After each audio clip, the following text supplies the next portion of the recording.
not I enjoy dashing, or is it the prices? Is what? I just won't. He's talking about DoorDash now, Oh, but no, I won't pay for it. I'm too cheap. it basically doubles the cost of anything that you would get unless you're using it for like an entire week's worth of groceries. That's the only time I've ever used DoorDash in the past. Um, Um, Really? I use or yeah. Instacart Well, no, wait, no, I've done it for like pizza and stuff now that I think. But actually, no, I've done it quite a bit now that I think about it. Never mind. That was an entirely false statement. because he's a Shame on you. Yeah, Good he's morning, a Jeff. regular but user. good morning. Hello, YouTube. Morning, Mm, Jeff. Hey, hello, YouTube. Welcome to But the In Season Podcast. I'm Pookie.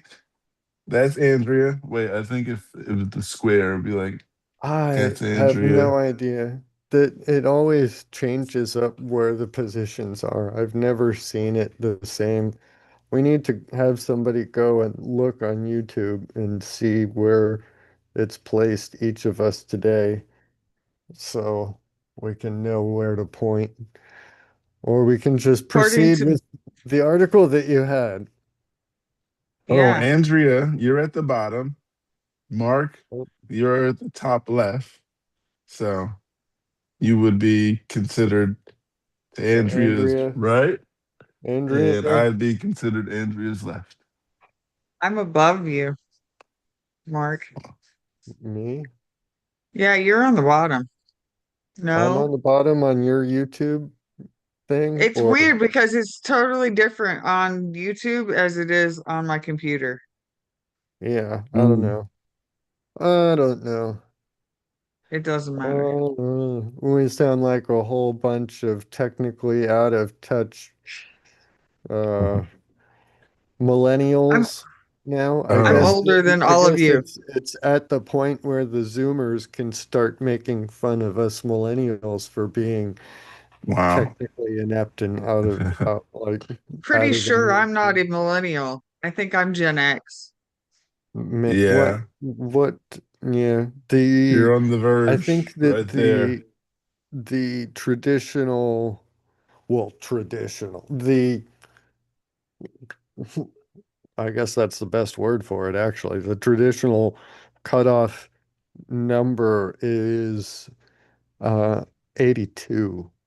Like above 82 and Mm, up until like just after 97. 2000 is the millennials, I think. Like birth year? 90, well, wait, 97. 97 is when Yeah, Gen X, it's a Gen 20 Z year. starts. The U.S. Census Bureau does 20-year age cohorts. So if Oh, it's nice. 82, then it would be up to 2002, 2002. Yeah, that's the better way to say it. Um, That's for so birth years? yeah, It's birth listed. years. So they would It's say listed as 82 to 1997 2002. Well, um, I don't know. I guess that's online. different from the way the Census Bureau. But who's the Census Bureau to say that, right? I don't know. I was born in the But 70s, so okay, so I that don't. would be Gen X. Yeah.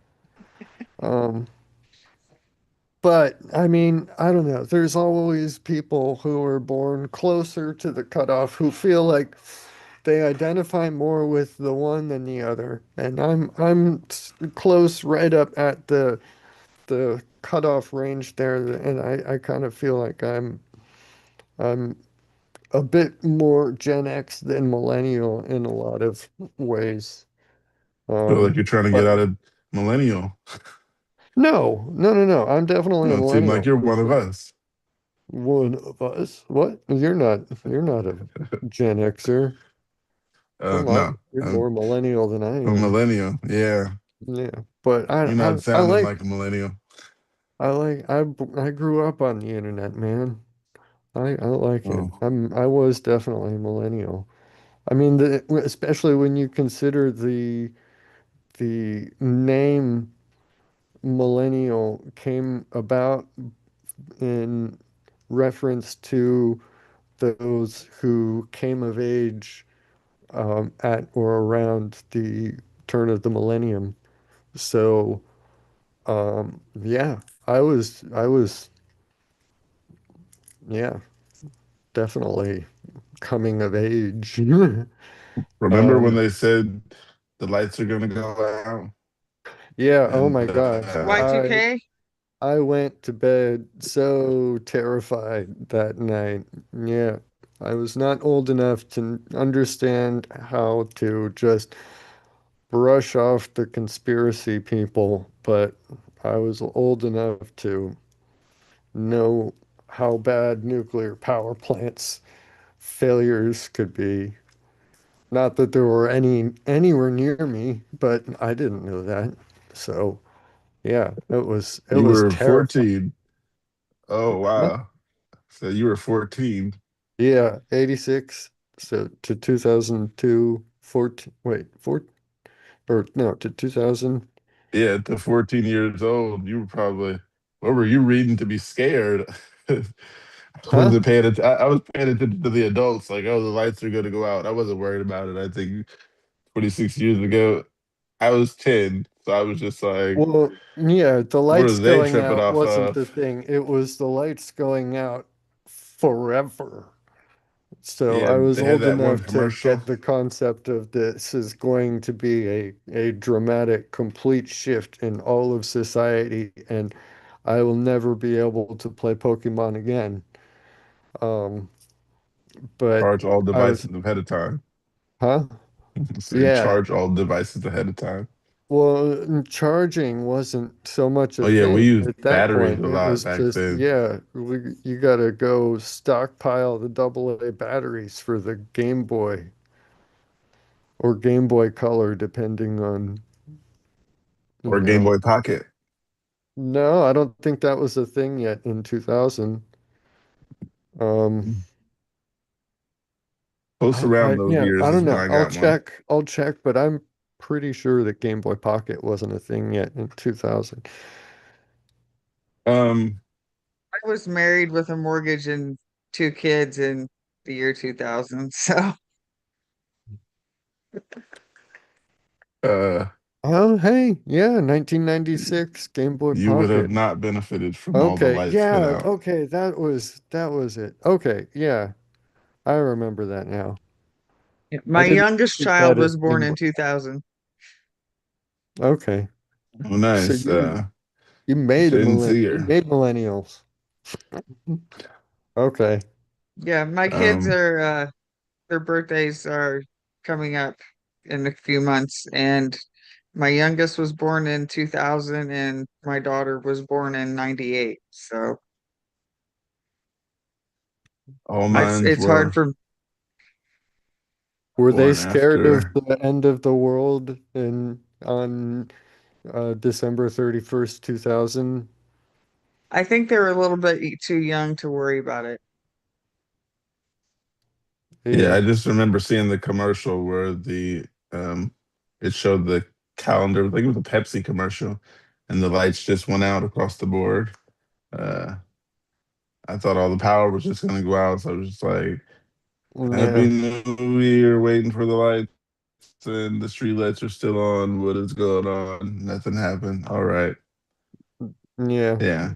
I knew nothing about what was going on, and I was just like, "Well, whatever they said was gonna happen didn't happen." I don't know why they thought that. Um, You but don't we remember can. I don't remember Y2K the reason. theory and everything. The idea was basically all of the software that was all of the coding that was created in order to run the infrastructure and the banking systems and everything was all created with um, a shortage of computer storage memory. So these computers were old, right? They were um, archaic, effectively. I mean, this is literally a supercomputer compared to what was around back then. And that's not a like hyperbolic, you know, whatever. It was they needed to save memory storage space everywhere they could, to the point that when they um, coded dates into whatever um, system was running, they would only use two numbers for the year. They would not use, 1992 or whatever. They would just put 92 because those two first dates were, they could just assume them, right? 19 would, what else could it be? And, 92. So that was a big boost when people were doing that. So, um, what happens when you get to 1999 and it flips over, right? What what happens to the computers and all of the firmware, all of the power, all of it's gonna think it's like 1900, right? Or it's just gonna glitch out and stop or fall apart. A lot of people didn't really understand the coding and what would actually happen. It just basically flip over to 00 and keep going, um, as opposed to the computer freaking out and like, oh my gosh, it's 1900. What do we do? This is crazy. We 1900. can't keep running this power plant in 1900 because we don't exist at 1900, right? Or what could really happen to anything at that point? Like, When you say yeah, I don't know. 1900, it makes me laugh because my daughter always says, "You're from the 1900s," Yeah, and she tries to make me feel bad. I'm thinking, but that's that's yeah, just a little that's what the bit. the computers would be thinking too. Like it's like looking I if never put it like that. 1900, we're in better, what? It I used don't to know. be like from the 60s was old or that Yeah, far back, but now if you're right. from the Remember 1900s, you're the considered old. oldies, the oldies radio station used to play music from the 60s or 70s. Now it plays music from the 90s. Right. It's playing all the music from my high school Chili years. Peppers. Yeah, Chili stuff that Peppers are oldies. Like, what the hell? Yeah. Yeah, stuff And that Chili was all new Peppers when and I all of Guns was a N' the kid. Roses. yeah, all of the cool bands are reuniting for tours and stuff, just like all of the, Right. oldies bands did back in the 1900s. Um, yeah, it's I don't know, whatever. I Music don't is mind being music. from the Good 1900s. music is, but yeah, I mean, honestly though, you remember a few podcast episodes ago, we had um that article that talked about how Western music is becoming dumber, I think it said repetitive. less complex, and less intelligent, less complex. There's less um Variation. less variation, less originality, more repetition. Um It's all basically the same. So yeah, when your daughter tries to make you feel bad for coming from the 1900s, tell her her generation sucks at making music, and it's been scientifically proven. What I tell her is your generation ate Tide Pods, so I win. Yeah. I think the music is a better one. Tell her, yeah, tell her that, I I mean, think her whole maybe generation being maybe blamed it's for eating true Tide Pods is that even I worse. come from the 1900s, but that's when the best music was made, and it's been proven. Science, Yeah. the I ultimate always arbiter tell of all truth, right? As we discussed. the conversation always ends in, well, your generation ate Tide Pods, so I win. And she's like, you always say that. Yeah, because it's always ending the conversation and I win. Does she know Well, what an iPod is? yes, she does. Yeah, I have old devices, so they know what an iPod is at least. Yeah, I have my iPod over there, and Yeah, yeah, I miss it because it doesn't charge anymore. Like, and I hated the fact that I had to give Apple money in order to get like the largest storage space available on an MP3 player at the time. So I refused to use what's it called? The the Apple Music thing or whatever. I store thing or whatever. Or you know what it was at the time? The yeah, their proprietary thing. So there was this separate like coder guy who made a program that ran independently of that ecosystem, and that could allow you to access an interface with the um, device just by, opening it up as a simple like thumb drive or whatever, and then you can run the executable from the thumb drive just directly on the system itself. So, um, but without I forgot. Yeah, without the thing charging up, it won't. I don't know. I don't remember even what the problem was now. Like, why would that stop it from working? I don't know. I don't know. But yeah, I guess this is more of my millennial tech illiteracy showing through, isn't it? I don't know what the problem is, oh wow. Um, but yeah, sorry, I sent you guys one letter. yeah. A, Um, A for B, Andrea. uh,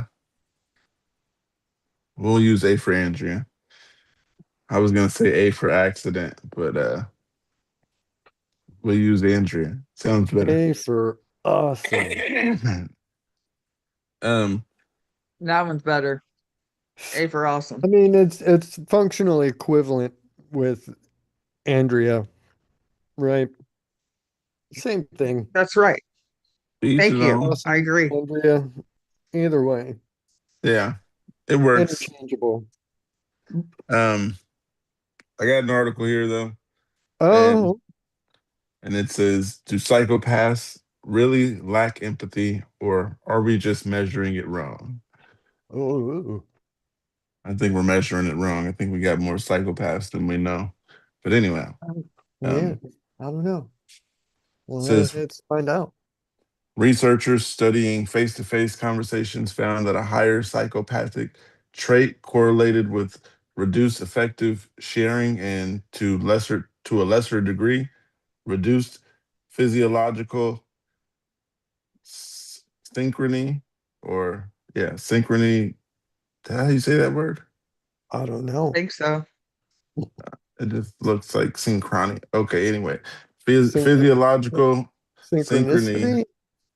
Is that what no, it? nonicity. There's just a Y there. So I'll say, Syn- just never said that word out loud. Um, Okay. Synchrony.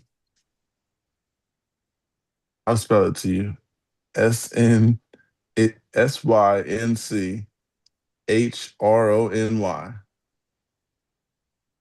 Synchrony. Sounds right to me. Yeah. Good enough.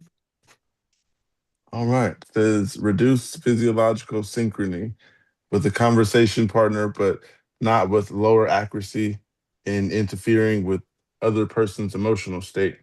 Most empathy research asks participants to view photographs of pre-recorded video clips of strangers.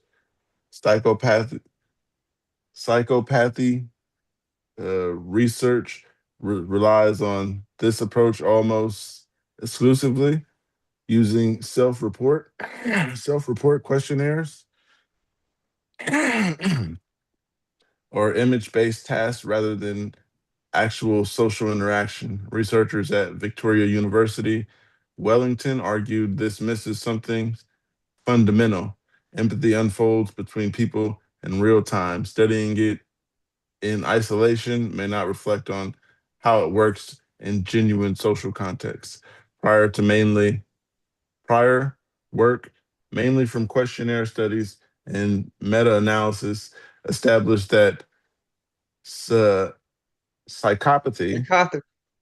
yeah, okay, established that psychopathy associates with deficits in both effective empathy, sharing other feelings, and cognitive empathy, accurately inferring others' emotional states, with effective deficits typically larger. Separately, studies on physiological synchrony, the tendency for two people's autonomic responses to align during interaction found it correlates with empathy in couples, therapists, patients, therapist patient pairs, and mother child interactions. No prior study had examined physiological synchrony in relation to psychopathic traits. Researchers recruited 53 community dwelling dyads from the Wellington, New Zealand area through flyers, social media, and a university participant pool. Technical problems during data collection eliminated 12 dyads, leaving 41 dyads, which is 82 individuals. In the final analysis, individual outcome analysis used between 33 and 36 dyads, depending on the data available. About half of the pairs knew each other beforehand as friends or romantic partners, and the rest were strangers. Participants range in the age from 18 to 78, and about 71% were women. Interesting. Each participant wore a wireless uh, physiological recording vest that captured heart rate and electrodermal activity, EDA, a measure of skin conductance related to arousal.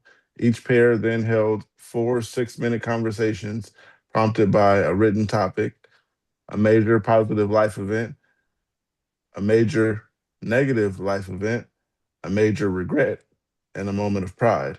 Researchers video recorded all conversations. Afterward, each participant watched the recordings twice, once rating their own emotional intensity moment by moment, and once rating their partners.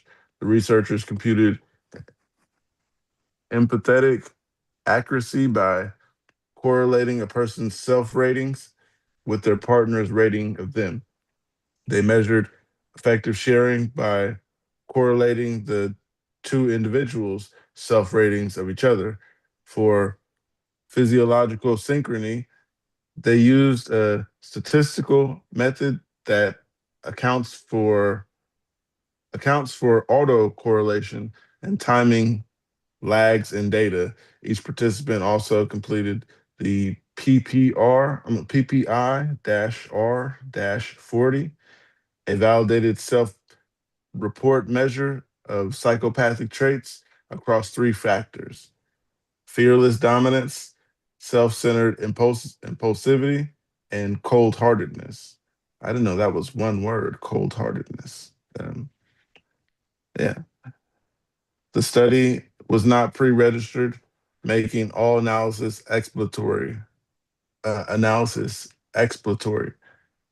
The guard against selective reporting, the researchers tested each findings across four different analytic methods simultaneously. Each participant showed meaningful empathetic accuracy on average, including between strangers, uh, familiar, familiar, familiarity. I don't know how to pronounce that word. I know the word though. Fami- Familiarity. Familiarity. There we go. Just reading, looking at it looks weird. Uh, yeah, significantly predicted higher empathetic accuracy across all four analytic approaches. Uh, Psychopathic traits showed no significant relationship with empathetic accuracy in any of them. For effective sharing, familiarity had no significant effect. People showed emotional uh, resonance with their partner, regardless whether they knew each other. The self centered impulsivity factor of psychopathy was negatively associated with effective sharing, and this held across all four analytic methods. For physiological synchrony, heart rate showed no evidence of synchronization between partners, ruling out further analysis of that measure. EDA did synchronize significantly on average. The cold heartedness factor of psychopathy negatively associated with EDA synchrony, but only reached statistical significance in two of the four analytic approaches. The researchers note that this pattern, end quote, should consequently be interrupted with caution. The authors argue their findings align with the long-standing view that psychopathy involves affective but not cognitive empathy deficits.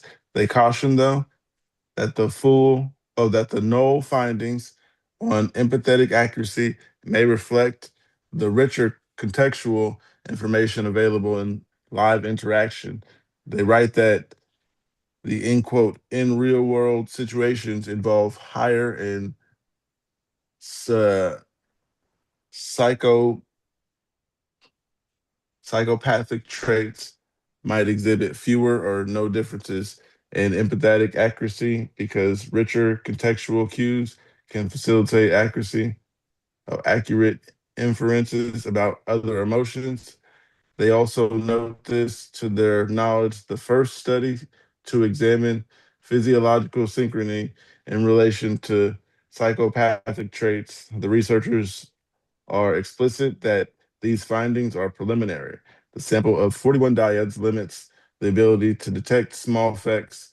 The study did not control for gender composition for pairs, nor did it record how long familiar pairs had known each other.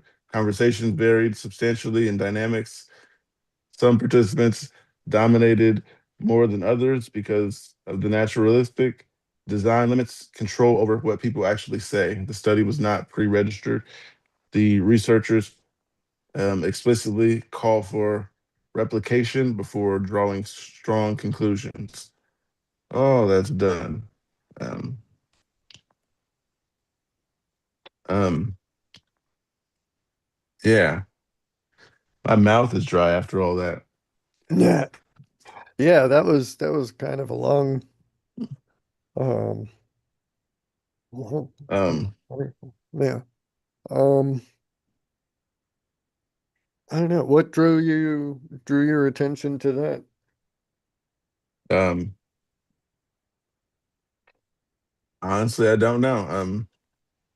Oh, that was something my daughter sent me. So, um, Okay, cool. Very cool. Yeah, the psychopathy is an interesting topic or subject. I don't, subject is not the um syndrome disorder, personality disorder. Yeah. What is it? Antisocial personality disorder, I think is what they specifically call, or what it would be if you look for it in the diagnostic standards manual for psychology. It's um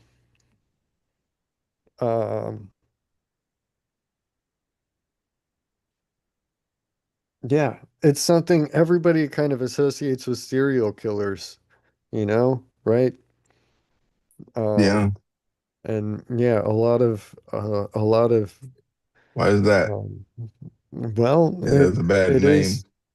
there are there is a very strong statistical um, connection between serial killers and psychopathy. Like really, almost all serial killers are um, diagnosable with psychopathy or um, narcissistic personality disorder. Um, but not everybody who could be diagnosed with psychopathy um, becomes a serial killer. It's one of those Venn diagram things where they're like one is a small subset inside of the other. Um, but a lot of people really only think of um, the serial killer subset when they hear the diagnosis of you know, whatever, psychopathic. I don't know what it was but it's something that it's hard to define because or it's hard to research because everybody can define it differently. There's so few of them that it's hard to study, and the small subset or the small data set means that um, it's easy for the individual variation in the study to make the results you know ah, like wildly um, variable. So and how do you define psychopathy, right? What is psychopathy? Is there a cutoff for it?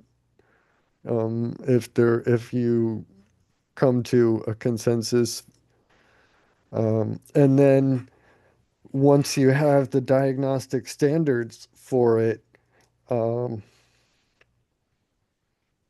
there's a lot of variation even in the recognition and the interpretation of those standards.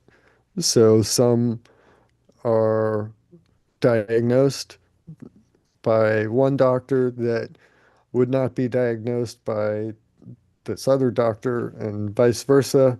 Um, or also, there are of um, a lot of them who have kind of like, I don't know, the show Dexter from like Showtime back like 10 years ago, or yeah, almost 20 years ago now. But I think so. um, yeah, the basically the serial killer who only kills serial killers down in Miami, and he like works in the crime lab, so he knows exactly how to clean up forensics and everything. Um, but they do a lot of exposition about what his psychopathy and his trauma and triggers and whatnot that led to him. Because there's also, a lot of people who, well, yeah, I guess that's what they want. That one thing that they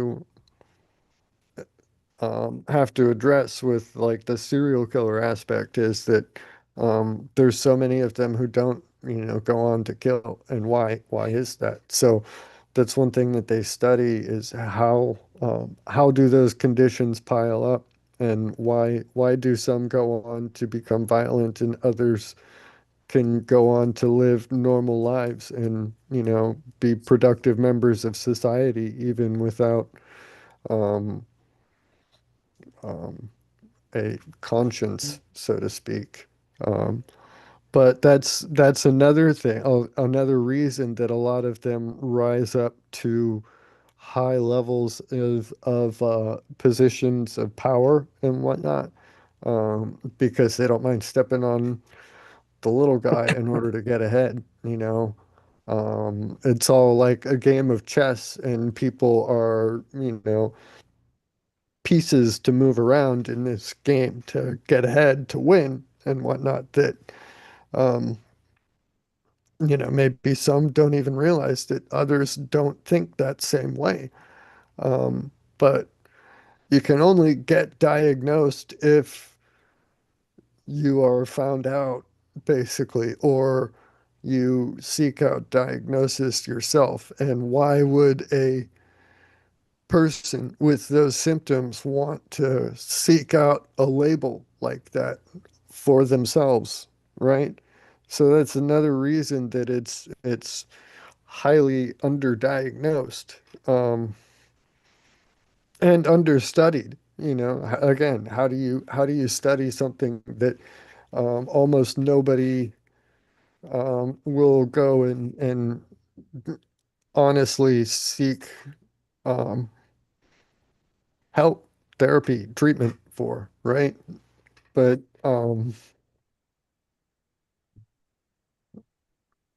that's part of the reason that it's only the ones who get caught that get studied, right? So the serial killers who got caught, got found, got put in prison, they're an easy data set to find and study. Captive audience or captive data set, right?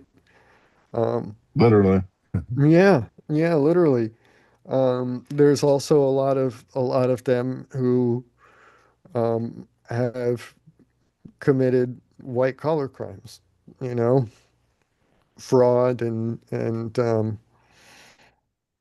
uh, you know, stock manipulation and all kinds of nastiness there. So how do you, um, yeah, but um, uh, something that they touched on in Dexter was the fact that he could figure out how to blend in, right? He could pretend to be like others. Um, it's a technique called masking. It applies not only to psychopathy, but to a lot of different disorders. Even autism is something that psychologists use the word masking for, because it's like me personally, I've had to try to not let my autistic traits show through in a lot of situations throughout my life. Um, before it became so open and mainstream. And even still, there's a lot of people who like use autistic as an insult and throw it around. So, um, outside of the internet, I don't necessarily openly use like my in the screen name there, Pierced Autist. Don't openly announce it. So, It's more to your right. Okay. Well, Yeah, it's like by your right elbow. Yeah, why do that's where. they? It's over here in the Zoom screen thing, so that's where I'm gonna point. Gotcha. But yeah, right at Andrea, right? Where That's where Andrea where is on my screen too. So, what do you um, mean when you say autistic traits? Because I did not know you were autistic when I first met you until you said something. I mean, until you um, said it and you pointed it out. Um, yeah. Well, there's a maybe I'm lot just of like social mhm. reciprocity difficulties. There's been a lot of uh, it's less apparent in a a digital setting, you know, behind a computer screen. But one of the big things that a lot of people can really pull out and point to is the eye contact issues and stuff. And in person, I don't make eye contact as much um, as neurotypical people do, unless I force myself to. And it's really uncomfortable to force myself to. But that's a form of masking, you know, a bit of, you know, blending in with the neurotypical people in order to get by in society and um, not be found out, you know, just because the world is not designed around autistic people and whatnot, you know, and society is not, societal rules and norms are not developed around that sort of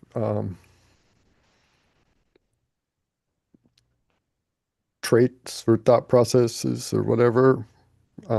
So, um, yeah, just trying to um, not let that um,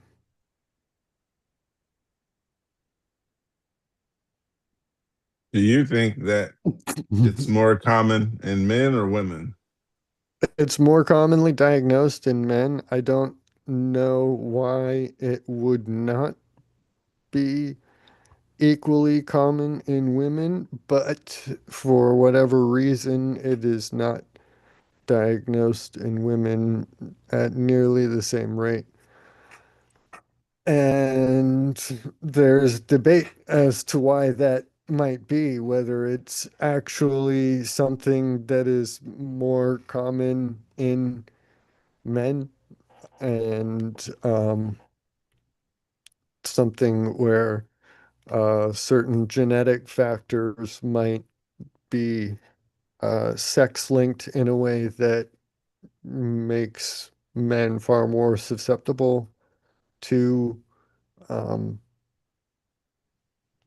uh, developing the sort of autistic phenotype, for lack of a better word.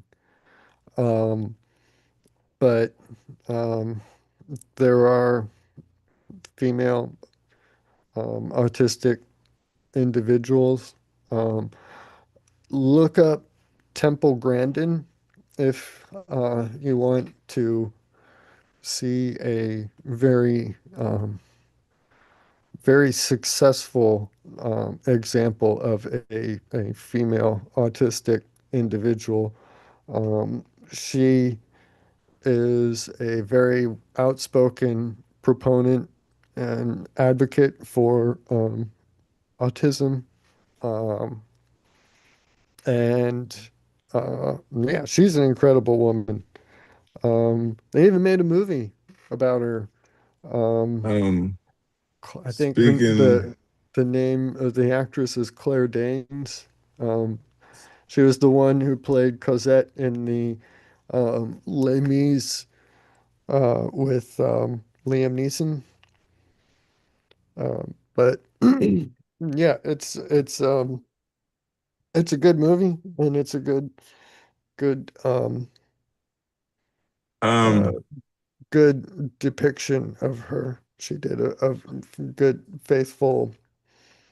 while we're on the topic of autistic women, I sent you an article about autistic women. I thought you could read that one. Making it Autism Day.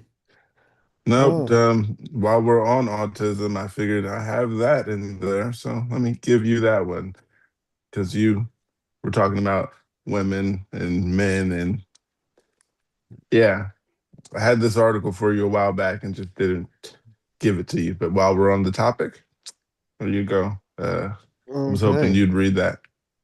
Well, yeah, the title alone is already interesting because um, I knew you you'd know, say that.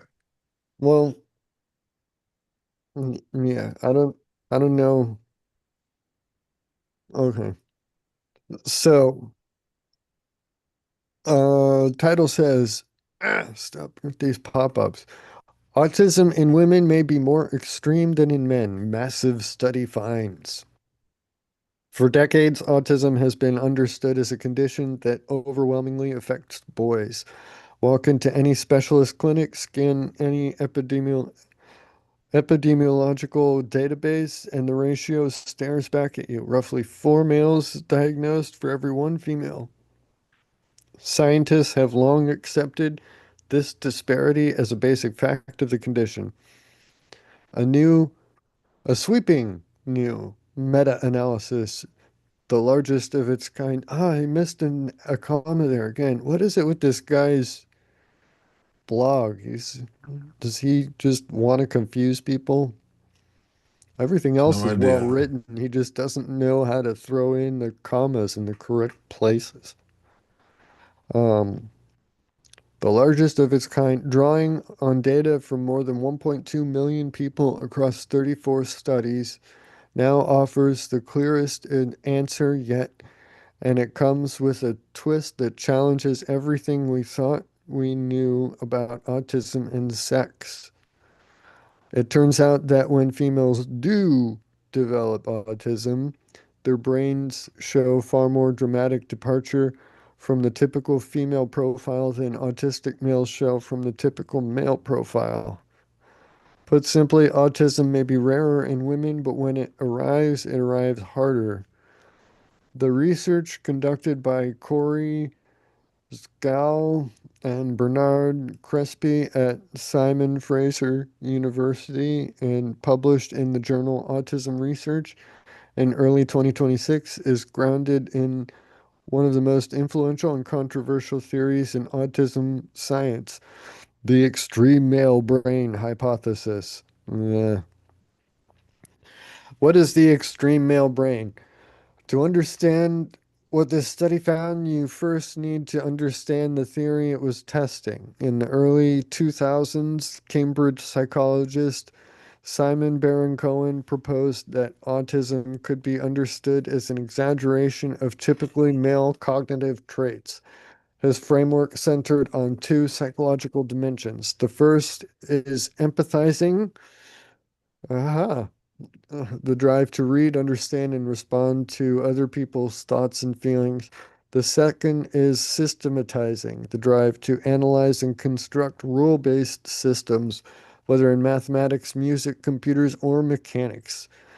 On average, he argued neurotypical females score higher on empathizing, and neurotypical males score higher on systematizing.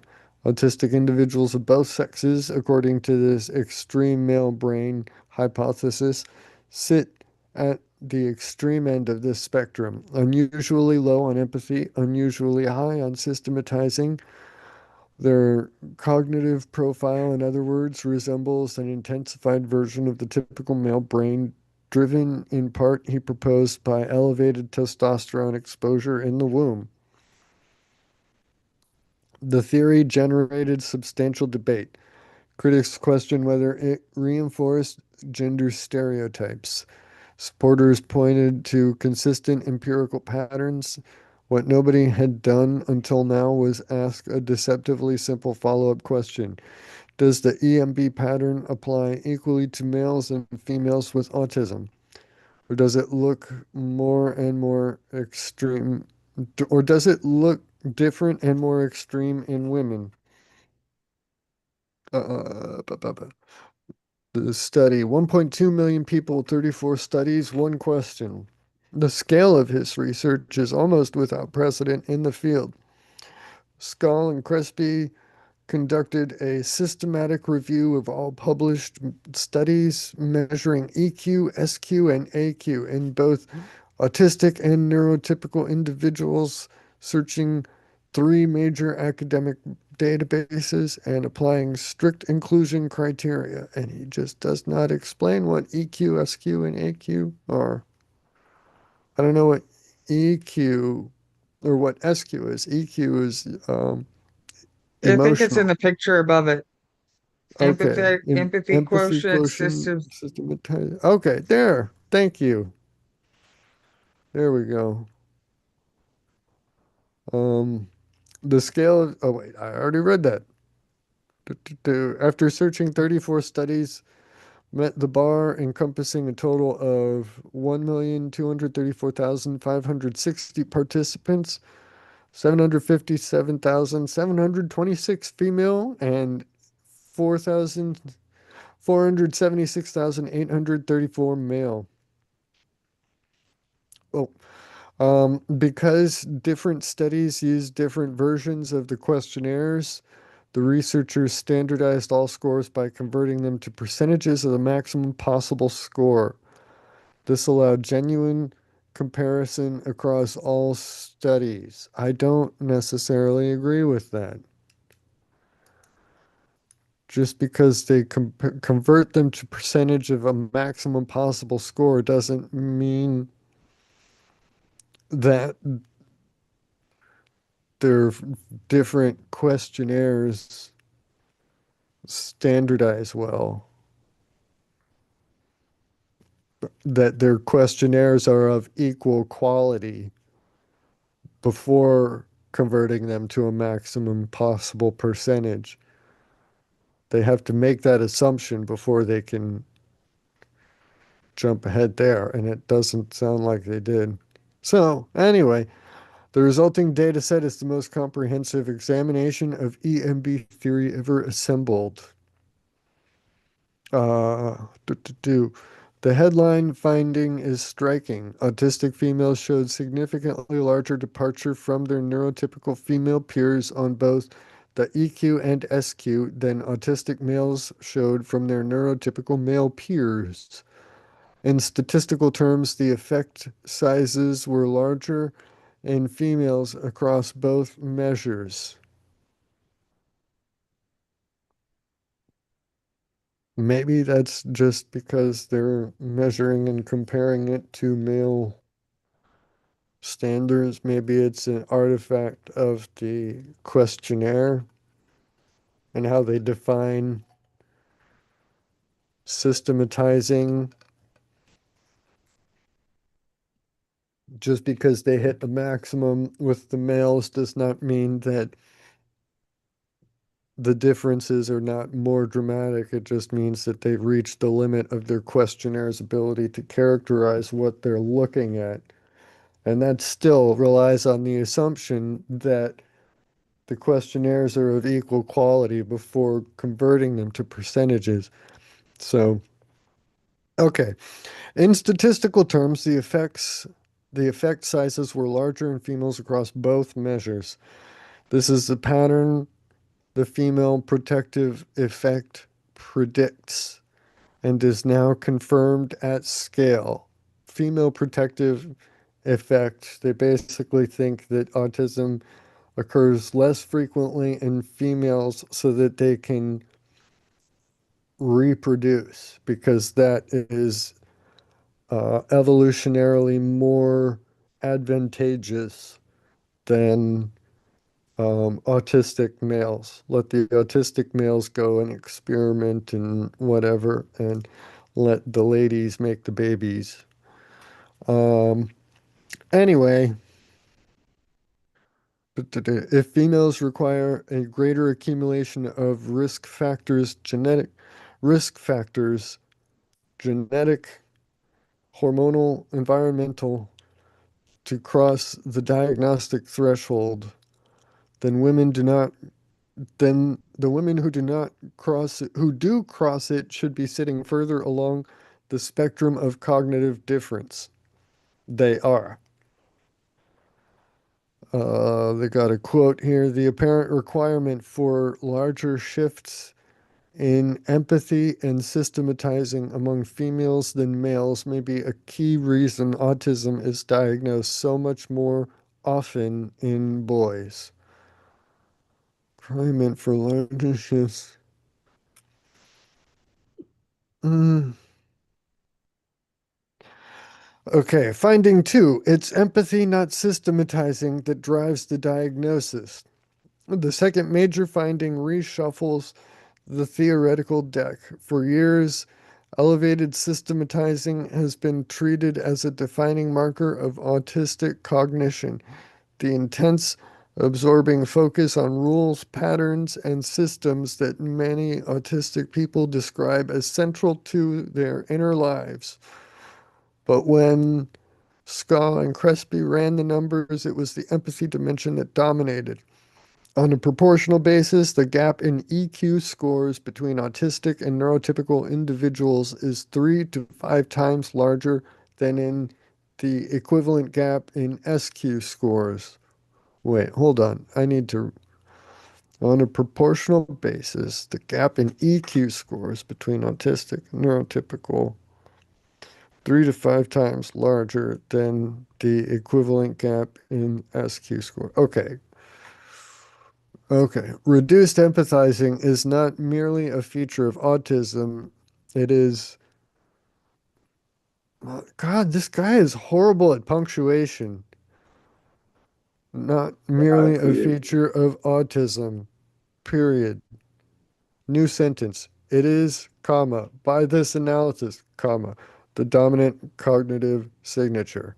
That's how it should be written. This guy is just I thought it was just me when I loves, was reading. no, he loves the run-on sentences. Gosh, clearly a product of the American education system. Okay. Systematizing may be part of the picture, but it is a far smaller part than many theorists have assumed. The asymmetry matters for more than theoretical reasons. If clinical diagnostic tools are designed around the systematizing profile, the stereotype, the stereotypical image of the child obsessively cataloging timetables or memorizing prime numbers, they may be systematically missing autistic individuals, especially females, whose most pronounced cognitive difference lies in the empathy domain rather than the analytical one. Finding three, autism erases the usual differences between men and women. Oh. The general In the general population, males and females differ meaningfully in both empathy and systematizing. These are not huge differences, the psychologist's usual caveat applies. What? These are not huge differences, and caveat applies. The variation within each sex far exceeds variation between sexes, but they are consistent, replicable, and well documented. This, I cannot emphasize enough how much I hate this guy's punctuation. These are not huge differences. The usual caveat applies that variation within each sex far exceeds variation between sexes, but they are consistent. Okay, there we go. But they are consistent, replicable, and well documented. Females on average score higher on EQ. Males on average score higher on SQ. In autistic population, those differences largely disappear. Autistic males and autistic females score almost identically on the SQ. Their EQ scores are still somewhat different, but the gap is a fraction of what you see between neurotypical men and women. Autism, in cognitive terms, appears to level the sexes. Yeah, their EQ scores are somewhat different. The gap is a fraction of what you see between neurotypical men and women. That is true regardless of the size of the difference, any difference between the men and women, and that the gap is a fraction of what you see. They're trying to make it sound like there's something there, and it's just that they're different. So, okay. But the SQ, that's interesting. Almost identically on the SQ. So systematizing, that's really interesting to me. Okay. This is exactly what the EMB hypothesis predicts. If autism pushes both males and females toward the extreme end of the ES spectrum, then the typical sex differences should be eroded. The data confirm this at a scale that settles the question. I don't agree with this assertion that there is an ES spectrum, right? And that you like if like there's one or the other. You're either empathetic or systematic, and you cannot be both or whatever, right? Extreme male end of it. I don't know. The ES spectrum doesn't. I don't like that. The data confirm this at a scale that settles the question. I Was it don't saying the women are think more so. empathetic? Yeah, if autism pushes both males and females toward the extreme male end of the ES spectrum, then the typical sex differences should be eroded. So, yeah, what- I'm sorry, wait, what was your? I said, so it's saying women are more empathetic Yes, but that's true um, across the board. across the board, both in autism and in non-autistic people. But the gap is smaller in autistic people, but Mm. not as much as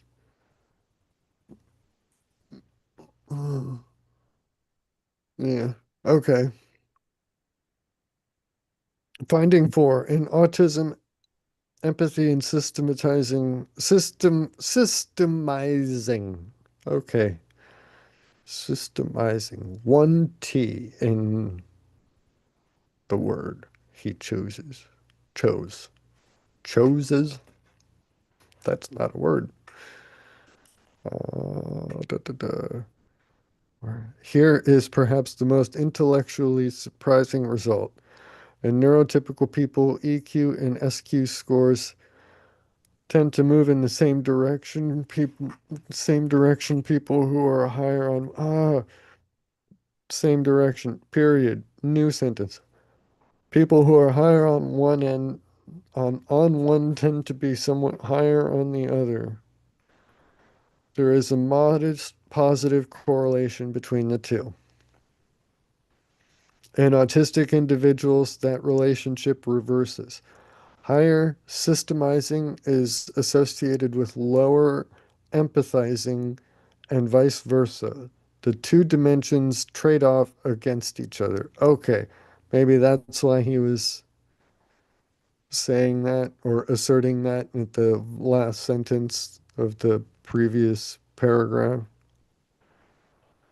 Uh, This inverse relationship points towards something genuinely interesting about the cognitive architecture of autism. It is not simply that autistic individuals score at an extreme end of a single spectrum. There appears to be a real tension between the two systems, as if the neural or cognitive resources devoted to hyper-analytical processing come at a cost to the social and emotional circuitry, or vice versa.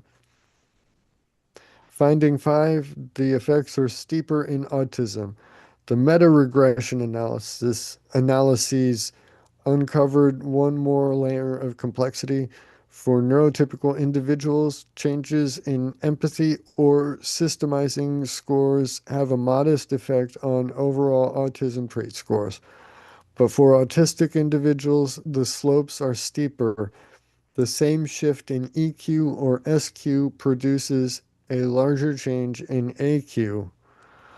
Once a person is on the spectrum, the relationship between these cognitive dimensions and the overall severity of autistic trait expression becomes more sensitive, more tightly coupled. It could have just dropped that comma and used the word and there. Gosh, it's more fun to critique this guy's grammar than it is to read about what he's writing. The diagnostic blind spot. Oh my gosh, there's so much more. Can we just, I can't, I can't. Can we, Yeah. Yeah. Just wanted your opinions on that one. uh, And I okay, see. so last paragraph then. How about this? The male bias in autism is not going away quickly, but science is now at last asking the right questions about why it exists and what it costs the millions of women who have spent their lives being told there was nothing wrong when in fact they were simply being measured by the wrong ruler. That's interesting. Okay, yeah. Yeah, if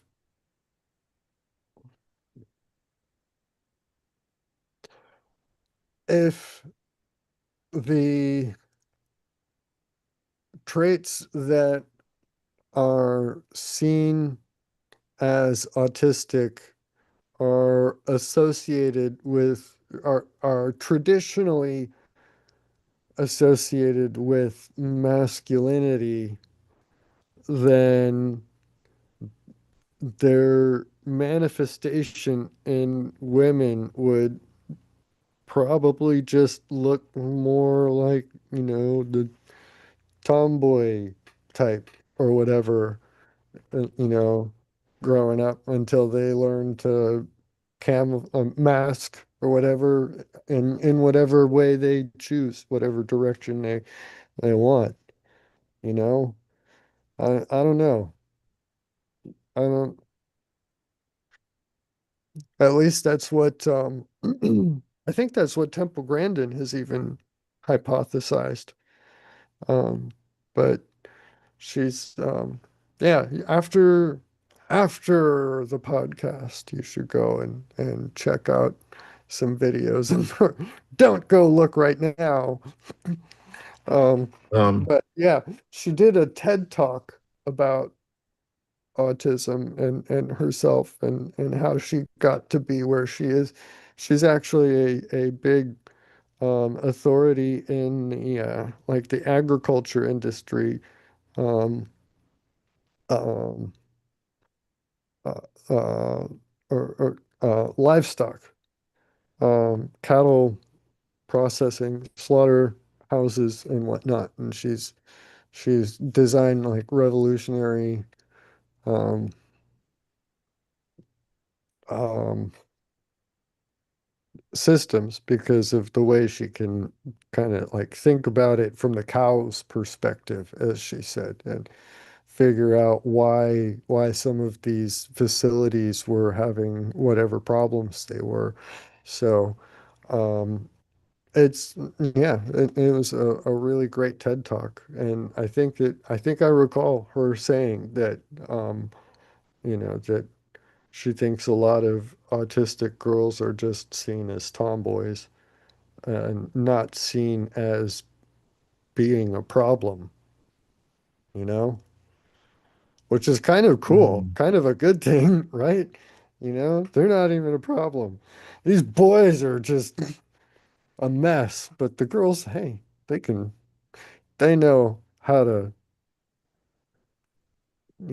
cope, how to deal with The mask it. life, society. We Yeah. can't mask it. Yeah, no hope.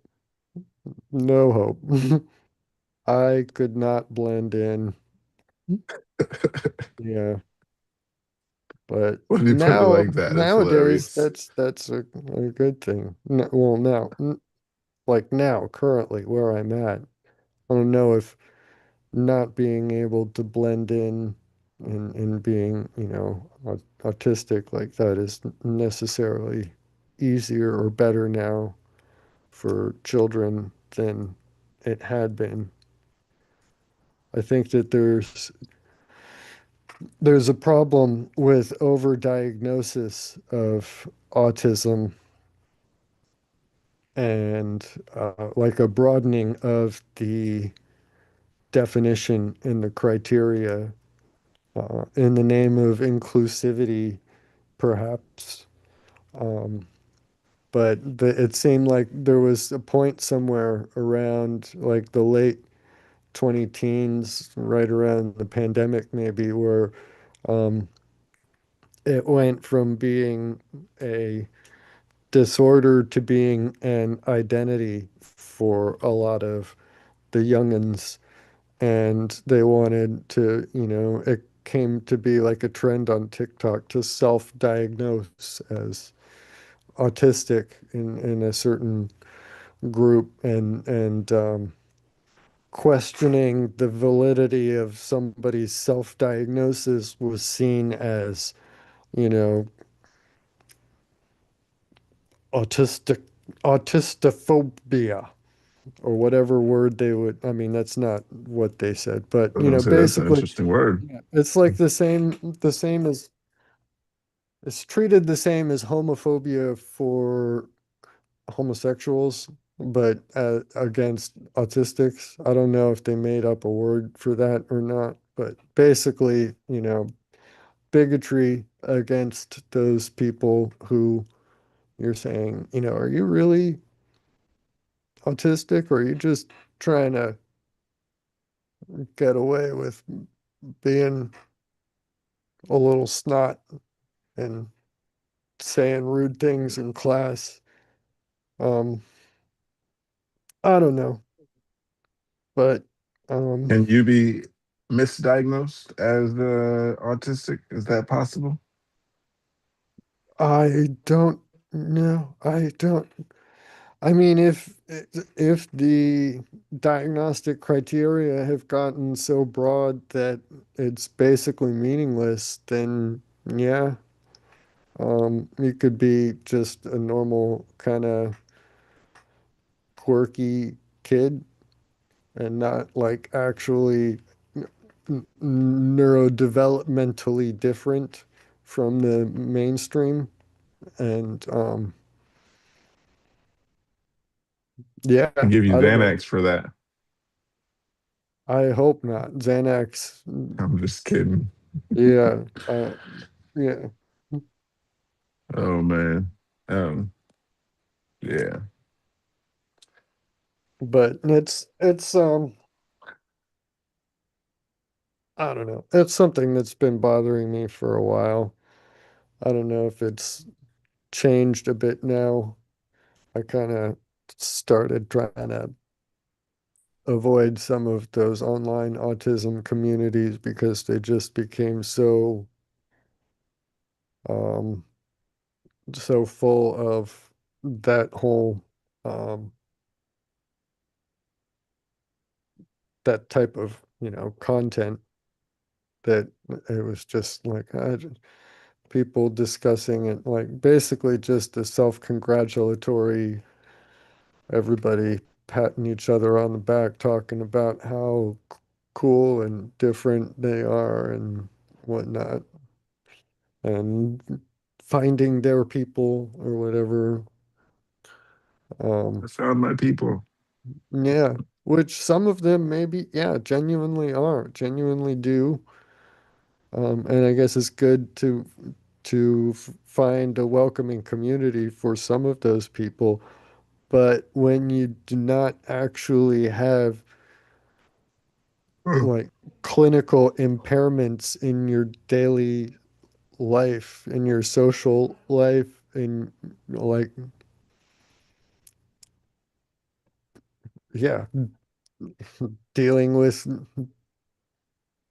everything, if you can just get by and not not have major problems, then you're probably not, you probably shouldn't have a diagnostic label on you, right?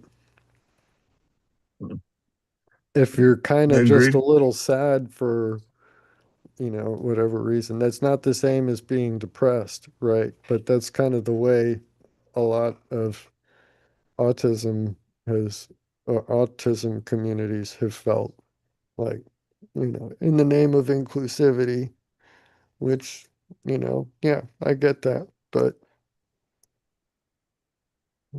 it shouldn't come at the loss of meaning, you know. Yeah. I don't know. That's the end of my rant. Probably would offend enough autistic people who were borderline autism people. Yeah. I don't, somebody, I'm somebody sorry to get, stay on the topic of um what is that? What does that mean? Borderline autistic. Like, just, please. at the edge of a clinical impairment, not not really, it's like Okay. close to being diagnosable, close to not being diagnosable. It's just, right on the edge. Um, Not something a doctor would say. I don't know. Probably not, Not a medical especially term. since there is a clinical diagnosis called borderline personality disorder. So they probably wouldn't use the word borderline. Okay. Oh, mm. Well, since you wanted to move on, I got something a little more interesting here. Well, Oh, maybe not a little more interesting. That probably offended some autistic people. I got something here. Put it like that. the It robot. says the It's from pregnancy the robot. same place. It's from the same guy. The same, Yeah, You're the gonna love it. same. The, yeah. I think you're gonna like this one. we should circle back to it later. I need a break from his writing. Well, go ahead. Rocket news also. In Well, today's rocket news, I didn't Mark. have it set up yet. Yeah. Um, there was some. I kind of was slacking a little bit this week. I didn't pay much attention to the launches. I don't think that there was anything significant from Cape Canaveral here, um, simply because for the past couple of days we've had pretty severe weather moving through. So I think they've canceled a few launches, but let's see. There's a Vandenberg launch Monday at 10 a.m. Eastern time, so 7 a.m. your time, Pookie. One day, 20 hours, 36 minutes, Oh wow. 42 seconds. Yeah, there's gonna be here, wait, the Falcon 9, Falcon 9. Oh, yeah, who? There's going to be a National Reconnaissance Office launch, or yeah, over in Vandenberg at 4:54 a.m. So right about 2 a.m. your time, a night launch with a spy satellite, dude. 4 days. I might That'd check be, it out. yeah, if you're awake. The launch window is 35 minutes. Um, but yeah, that one is going up on June 18th. But I mean Good to know. the launch pad blew up still. So, they got to rebuild that. There's not going to be much going on from Blue Origin there, except just updates about repairing the launch pad. They did say that they were going to try to um, get back to a launch by the end of the year. So within 6 months, we'll see. We'll see if they get it. That would be neat. But um, I mean, it took um, SpaceX a year and a half with theirs. But I mean, they're two completely different situations, two completely different launch pads and scenarios and whatnot. So, um, yeah, don't know. But here we go. There's a couple um, from Space Daily, which Reddit hates for whatever reason. Um, but You said it wouldn't let you post the article. yeah, it wouldn't let me share this in the chat. It blocks it. It says, no, URL is not permitted. Something I don't know. But there's so many launch things, launch updates, space news going on right now that it's impossible to not find something on, this website, Space Daily. It's really one of the better like space news sites that I've seen or that I've been using to keep myself updated, and by extension, you.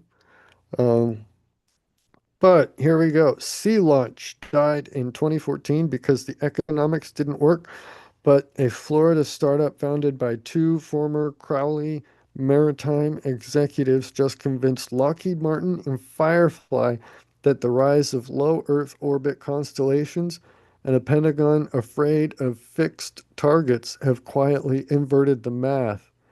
Yeah. Had you ever thought about that? The fixed targets. Um, if some other, hostile nation wants to take out launch capabilities to space, there's only a few places that we can send them up, right? There's Cape Canaveral, there's Wallops Island, and there's Vandenberg pretty much right now. Um, so yeah, there's um, over in China, they have already done sea-based launches. Send a barge out instead of just catching the booster at the barge out in the middle of the ocean. Why not send the whole thing out in the ocean and send it up there, right? So, let's see if launch pads are going to become a limiting factor. If they can build more rockets quicker than they can build launch pads, and um, the access becomes a choke point there, then yeah, sending out barges with rockets on them to go up in space, that would be pretty interesting. So SpaceX alone flew more than 130 Falcon missions in 2024, and with Cape Canaveral, Vandenberg, and Wallops booked through the decade, American launch capacity is hitting a wall. The response is taking shape offshore, with the Pentagon pushing for launch options that can't be targeted and launch in a conflict. The defense officials and a fresh crop of startups are rebuilding the case for putting rockets to sea, a market that collapsed a decade ago and now looks viable again under entirely different economics. Expanding satellite constellations could strain U.S. infrastructure and force policymakers to consider non-traditional launch sites, according to reporting by Space News. Sea-based platforms are at the top of the list. The congestion problem is structural. Three sites handle nearly all U.S. orbital launch. They were never designed for the cadence the market now demands.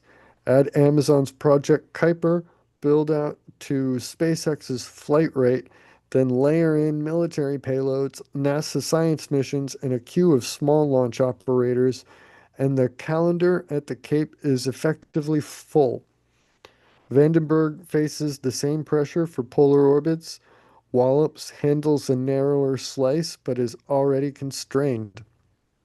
According to Jonathan Caldwell, Vice President and General Manager of Strategic and Missile Defense Systems at Lockheed Martin Space, existing U.S. launch sites are facing congestion issues, and the increasing launch volumes for satellites and future weapon systems make it necessary to explore alternative options. Comments he made when Lockheed Martin joined the Seagate Firefly collaboration in May 2026. Tom Marotta, CEO of the Spaceport Company, pointed to limited growth in launch facility capacity. China has already built one. Oh, China's already built one. Period.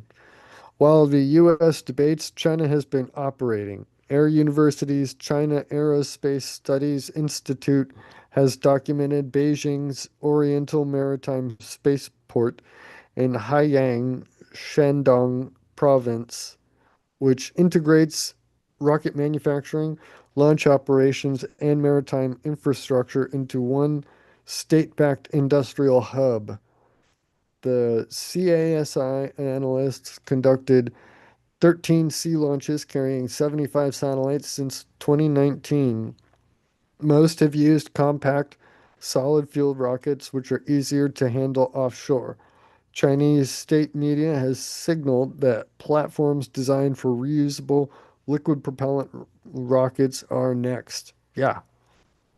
Um, that sequence, solid first, liquid later, reusables eventually, is roughly the path U.S. entrants are now trying to compress. What changed since sea launch collapsed? Well, oh wait, hold on. That sequence, solid first, liquid later, reusables eventually, is roughly the path U.S. entrants are now trying to compress. So our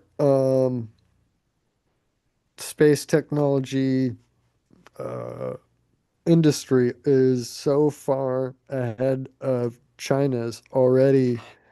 Um, Solid first, liquid later, reusables eventually. They haven't even like successfully landed and reused a liquid propellant rocket booster yet. So to make it sound like we're trying to catch up to them is, I mean, they counted 13 sea launches carrying 75 satellites since 2019. So in 6 years, they've done 13 solid rocket launches from those barges, which is great. I mean, that's impressive on its own. But I mean, that's two a year and solid. rockets are a lot easier to handle. Like they said, um, reusable liquid propellant rockets are next, but they got a big hurdle to get past there. So for the US to try to compress that is not as big of a hurdle as it may sound from that bit there. So anyway, what changed since sea launch collapsed?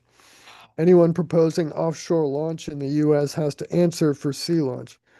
The US, Russian, Ukrainian, Norwegian venture that ran from 1999 to 2014. That's a bizarre combination. US, Russia, Ukraine, Norway. Okay. Um, they completed dozens of missions, suffered a major platform explosion in 2007, and collapsed under combined economic and geopolitical pressure. Sea Launch was built around one customer profile, heavy geostationary communication satellites that benefited from equatorial launch. Yeah, that's pretty cool. Equatorial launch. Have I talked about that yet before? Not that Whatever. I can remember. Okay, so when Don't they remember it. when they launch the rocket from the Earth, they always launch them towards the east when they're going up into orbit because um so if so if this is the pole and that's the Earth, right? The sun somewhere, the sun or whatever, right? So the Earth rotates in that direction. If you're here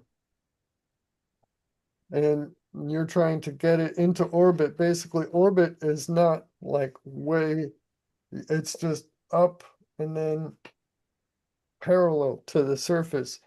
So you gotta get up off the surface and then like that, right? Basically, I mean, there's a turn there, so they do it gradually, but that's like basically the roll pitch maneuver. They're going from up to parallel. So when you're on the surface of the Earth, you get a an extra little free amount of velocity the closer you get to the equator because the speed of the Earth's rotation gets added to what you're launching there. Um, so the further, like the closer to the pole you are, basically the further north or the further south, the further away you get from the pole. If we're on, Florida here and that, right, and then the Gulf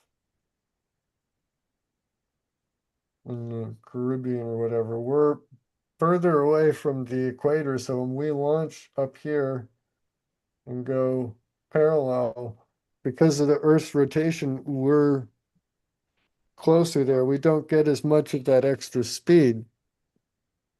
So when um, like the European Space Agency launches some of their rockets from French Guiana down closer to the equator. So they get a little bit extra velocity on their orbit simply because of, where they're going from. Um, so if they have a barge that they can go and send down, oh, wait, here, I'll do,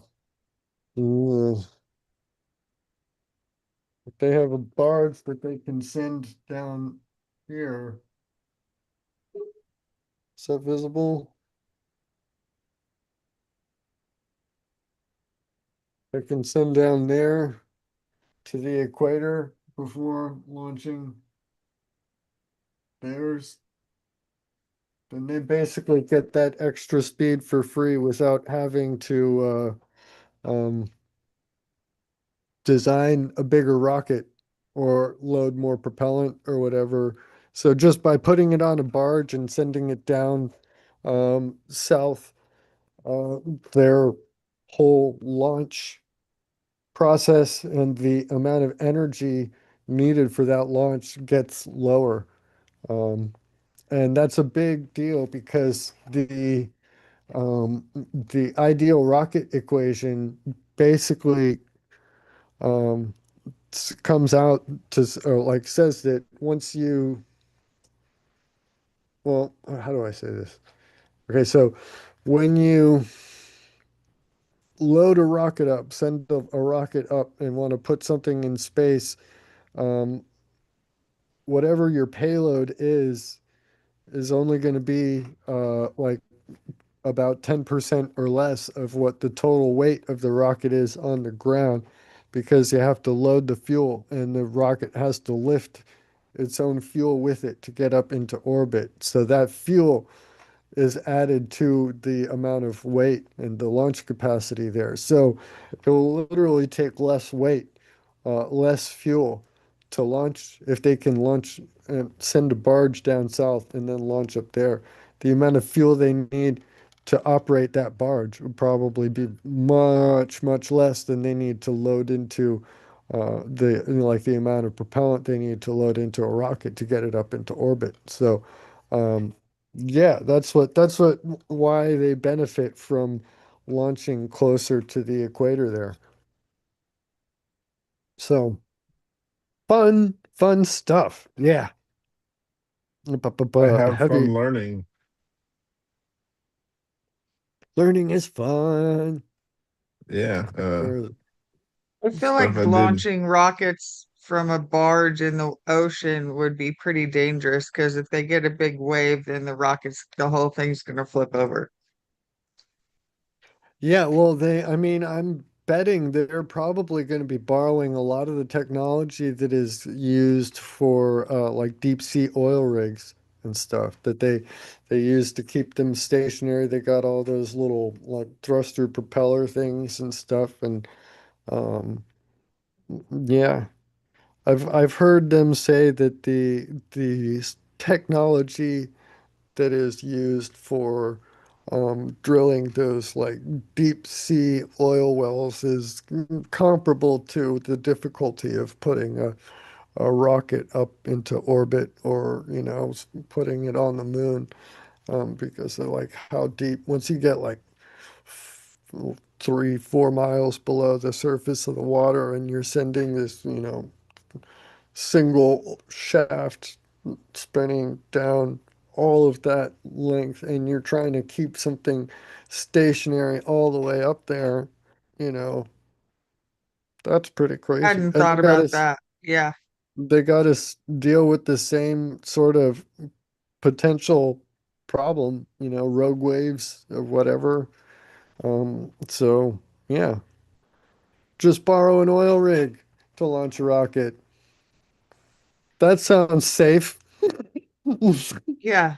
I just watched Deepwater Horizon 2 days ago. So Oh, yeah. So you got you all fresh in your mind, right? very. Yeah. So, um, if that market shrink. Yeah. Okay. So the geostationary communication satellites market shrink. Reusable rockets undercut the price advantage. The partnership structure fractured after Russia's annexation of Crimea. Yeah, that makes sense. The market in 2026 looks nothing like that. Demand is dominated by low Earth orbit constellations, defense payloads, and government missions tied to resilience and responsiveness. Equatorial launch is a nice to have, but not the business model. The customers want capacity, flexibility, and access to trajectories that fixed ranges handle poorly. Yeah, that's another thing. Yeah, you can't It's not necessarily equally easy to put something in orbit if you have a specific orbit you need it for, and only a single specific place that you can launch it from, you know. So yeah, that's why they have all of these launch windows and stuff. There's only certain times that the orbit is right where they need it to be underneath their launch site or whatever. Um, Industry analysis offers a concrete example. Instead of a dogleg maneuver from the Cape, a sea-based platform could launch from a spot in the Atlantic that flies a direct southwest trajectory between Florida and the Bahamas. I wouldn't be able to see it though. Oh no. Ah. Pacific platforms could give West Coast launches access to lower inclination orbits without payload killing flight path maneuvers. Seagate Space and the purpose-built platform, founded in early 2025 by former Crowley Maritime executives Michael Anderson and Sean Fortner. Seagate Space is developing what it calls the Gateway series, a semi-submersible offshore launch platform built specifically for uncrewed liquid-fueled orbital rockets. That sounds crazy. Semi-submersible offshore platform. Why do they need it to semi-submerge? That was what I was thinking too. Yeah, the company has signed collaboration agreements with Lockheed Martin and Firefly Aerospace, the latter to study sea-based operations for the Alpha vehicle. That partnership matters because Alpha is bigger than what Seagate originally designed for. The platform is being scaled up accordingly. Initial platforms will run under 200 feet in length and support rockets in the 40 to 80-foot range. First demonstration launch is targeted for 2028. Seagate has received approval in principle from the American Bureau of Shipping under new offshore spaceport guidelines. New offshore spaceport guidelines. I would imagine any offshore spaceport guidelines are new, right? How many Hopefully so. offshore spaceports have we had in the past to guide? The designation, the designation is not an operating certificate. It is an early engineering and maritime safety validation that the concept does not violate basic naval architecture principles. That's a mouthful. Anderson said the team has run subscale tests on hydrodynamics and platform stability, which he described as the central engineering hurdle. Hydrodynamics and platform, yeah, hydrodynamics and platform stability. How do you keep it stable and don't let it move when the waves? Exactly what you said, Andrea. You identified the central engineering principle right off the bat. I have a few brain cells left up there. The company has hired veterans of the earlier effort to absorb the lessons, including former Sea Launch president Jim Masser, who ran the venture from 2001 to 2006 and now sits on Seagate's advisory board. The Pentagon's hand defense priorities are arguably the strongest force pulling sea-based launch back to life. Yeah, fixed launch sites are fixed targets. In an armed conflict, Cape Canaveral and Vandenberg are obvious aim points. A distributed fleet of mobile platforms is harder to neutralize. The company has cited Pentagon interest in responsive launch capabilities as a driver for offshore platforms. The Defense Innovation Unit has been sending has been seeding the concept.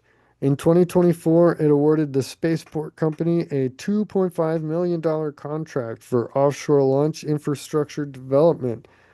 citing the strategic value of equatorial access and the ability to avoid high traffic airspace.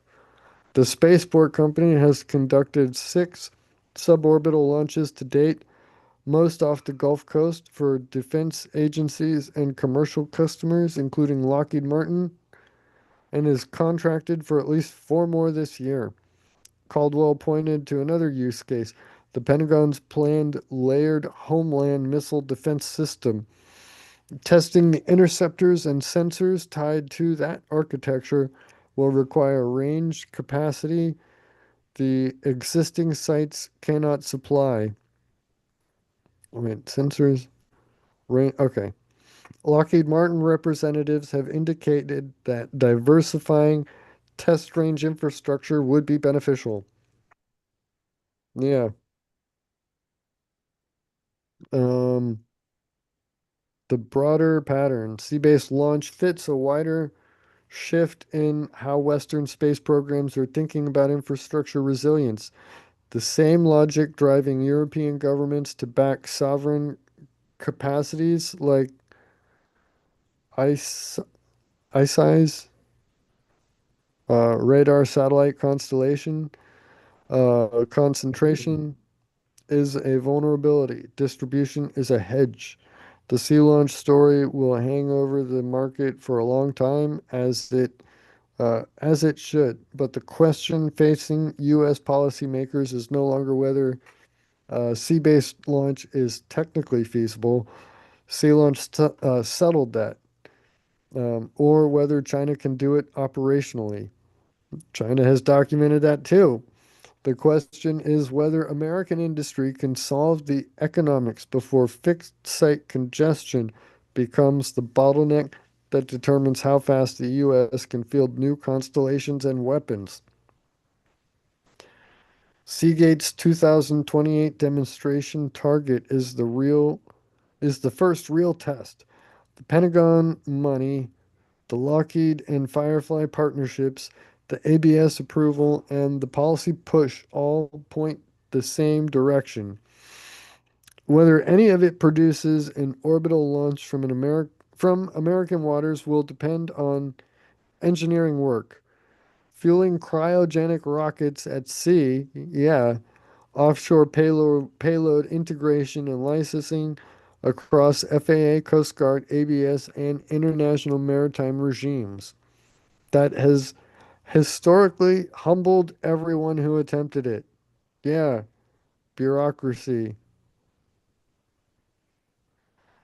Okay, ain't that fun? They mentioned like what was it, high population areas and flight plans and stuff. I never Mm. even thought about that. All of That's what I was I gonna mean, say when you're reading it. I don't know where Vandenberg is at and if it's close to stuff, but I'm assuming it's probably fairly populated as well. I Yeah, know Florida is, and there's tons of air traffic. They've got to like reroute planes and plan with the airplanes, not just the rockets. Yeah, yeah. yeah, that's I was part of thinking why they that. have such specific launch windows is the FAA has cleared the air traffic in that area, that time window. So, yeah, which is a shame when they miss those launch windows because that air traffic has all been diverted and cleared and everything. They've got that airspace above them, but it just happened to be stormy or windy or whatever, or somebody left a door unlocked and they gotta, go flip a switch and the whole thing gets canceled and stuff. There's all kinds of reasons they've done that. So yeah, it's you can see that on there are websites that have all of the FAA data with all of the flight paths and airplane, and you can see like right at the window that there's nothing there, Just right? Yeah, just yeah, both. Yeah, and Florida surprises me they in don't try particular. and relaunch more rockets from the middle of Kansas where there's not a whole lot of anything but wheat fields. Well, getting the rockets to Kansas would be the problem. That's why they do a lot of these launches at coasts because they can bring the rockets in by barge right up to Ah, shore. You Yeah, know, they makes build sense them that now. makes sense. Alabama and that's right at the Transportation Alabama, costs would be Mississippi. ridiculous. Yeah, yeah. Yeah, taken I to the don't middle of the think there's country. any interstates big enough to handle. Um, but interestingly enough, did you know that's also kind of not rockets, but you know, uh, military infrastructure is why and how the U.S. interstate highway system was developed and made in order to enable the government to move military personnel and equipment quickly around, and they just let civilians use them too. But it was initially pushed by Eisenhower for military. Um, or Nice of them to share. yeah, isn't it? Yeah. Um, but I mean, it wasn't exclusively pitched as, military only, but it was the initial impetus was after World War II, they had seen the Autobahn system in Germany and they had seen how much it had enabled the Germans um, in the early part of the war to move their personnel and equipment around in ways that no surrounding country was able to. And Eisenhower was like, I want that. So, yeah, we just don't build them the way that the Germans do. The Autobahn where they uh, no speed limits, right? Have you guys heard about that? I Yeah, Um, have. yeah, they They build must the not have a lot of potholes. that exactly. They build the roads there, the Autobahn highway with the roadbed like 3 feet deep and stuff. It's much, much bigger, I much watch deeper. videos of cars driving on there. Yeah, Yeah, I it's think if I remember correctly, they have a lot less wrecks too, which is interesting because they have no speed limit. right. People yeah. are getting where they need to get, and they don't have to slow Well, down or worry about it when they see the there's police. Slam on the there's brakes and a start an accident. there's a cultural difference there too, where they there's um a lot more respect for like the minutia of law and order and everything, and it's just kind of assumed that people will follow the rules and, you know, not put others in danger and stuff, you know. It's Yeah. like you're given this freedom to drive at whatever speed you want only because, we trust you not to abuse that, basically. But there's also, it's a lot harder to get a driver's license over in Germany too. Hold on, let me see. You mean Um, they don't hand them out to little kids? no, And get a permit, go to high school, school and back. you There's must. three student driver cars parked about half a block from me in the school parking lot right now. Mm. Yeah, to get a German driver's license, you must be at least 18 years old, must pass an intensive eye test and first aid course. You must complete mandatory driving school and pass rigorous written and practical exams. The whole process takes several months and is notably strict and expensive, costing between 2.5 to 4.5 thousand euros. Yeah, before you can mandatory prerequisites before you can even take the test. You must complete the eye test, vision administered by a certified optician or eye doctor, a first aid course. So a standard 9-unit lifesaver first aid course is offered by groups like the Red Cross, biometric photo, and you must have proof of your German residence. So I guess they have residence permits, and the driver's license is not treated as your um, de facto state issued ID the way it is here. And then the driving school and training, the theory you must complete 14 double hours. I don't know what they mean by double hours of in-person theoretical instruction and practical complete mandatory special driving hours. It includes driving on rural roads and the Autobahn and at night.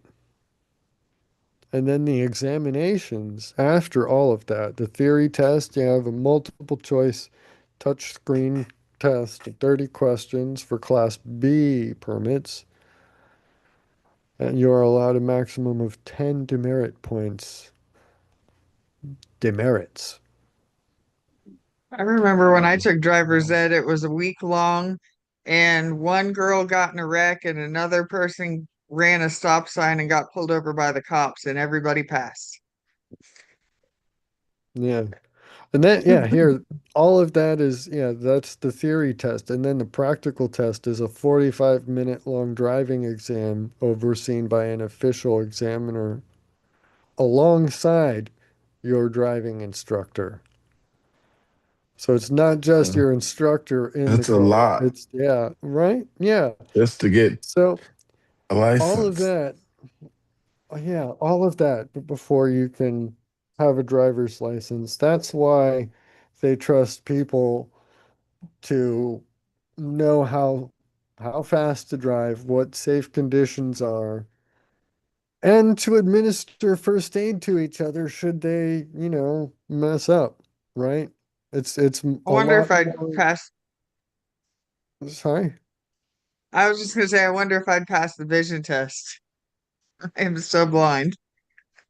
Um, the guy that I watch, he does like going as fast as you can in cars on the Autobahn. And he said that his YouTube channel, he's been doing this for years that I remember, at least since 2019. Um, he said he got a letter and said that speed isn't the problem, but he got a letter and a fine for endangering people. That's what he did. Yeah, Yeah, yeah, it's not how fast you go that matters to the Germans. It's how uh safe you go. unsafe, yeah, how unsafe the driving was, you know. A clear day, completely uncrowded road, nobody else at all, dry, straight line. Yeah, go for it. Mm, You're not hurting anybody. But yeah, if you're like weaving, that's a problem. Oh no, they just like one line. Yeah. You know, cars, they see you coming, so they get over. Uh, Yeah, that's another thing in Germany. They move out of your they respect the fast lane and the slow lane, right? And if they see yeah. fast lane coming up behind you, you're not the fast guy anymore. You get over and then come back and pass the dude you were trying to get around. But yeah, I Definitely don't know. not like that here. No, no. Yeah, it's a lot more like It would duty be a problem. duty bound, duty oriented there. It's a good The thing we have culture. speed It's limits interesting. here. It's Um, interesting to see what, we don't need that. Mm. yeah, well, the People German already culture the is going to be completely changed in just like a few years. There has been so much open border immigration policy in Germany that German culture is not going to be German anymore. Um, there's been a lot of Muslim immigration to the point, like right here, Handbook Germany, they've got a obtaining a driving license in Germany, and it's a woman in a hijab holding up, a license, big smile on her face. It doesn't look like a German, like what I would picture as a German person. You know, No I'm later not, hosen. no lederhosen, no, no, no little white apron or whatever. Yeah. So I don't know how that will, change the driving culture there, right? But they've been having a lot of trouble with Pakistani immigrants. Um, well, I don't know how I should go into any of this, but um, grooming gangs, I guess, and you can kind of infer the rest. Um, I don't know if you guys want I did fast. I'm waiting. Go ahead. to, huh? If you want to keep going, I'm listening. Well, that's the thing. I don't know what it's difficult to talk about and can be seen as inappropriate for some channels. I don't know. I don't know if Okay, understood. Mm. Um, But there's yeah, okay, so there are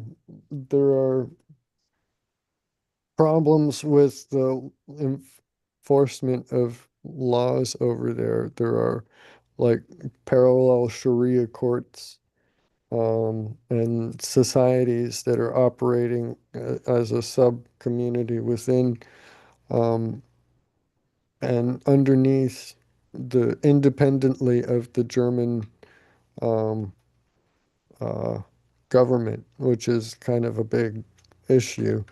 Um,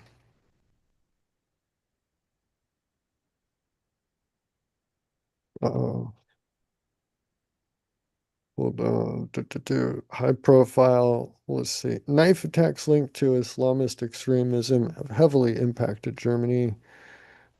They have sparked major political debates regarding migration, border control, and deportation. Notable incidents include Solingen Festival attack on August 2024. A Syrian asylum seeker killed 3 people and wounded 8 others at a street festival. The assailant pledged allegiance to the Islamic State, which claimed the attack was, quote, to avenge Muslims in Palestine and elsewhere. He was convicted and sentenced to life in prison. So, an asylum seeker, they let in an asylum seeker, and he goes and starts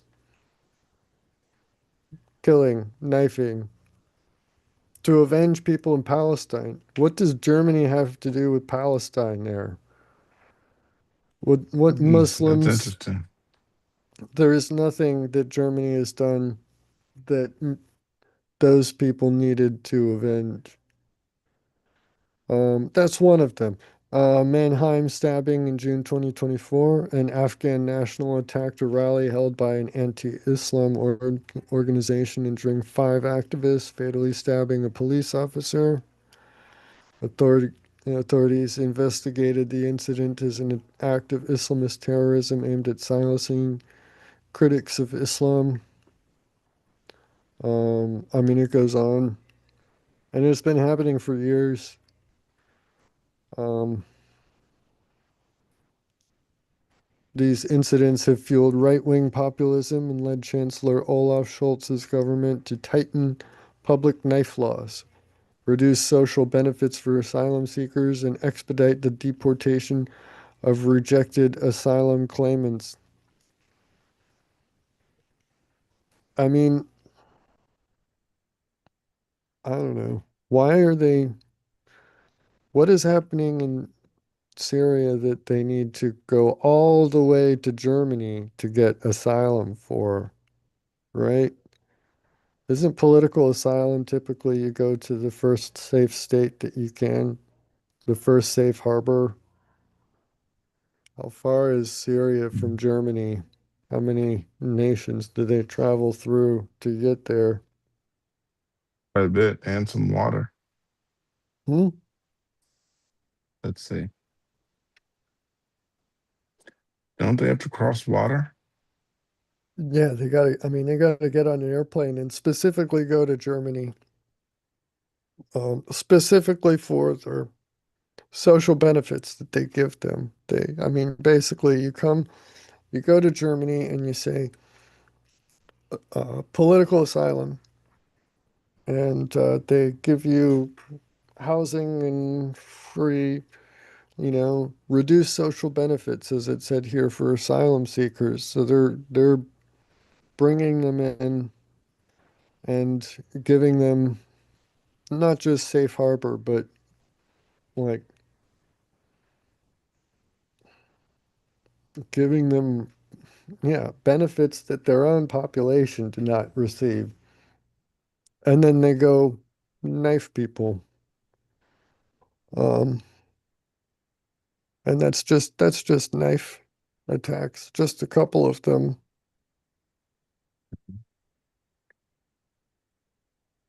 Everybody out there watching, Uh, thumbs up. Press that little bell and let you know when we go Here we live. go. And yeah, July hey, 23rd, water. 2020, from the BBC. Um, 10 men convicted over gang rape in Germany. 10 men, mostly Syrian refugees, have been found guilty over the gang rape of a woman outside a German nightclub. The 2018 attack in the city of Freiburg fueled anti-foreigner sentiment with protests by the far right. Um,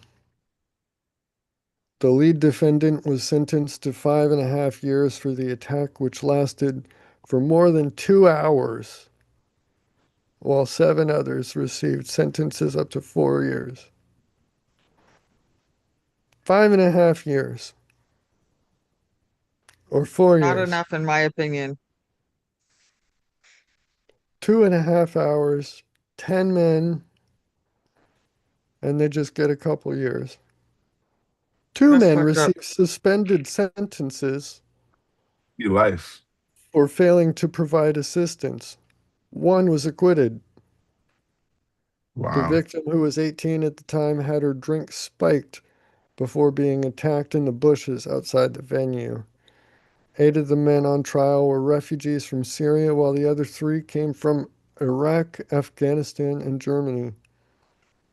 After the attack, which came following other high-profile attacks committed by immigrants, the anti-Islam Alternative for Germany took to the streets to protest against Chancellor Angela Merkel's liberal policy towards migrants. Ms. Merkel received both widespread praise and criticism for her open door policy. She has since admitted that Germany was ill prepared for the influx. So, yeah, why? Why do they need to Oh, get to Germany to be safe? Why? And why does Germany need to give them? Why is there any obligation to provide them any social benefits, any safe harbor, when this is what their own citizens receive from the asylum seekers?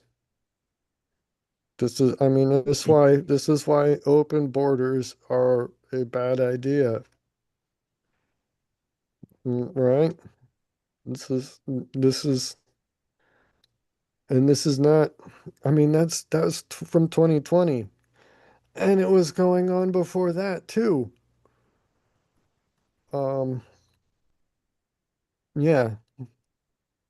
And now, when you go and do the Google search for the requirements to get driver's license in Germany, the German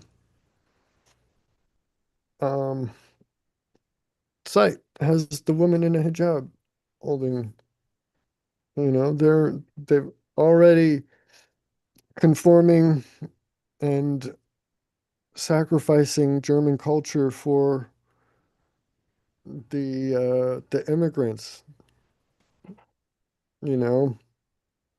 It's a a group of migrants who insist on uh, instituting their religious rules, and in order to be tolerant, they go and they do it. Why? It's yeah.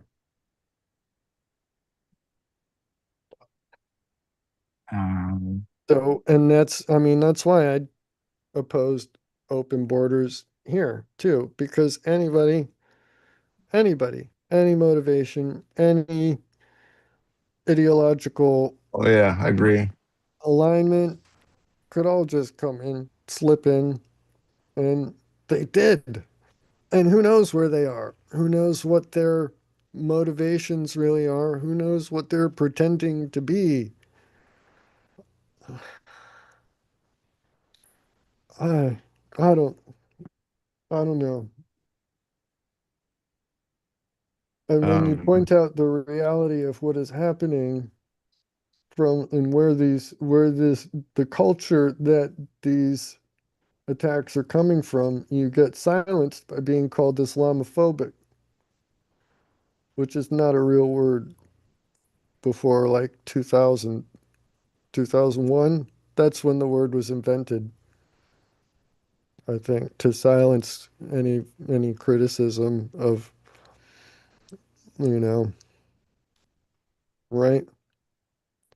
Is it a phobia, an irrational fear? Is it irrational to fear gang rapes and knife attacks and to not want that happening in your country? yeah, Is that's not something that crosses my mind. It's not as common here, but yeah, that's something to fear. Uh, as I feel like everyone should fear that. yeah, we should be Yeah, aware of it, aware that it's happening, aware where it's happening, aware of where it's coming from, and to watch our out news, for. yeah, What time to be our outside news is right. agencies are not reporting on these kinds of things. You got to get it from the internet, or you don't hear about it, right? Or foreign media, right? You got to go looking for it to find this sort of news. Um, yeah, because it's Islamophobic to point it out. Um, I don't know. I don't. Would you be considered Islamophobic? What I Everything that I just said would be labeled Islamophobic immediately Okay, if I, yeah, gotcha. um, yeah. But Um, that, any criticism of Islam, the religion or the culture, um, gets labeled Islamophobic. But I would I would call it more Islamorealism. I've been studying the history of um, these um, movements. There's been several different caliphates that have formed around Islam or around the world in the Islamic world. and the caliphate is essentially like the declaration of a single religious leader over the entire Islamic world. Um, and that's what they're trying to do again. They're trying to create another caliphate, another global caliphate is always the end goal of Islam. Um, and that's just, just a fact. If you read the Quran, that's what it says. It's, to go out and violently subjugate the Jews and the Christians. And polytheists I didn't were know. to simply be put to death. There was no concept of atheism at the time, so they would just be put to death as well, basically, unless the atheist was willing to just convert to Islam um, for the sake of being alive, right? Those were the three options that were given when the the Arab conquest broke out of Arabia initially. They expanded and stormed out of the Arabian Peninsula up towards Constantinople, the Byzantine Empire. They quickly took over Jerusalem. I'm forgetting the name of the battle, but it's considered one of the single most significant battles in all of history because it was basically the Byzantine Empire came out, stormed up, lined up their army and said, these Arab uh, tribes, wanderers, upstarts, kind of, they would view them, new kids on the block in terms of um, civilizational cultures.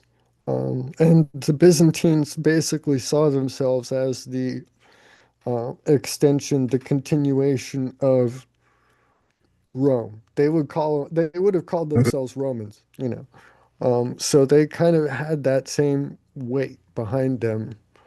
Um, so when they brought their entire army out and down and to deal with the Arabs coming out of Arabia, um, it was a big deal. And the Arabs were outnumbered and outgunned, so to speak. The armor and weaponry that um, the Byzantines possessed at the time was far superior to I mean, basically the Arabs were raiders, caravan traders and raiders, little to no armor, scimitars, and their basically their one and only strategy was basic to charge headlong at the enemy and just keep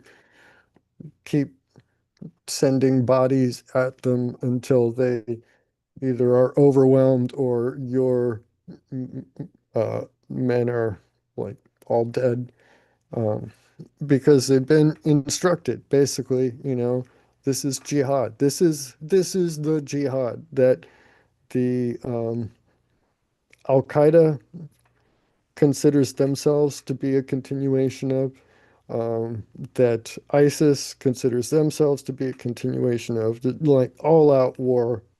Go fight, um, convert, kill, or die. Um, and they're not giving the convert option here. And when you're lined up in battle, um, so they're um, told, already, you get paradise, 72 virgins and forever.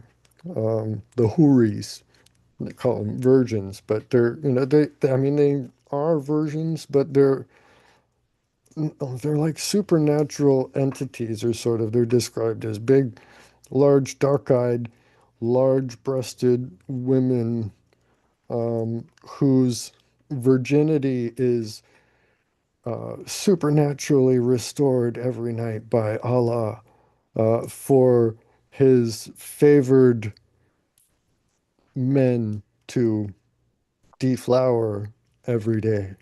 So if you ever wondered, only 72 virgins for eternity, for them to deflower all of eternity? Yeah, that's how it works. They just get, that's how the 72 doesn't run out. That's fucked up. Yeah. Sorry, but Yeah. And if you Hey. so that's what you get if you're a good Muslim man and you die. If you're a good Muslim woman and you die, what do you, the right. best, What do the women get? the best, the best they can hope for is to become one of the 72 houris for their husband.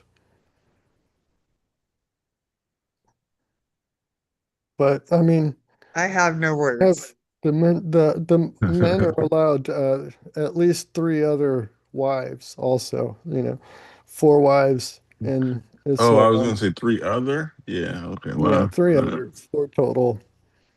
Muhammad Mm. got nine, but They're less interesting when it's more Muhammad was than given one. special dispensation specifically by Allah to have nine Mm. wives. The rest of the Arabs only get four. But that's, I mean, like, Allah's do you favorite. want more Or than four even wives? That's a lot even already. even his child bride Aisha commented, and this is in one of their um most like certified or they have a whole system of how they rank the credibility, reliability of the hadiths, which are the supposed sayings of Muhammad, um, and his followers, right? And so one of the most credible is Aisha had commented um, to Muhammad, kind of sassy comment, surely, truly, your Lord hastens to grant your every wish. Yeah, kind of true. Everybody kind of noticed it at the time too, right? It wasn't just us looking back retrospectively, like this is kind of a little fishy. But mm, yeah. And another, um, well, I don't know. I don't know. It's I think you should. criticizing Muhammad himself is more offensive to Muslims than, you know, Oh yeah. I discussing a think you lot should of the not. other history. But the battle there, it was basically turned against the Byzantines because of a random, it was right at the exact perfect time. There was this sandstorm that came and blinded the Byzantines. But that's exactly what the Arabs were used to in their life in Arabia, their caravans going back and forth. They knew how to deal with sandstorms, and their entire military strategy was basically suicidal charge headlong. You don't need to see very well to get that. Just go straight and slash from your camels, which the Byzantines hadn't seen camels before, so that kind of unsettled them and especially unsettled their horses. But this sandstorm came at the exact perfect time that um, the Arabs won, and the Byzantines. were almost totally defeated, and it was the bulk of their army. So without that defense, basically the Arabs ran roughshod all the way up through the Holy Land. They conquered Jerusalem. They, well, yeah, the whole Holy Land, all of Syria, um, and got all the way up to Constantinople, um, because Muhammad had said that whoever conquers Constantinople will be granted the greatest, will be forgiven of all sins and granted the greatest something.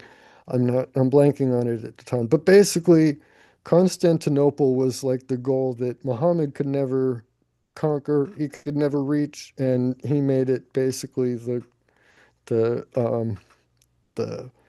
prime target, the prize for all Muslim leaders from that point forward, which um, at that time, from the very beginning of Islam, the Muslim leaders were, uh, functionally speaking, warlords. They were not like peaceful, um, like equivalent to Christian preachers that we sort of think of today. Um, but they couldn't conquer, um, couldn't breach Constantinople's walls. It had been built up for, I mean, so it was 700 plus years at that point. What's that?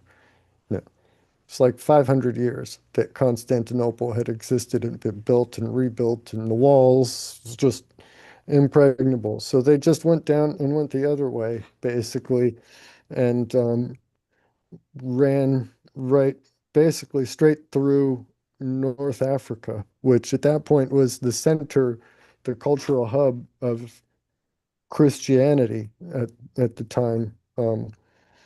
We think of Rome as like the center of Christianity, but that's only because at that point it was the only central original church um, that was not entirely conquered and obliterated by the um, the Islamist um, conquests.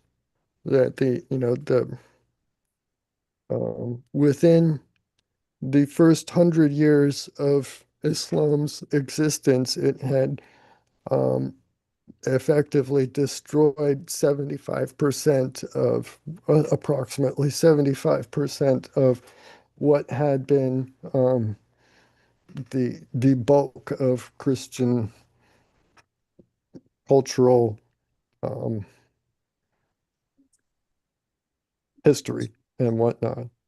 Alexandria, Tunisia, Algiers, I mean, all of North Africa, basically all the way up to the Straits of Gibraltar, um, which also, interestingly, that's the Muslim conquest is where we get the name, the Straits of Gibraltar. Before that, they were called the Pillars of Hercules. Um, the Greeks had, gone sailed all around the Mediterranean. They had known basically the shape of the entire thing. It was referred to euphemistically as the Roman Lake. Um, but once the the Muslim conquest got all the way up there, it was the warlord uh, Tariq ibn um, Brenning, forgetting his name. We're having a history moment. I'm down to learn anything. Um, Walter, here for it. Tariq ibn Zaid. was the Umayyad Caliphate was what was set up initially right after. Okay, wait, so yeah, at the very beginning there was the leaders of um yeah, the first caliphate was called or the first main caliphate was called the Umayyad Caliphate. They were basically the ones who had sent um this big warlord, which is interesting because he was actually a Berber from North Africa, but the original Muslim system was like super racist.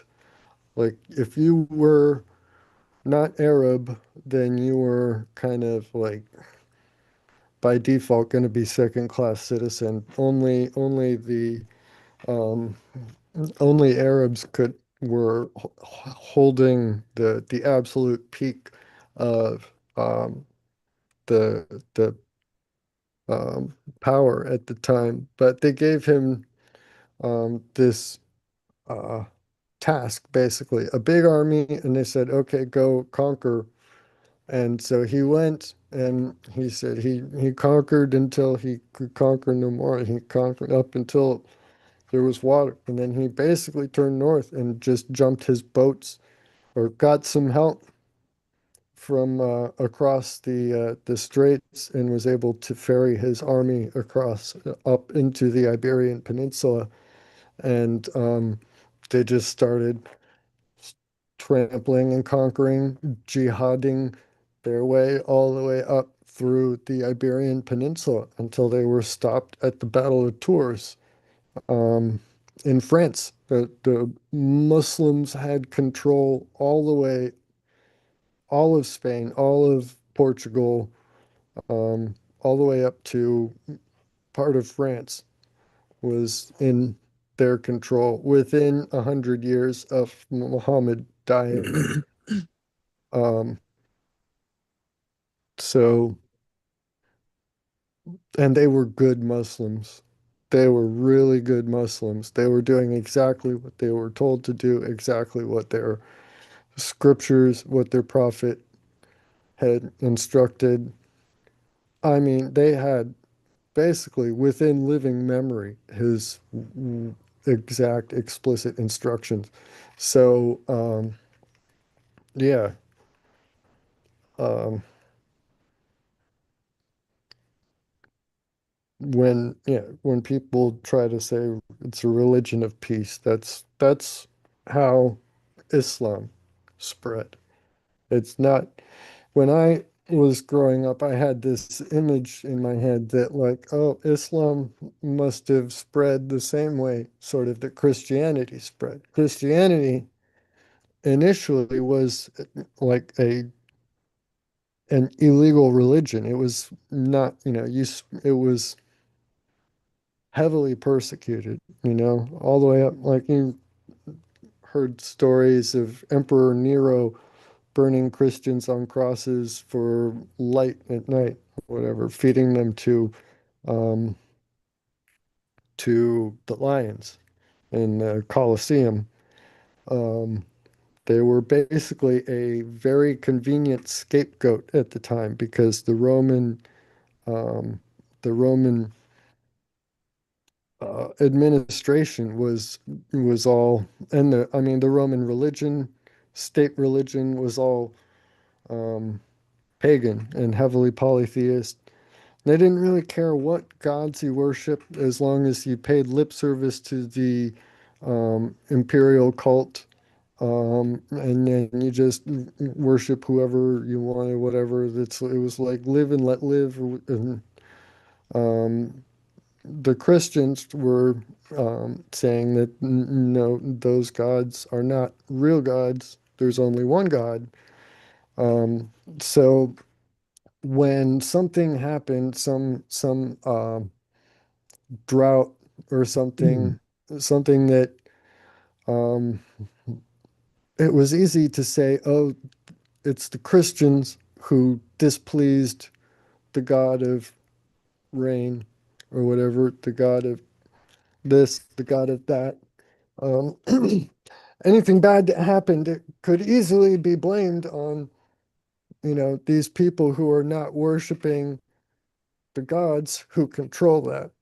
Um, so that's why Christianity was so heavily persecuted when it first, um, emerged. Um, it was, spread by word of mouth. Um, people were holding their church services, what became eventually church services, is gatherings in homes in secret, um, and yet it's still spread by word of mouth, um, and still managed to take hold, to eventually become the legalized by Constantine. A lot of people think that um, Constantine converted to Christianity. Constantine legalized it, but he did not make it the Roman state religion. That happened later. But um, that is not how Islam um, spread initially. Um, and its initial spread was exactly how their scriptures were telling them to. So, um, not a religion of peace.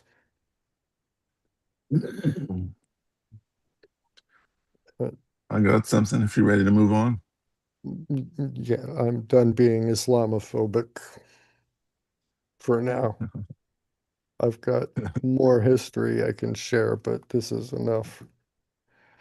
All right. We got our daily dose. Yeah, Uh, I didn't even we got read any translated quotes from that time period. Those leaders. Oh gosh. If you want to know why those attacks in Germany are happening, it's exactly what they were told to do by those leaders. They're following exactly what they're being taught to in their Muslim schools. They get taught Islamic history, and this is what they get taught. But they teach it in Arabic, so nobody can know except, you know, the ummah, the believers. The whole world is split into two broad categories: the believers and the unbelievers. And the believers are supposed to hate the unbelievers, fight and hate Mm. them wherever you come across them. Since I'm gonna Surah 9, I'm gonna 929, I move think. forward, Mark. Yeah, sorry. It's all right. You're passionate about what you're talking about. That's why I let you It's go. important. It's important. Yeah. I got something here that says Chicago Bulls waive Jaden Ivey for comments about religion and sexuality. Pride nights honoring the LGBTQ community have been a contentious topic in the world of sports, with clashing opinions on the need for Pride Night, Pride Night games, and the responsibility of players to participate in the events. Ignite debate and criticism across all major sports leagues. A recent controversy brought the conflict to the forefront once again. Chicago Bulls guard Jaden Ivey, the fifth overall draft pick in the 2022, has been outspoken about his newfound faith of Jesus. In a recent live stream, he spoke out against the league's Pride Nights, saying the world proclaims LGBTQ, right? They proclaim Pride Night, and the NBA does too. They should show they show it to the world. Uh, they come they come join us for the Pride Month to celebrate unrighteousness. They proclaim it on billboards. They proclaim it in the streets, unrighteousness. Shortly afterward, the Chicago Bulls announced that the team had waived. Oh, can you guys hear me? I do. Yeah, Okay, just making sure. yeah. I'll be right back. I got the volume up. I can Um, still hear. I'm just be a sec. okay. Yeah, I can hear you. Shortly afterwards, the Chicago Bulls announced that the team had waived Ivy due to, in quote, conduct detrimental to the team. To the team, a shocked Ivy challenged the statement and says, "Why didn't they just say we don't agree with his stance on LGBTQ? Why didn't they say that? How is it conduct detrimental to the team? What did I do to the team? What did I do to the players?" People on social media quickly were quick to accuse the NBA of hypocrisy, citing numerous examples of current NBA players who have behaved in is it Egregious. egregious ways without fa- without facing such severe punishment. The incident has also put other Christian players on guard. During a press appearance, Dallas Maverick center Daniel Gafford wore a shirt inscribed with the words "Faith isn't for the weak." When a reporter asked what the phrase meant, he spoke briefly about his faith, but noted that he didn't want to discuss it further due to, in quote, the stuff that's kind of going on, the obvious situation. I don't want to get waived or anything. Tensions exist, not just between Christian athletes and NBA and the NBA, but seemingly among the athletes themselves. In live streams recorded, after being waived, Ivy directed his frustration toward other professing Christian players, including superstars Steph Curry and LeBron James, claiming that they are, in quote, aren't surrendered and, in quote, don't know Jesus Christ. The story is still unfolding, and Christians would be wise to not give the knee, not give into knee jerk reactions. But to some, the NBA's treatment of Ivy is clear example of religious persecution. To others, the situation simply underscores that words have consequences, and Ivy is a clear example of religious persecution. To others, the situation simply underscores that words have consequences, and even passionate convictions should be communicated carefully. Reports have surfaced that Ivy's increasingly vocal beliefs have become an unwanted distraction in the locker room. Either way, Jaden Ivey's experience is a reminder that Christians live in a world that is not their true home, and facing conflict is inevitable. John 17, chapter 14 through 16. Mm. Yeah, so he doesn't agree about there being the Pride Night, Pride Month, and they decorate the court and just not allowed to speak your opinion, is what they're saying, basically. He has been let go, and he does not play for that team anymore. I don't think he's signed by anybody at the moment, which is messed up. Thoughts on that? Everybody has a right to their opinion.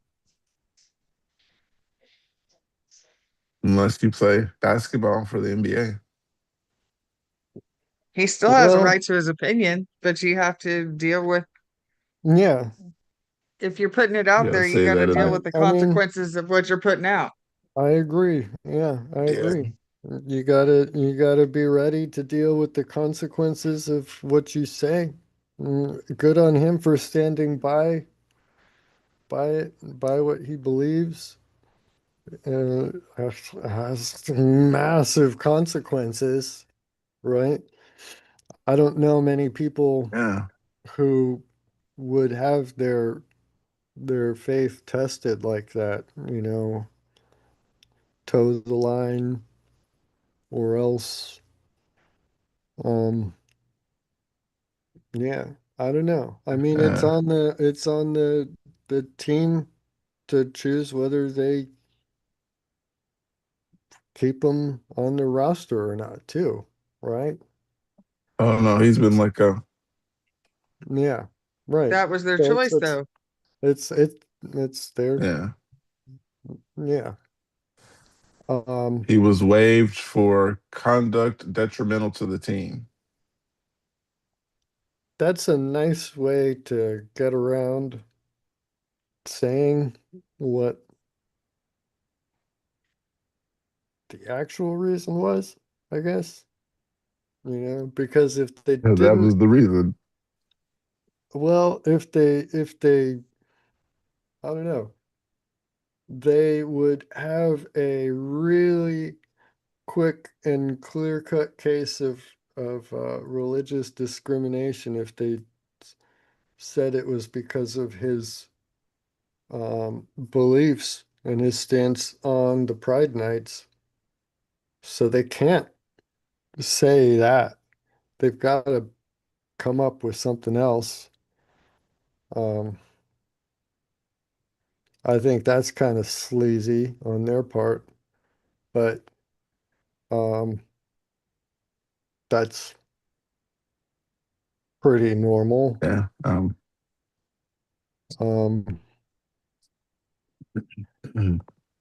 I had the uh, audio. I didn't know if you wanted to hear it or not. But yeah, yeah. um, He just got online, just on his live, just telling it, just like, how he felt. But hey, you already been let go, so tell it all now. But yeah, I mean, why not? it's messed up. It's not like they're gonna bring him back, right? Not At the for, moment, no.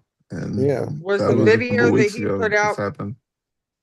was the video he put out online prior to them letting him go? No, I believe it was after. Wait, And no, what it did was he before, I do for the, believe. Yeah.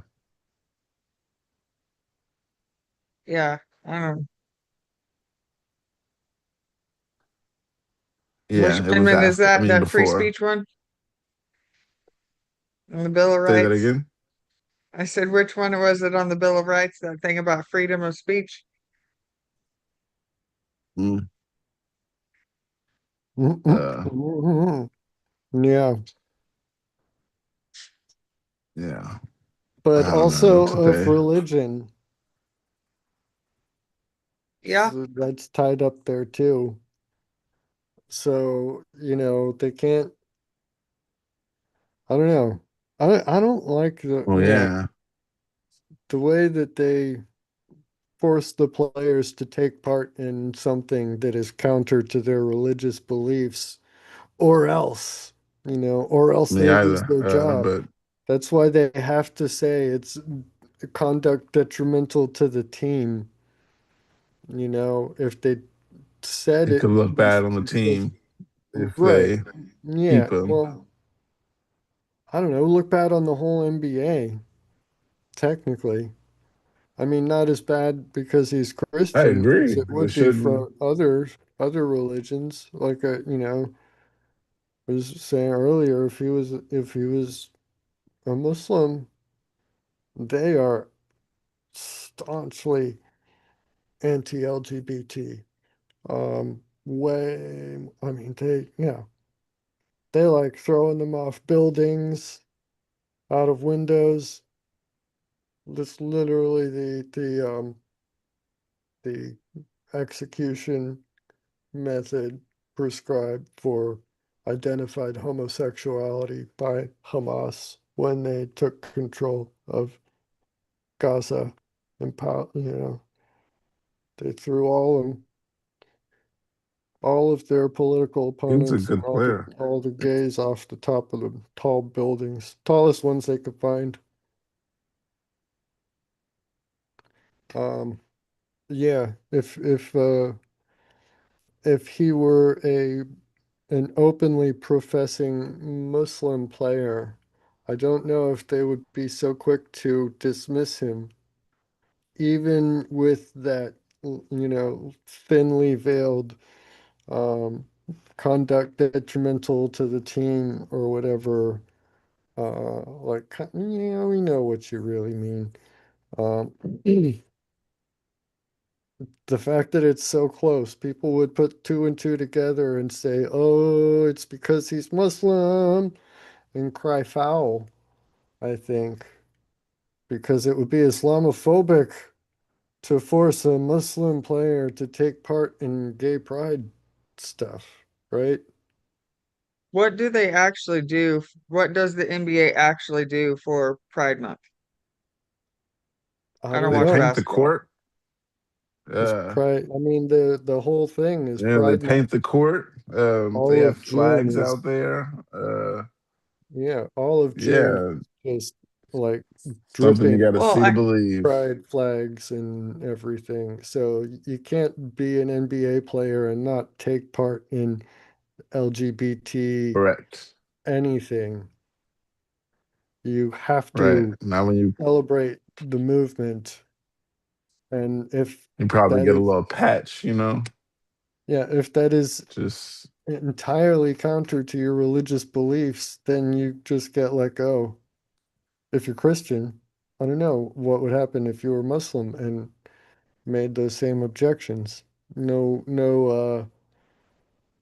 No Muslim players have come forward and made it. Are there Muslim NBA players?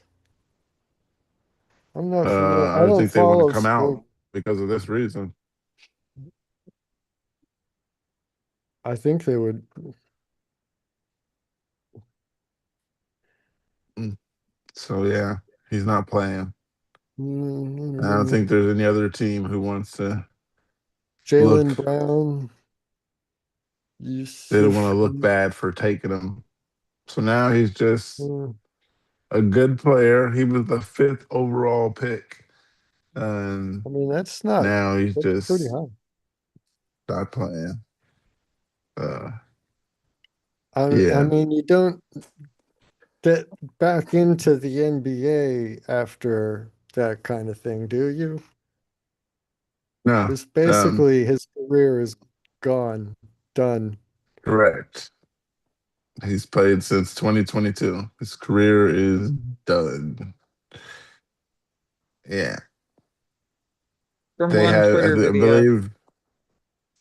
I believe when the Bulls waived him, they give some other team, I think, 72 hours to take that contract or just let him go.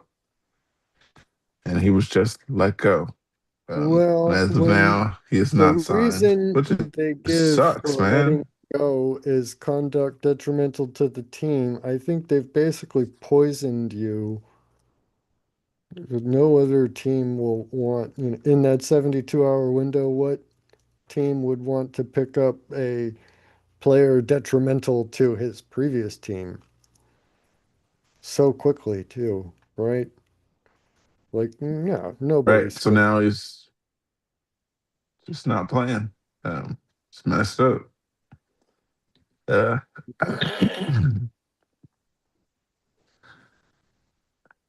um, I had that other article that you said was interesting when I sent you last week when it says the squirrels are getting turned into carnivores. Remember that? I do not remember that. No. No, I do. Okay. that sounds Good, because you interesting, told though. me that's what I you don't said think I last still have time. it open though. Yeah, I got it though. it's I'm gonna good to For read know it I'm because consistent Mark. on that point, at least. Carnivorous squirrels are Yeah, interesting. I thought the same thing. I thought you'd say that. So also, yeah, check that one out too. Anyhow, it says study Oh my reveals gosh, California squirrels. is it that same dude who doesn't know how to properly punctuate his I believe like so. video Sorry about thing? that. probably. Yeah, oh my gosh, why does his blog come up so much? Probably because we Apparently I he put think I on, likes to looked write at it about once. well, he Yeah, probably because we picked on, like, clicked on so many of his articles in the past. Google probably just thinks we like them. I don't Yeah, know. and they're listening. It's interesting Apparently stuff. he It's just difficult to right. read. I feel like an idiot when I fumble around reading. I Yeah, just read it as is, Mark. yeah. I just Just read it gotta. because I'd be like, I didn't write this. I'm just reading. Yeah, Uh, we gotta make a disclaimer. Every time we start reading somebody else's writing, it's like I'm good at reading. I'm This is just just reading poorly what it written. says. Yeah. Yeah, so I Okay. didn't know if Yeah. you guys noticed Disclaimer. that, Pookie but knows how to read and he reads very well. This guy just can't at punctuate. times, Yeah. Well, hey, yeah, epilepsy. when you see me stumble reading, it's because there's either missing a comma or missing a period. There's quite a few run-on sentences, but I just Or keep like reading it, there's like and something like, weird about yeah, it. Like or like Like, yeah, what, like and like like yeah, just like every other word. That was crazy. I forgot who wrote like that. Like it was like crazy. Like oh man, yeah, whatever. yeah. Like I read this article like anyhow. Like Like, yeah, just like okay, let's just get on with it, man. Like, come on. like okay. Mm, I'll um, be right back, but Study I'm still reveals listening. California squirrels. Gotcha. Study reveals California squirrels are turning carnivores. They're basically hunting other animals for the first time, which is very interesting. Something odd happened in California Park last summer. Ground squirrels, the chunky sunbathing herbivores you step around on hiking trails, started killing things. He Researchers already watching missed a comma California there ground too. I just want squirrels. to point that out. He already messed up. Hey, The I guy, was gonna just keep going. yeah. It would take Mark to point it out. I was gonna just keep going. I'm just reading. Researchers watching California ground squirrels uh, at Briones Regional Park in Contra Costa County recorded 74 separate squirrel incidents in which the animals hunted, killed, and ate California voles. Uh, I don't know if that's a word. Oh, it might be Yeah, Microtus voles. Yeah. californicus. The squirrels involved weren't just opportunistic nibbling on something they wandered too close to. They were stalking prey through tall grass and running it down across open ground. Of 31 recorded active hunts, 17 ended in a kill success rate of around 55%, which is hard to explain away as accident. The behavior clustered in early July and tracked a population spike in the voles at the park, documented by citizen scientists through iNaturalist. That timing matters. California ground squirrels are textbook omnivores, seed roots, and occasional insect, but voles offer far more energy per mouthful than any of that. When high calorie food source suddenly became abundant, the squirrels apparently took notice. This fits reasonably with with optimal foraging theory, which predicts that animals will expand their diet when richer options appear. What's harder to explain is how fast and broadly the behavior spread. 27 individually identified squirrels took part. There was no period there. I'm sorry. Um, 27 individually identified squirrels took part in a hunting activity between June 10th and July 30th. Juvenile adults, males, females, of all of them were on it. Um, that's not one eccentric individual. That's something closer to population-wide behavioral switch being thrown. Two explanations have been two explanations have been floated, and they aren't mutually exclusive. The first is that carnivore carnivory was always latent in the animals, a capacity that sits dormant under normal conditions and surfaces when circumstances change. The second is that some squirrels figured out and others watched and copied them. Social transmission of hunting behavior is confirmed. Would be striking, finding its own right, but the study doesn't yet resolve which explanation carries more weight or whether both are operating simultaneously.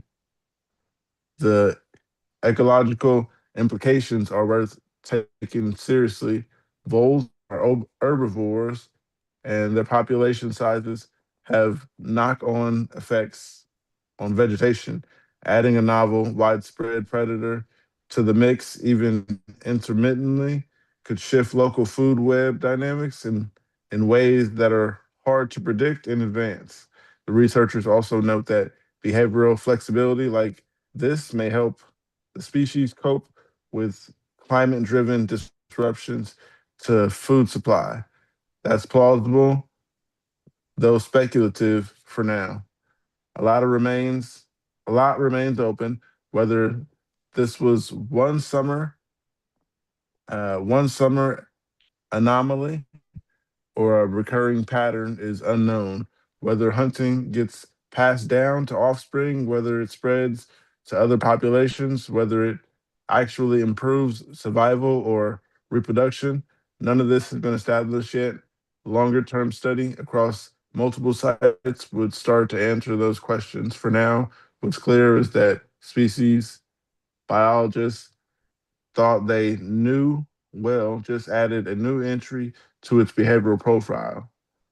The California ground squirrel, it turns out, is a predator at the least when conditions are right. Mm.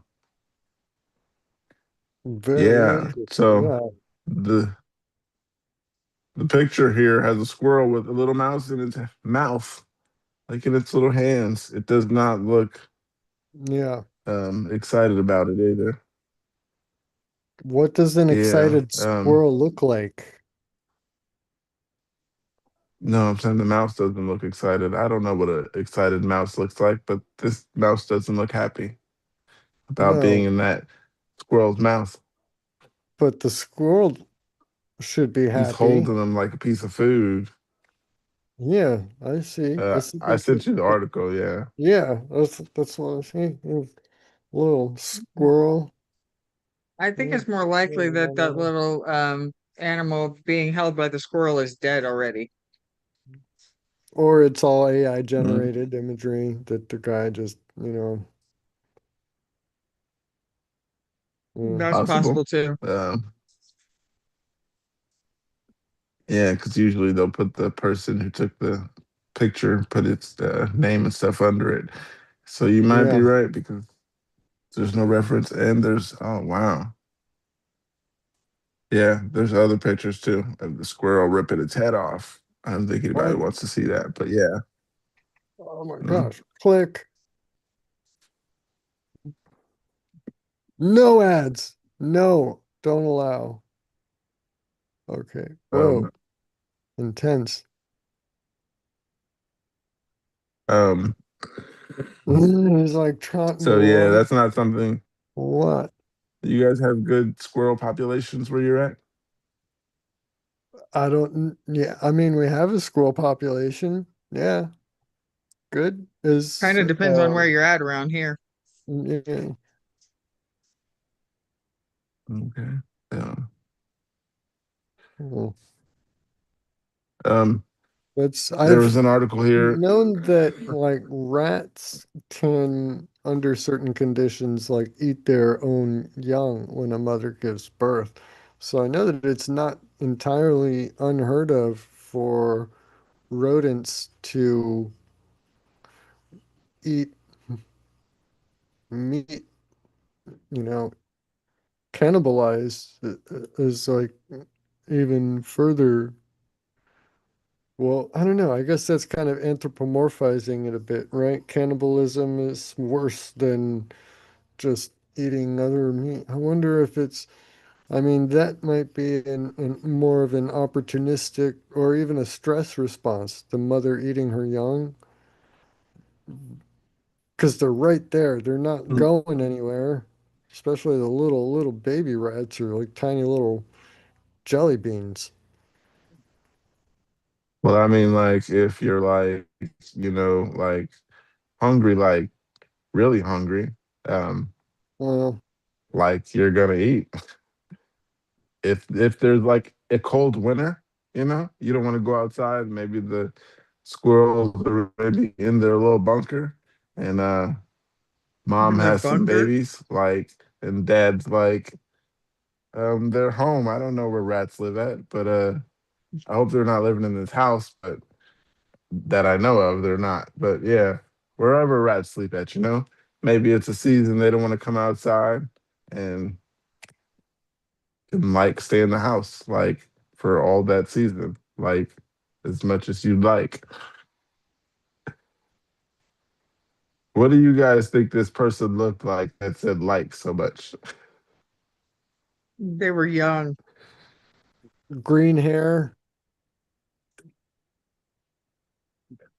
um, Gonna say a ginger, eyebrow piercing, orange and at hair. least one lip ring. Um, I'm gonna forever remember, like after every like other word, like yeah. yeah. Um, so yeah, you guys don't have to worry about the squirrels. Also, they're in California, so that Well, also I don't sucks. know. We have squirrels here, so I don't know. Maybe It's your squirrels possible. aren't that hungry.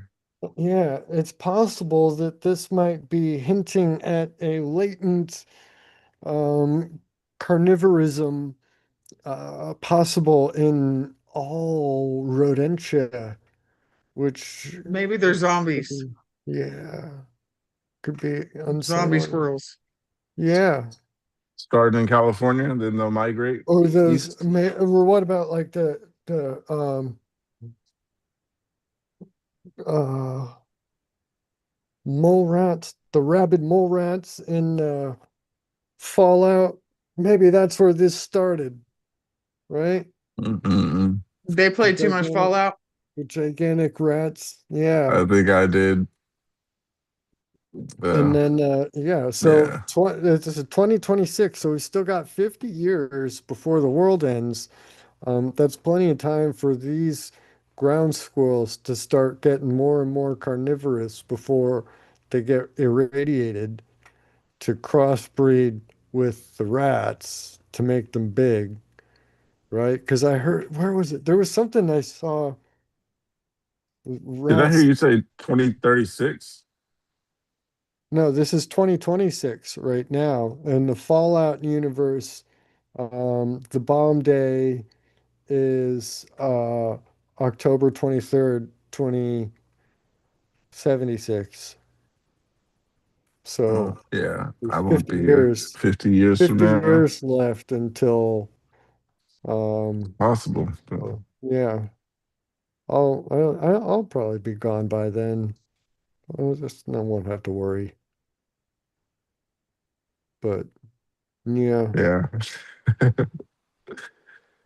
um, yeah. Hopefully it doesn't come sooner. Yeah. At least we've got the whole concept of, well, not the whole concept, but part of the concept behind the retrofuturism of Fallout was they had an idea where the world um discovered and ran with nuclear energy, but never um developed the uh transistor, the silicon microchip.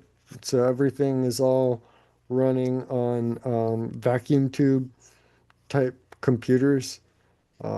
That's why they're all big, gigantic, and the um, tech is all kind of 1950s clunky, computer and robotics type stuff combined with like a little bit, maybe a little bit, some 80s stuff. The computer terminals look a little 80s, but yeah, so without the computing power that came with the transistor, that's how why they explain, or how and why they explain the world being the way it was in 2076, as opposed to being futuristic from our perspective now, right? Which is a good design call, I think, on their part, because it means that it doesn't matter what year somebody plays it, right? It's not gonna look like um behind the times, because they can always say, well, this diverged from that timeline back way back then, so that's why it's different the whole time. It's different all the way back. So yeah, can you tell I'm a Fallout fanboy? Yeah. Never Uh, played it. You know what? Oh my gosh, don't. No, I'm just kidding. Fallout. Um, Bethesda got it. Do you play any Fallout, or not Fallout? Any video games, or played them all. no? Not in the Play them last all, but decade. I played all. oh, oops, Pookie's gone. No, I haven't bumped the played video button. games in forever. No, because No. the first Fallout game came out back in the 90s. It was like a top-down isometric, turn-based RPG game, I and played some. Do you remember Oblivion and Skyrim? I played some of that way back forever ago. yeah, that's right around the time period that Bethesda bought the intellectual property rights to the Fallout franchise. So if you knew and were comfortable with Oblivion, then Fallout 3 is kind of the same I game really engine. I really liked Oblivion, but then it went to Skyrim and all this stuff went online where you're playing with all these people all around the world rather than just by yourself. And I I, didn't like that. yeah, I don't want to deal with all these other people. Yeah. Right. Because I would go and I'm just like out doing my own thing and I just have people come and kill me. I'm just like, okay. Yeah, I like But that in Fallout 76 they changed it. You have to actively agree to player versus player conflict and combat. Otherwise, they like leave you, in you your own know, little spot by yeah, yourself. you can play together, work together, but you can't fight unless you like consent. It's all consensual, very woke. That's great. Um, yeah, but it's a I really might good. actually consider it if that's Yeah, how it is, honestly. Because I it is liked it. that, and in Fallout 76, the whole world map has a maximum of like 8 players. So they drop you into a different map, a different world every time. And I mean, the Fallout game maps are so big that even if it's packed with 8 players, um, You're you're probably not going to still, run into anyone. unless you specifically seek each other out, you're gonna have trouble finding each other. Um, so yeah, it's 76 I like. I started going back. I started a new character recently on the PC version, and yeah, I didn't like it at first. It changed some of the mechanics from um, the previous games, like 3 New Vegas and 70 or and 4.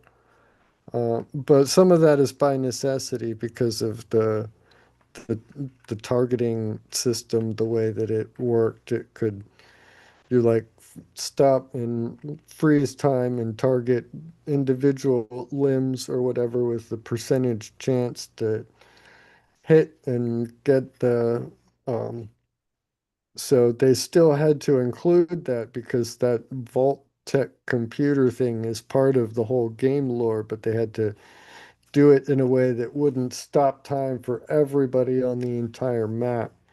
Um, but I mean, I don't know. Eventually, actually, now that I think about it, I just haven't used the VATS at all. So I don't know. I forgot even how it works now. So I haven't tried using it again. I just treat it like a normal shooter, actually now. I just run around and pow pow pow. And yeah, I like the the narrative. I don't like the competitive aspect of a lot of games. So, Yeah. uh, That's kind of why I quit playing was because everything got so competitive with all the online stuff. And I was like, I really don't have any interest in this. If I want to play a game, I just want to play it by myself and do, you know. yeah, yeah.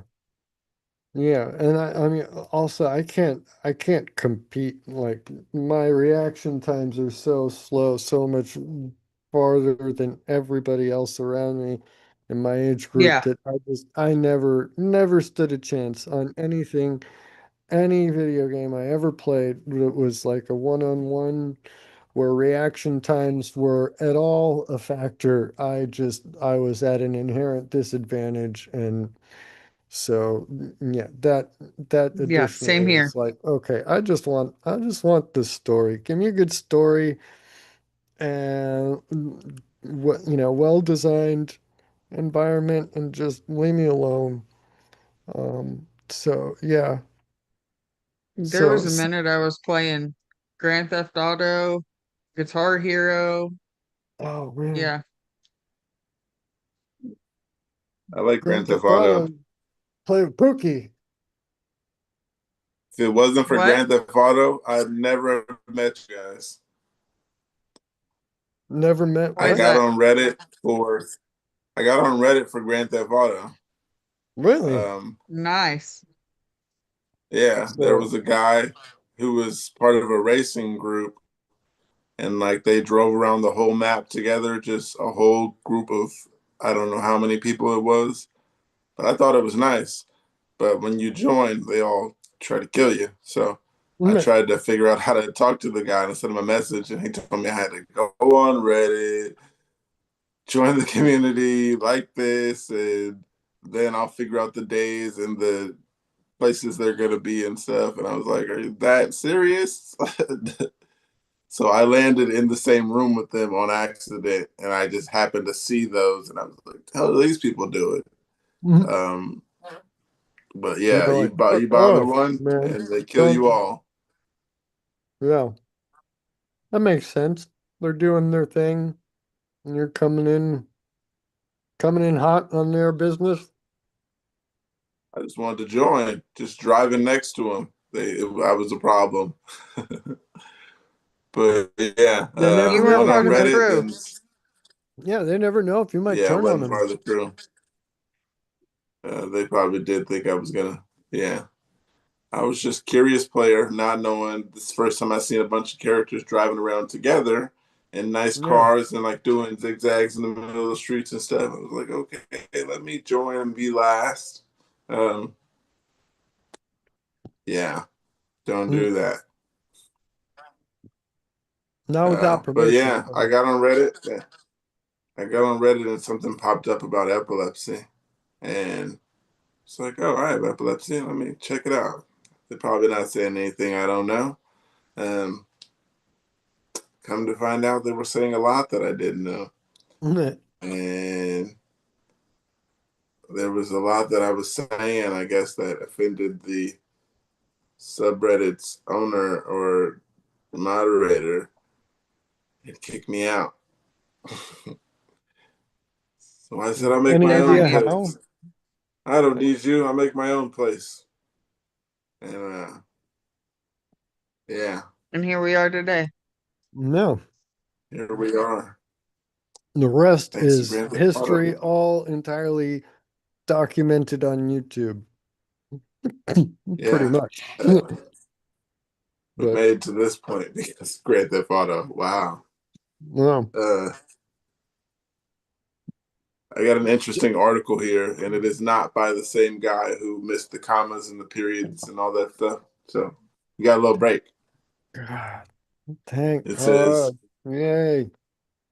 strict parenting linked to increased deceptive behavior in children, study suggests.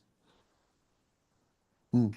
A naturalistic study comparing children at two schools with sharply different disciplinary cultures found that 3 and 4-year-olds at the school using corporal punishment lied more often and sustained their lies more convincingly than the children at the school using non-punitive discipline.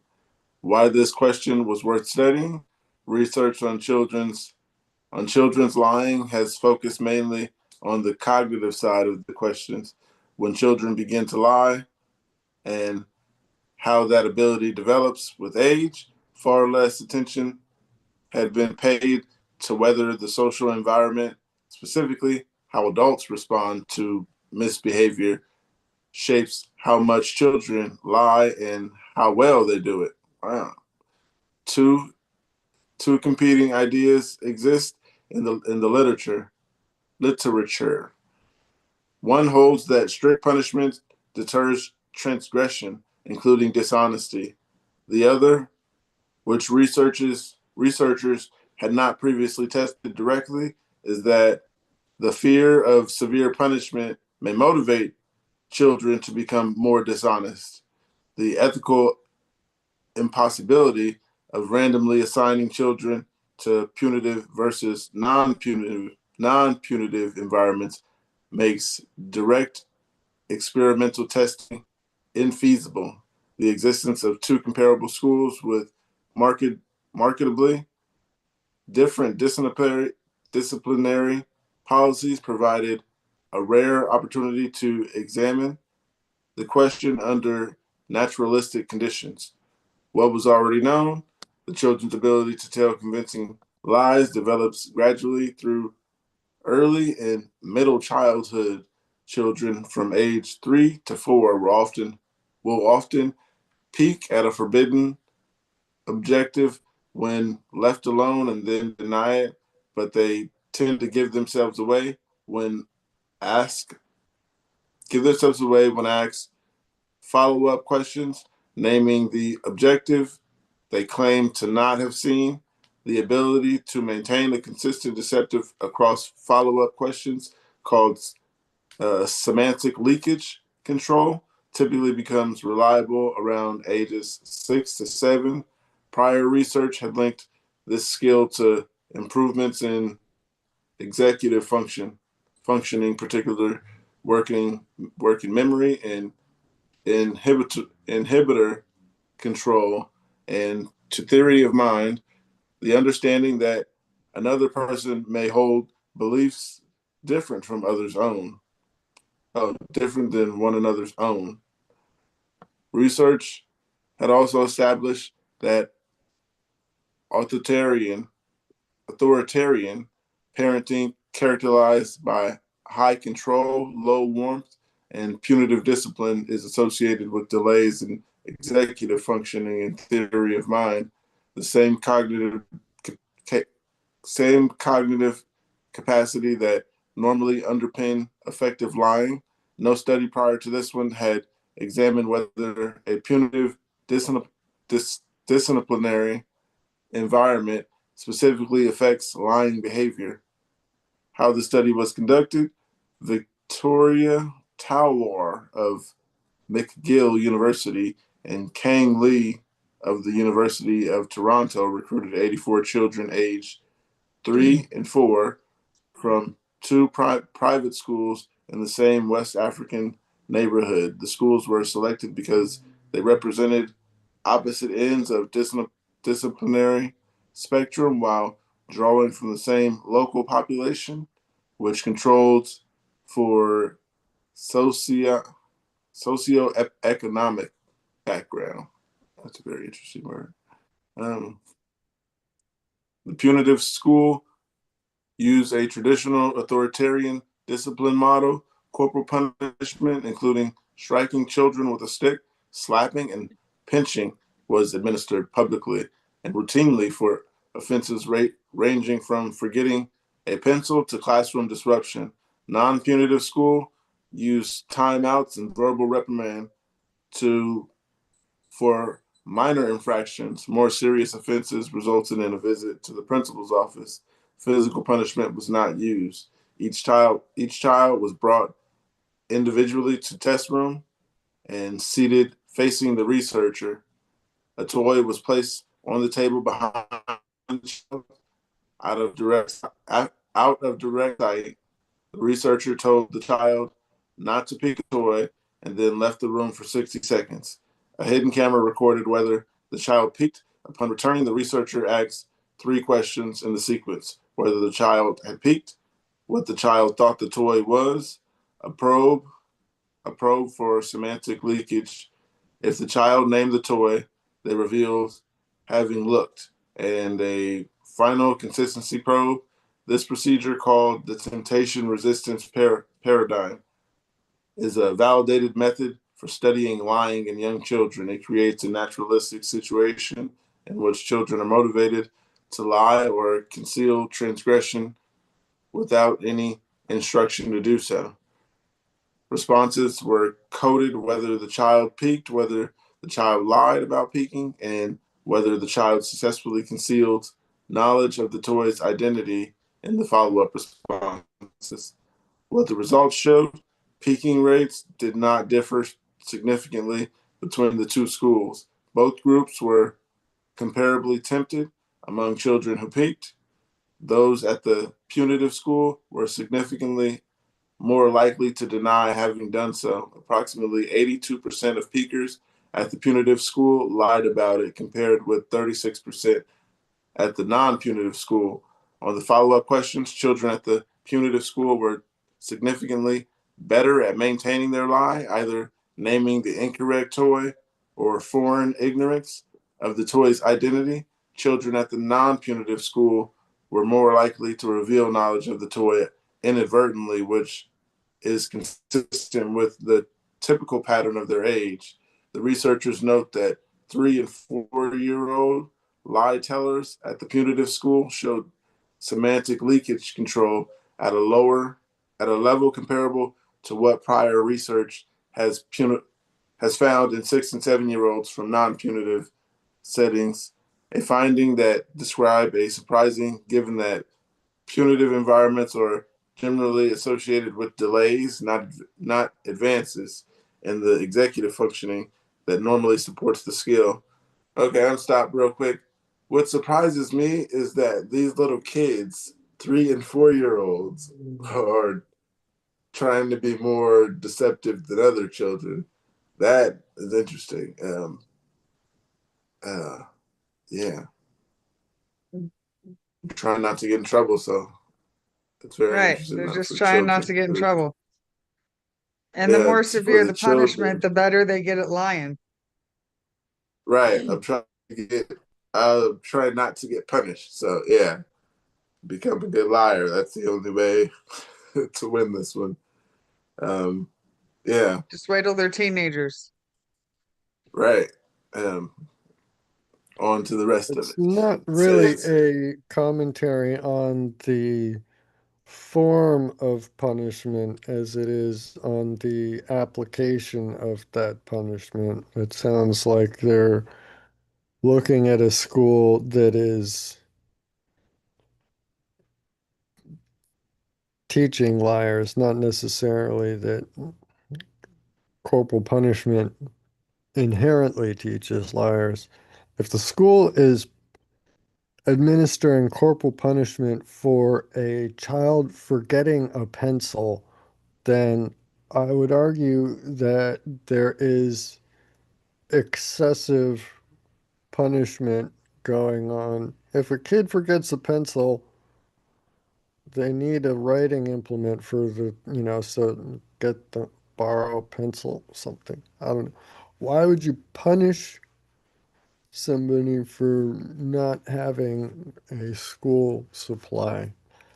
So I don't think that they have or can control for that variable in this study or any study, which really, well, yeah, any study that they could ethically get approved by whatever funding backer source they have.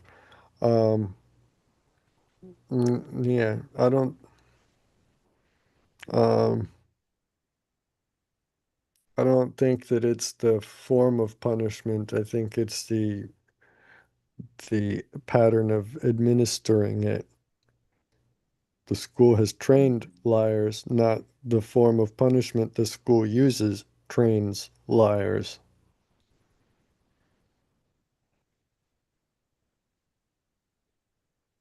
That was it. Go Yeah. on. Sorry. Just my quick aside there. Anyhow, what the researchers concluded, Talwar and Lee concluded that a punitive environment not only increases the frequency of dishonest behavior in young children, but also accelerates the specific competence required to maintain deceptive under questioning. They proposed two non-exclusive explanations. First, children at the punitive school may have perceived the disciplinary policies as unjust, making lying a justifiable strategy to protect themselves from disproportionate consequences. Second, consistent with social learning theory, children may have improved their lying through repeated practice, refining deceptive strategies, because the incentive to succeed, avoid punishment, was consistently high.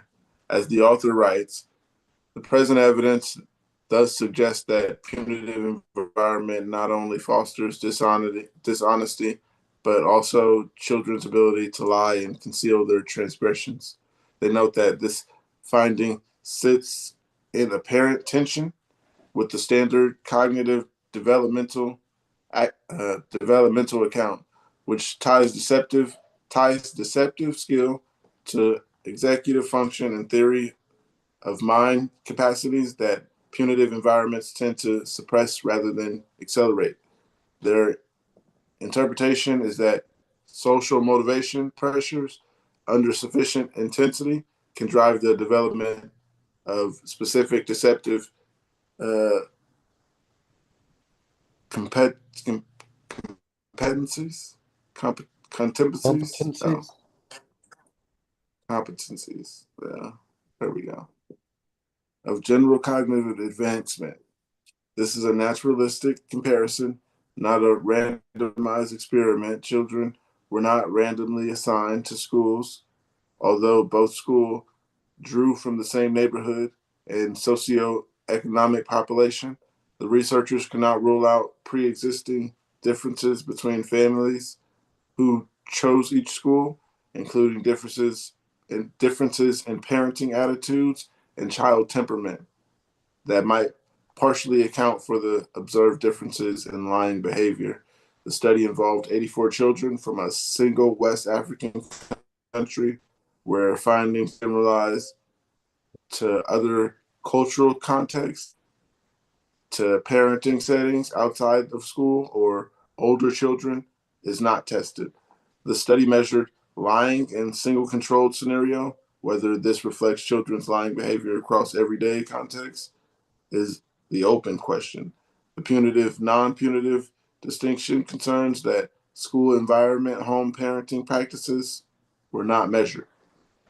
The study demonstrates in association with disciplinary environment and lying behavior, it does not isolate the mechanism. The two explanations two authors propose fear-motivated learning and social practice remain post hoc, hoc, HOC. Post hoc. The accelerated semantic leakage, a control observed in children from the punitive school is, as authors acknowledge, unexpected given known associations between harsh environments and cognitive delays and requires further investigation. That is all. Yeah, basically the kid learned how to not get in trouble. There's another way to not just kind of no way to prevent that. It's kind of a way to protect yourself. So you become deceptive by instinct. You know what I mean? Survival instincts. There we go. I was looking for the word. Yeah. Yeah, I fully understand it. Trying to get in trouble, you learn what not to do to not get in trouble. And the older you get, the better perfected it is. That's more a problem of the application of the discipline than of the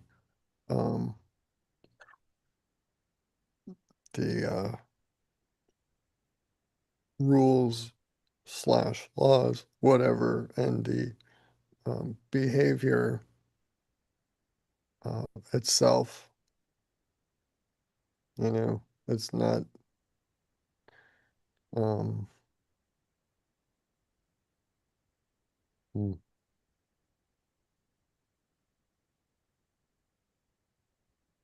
I don't know.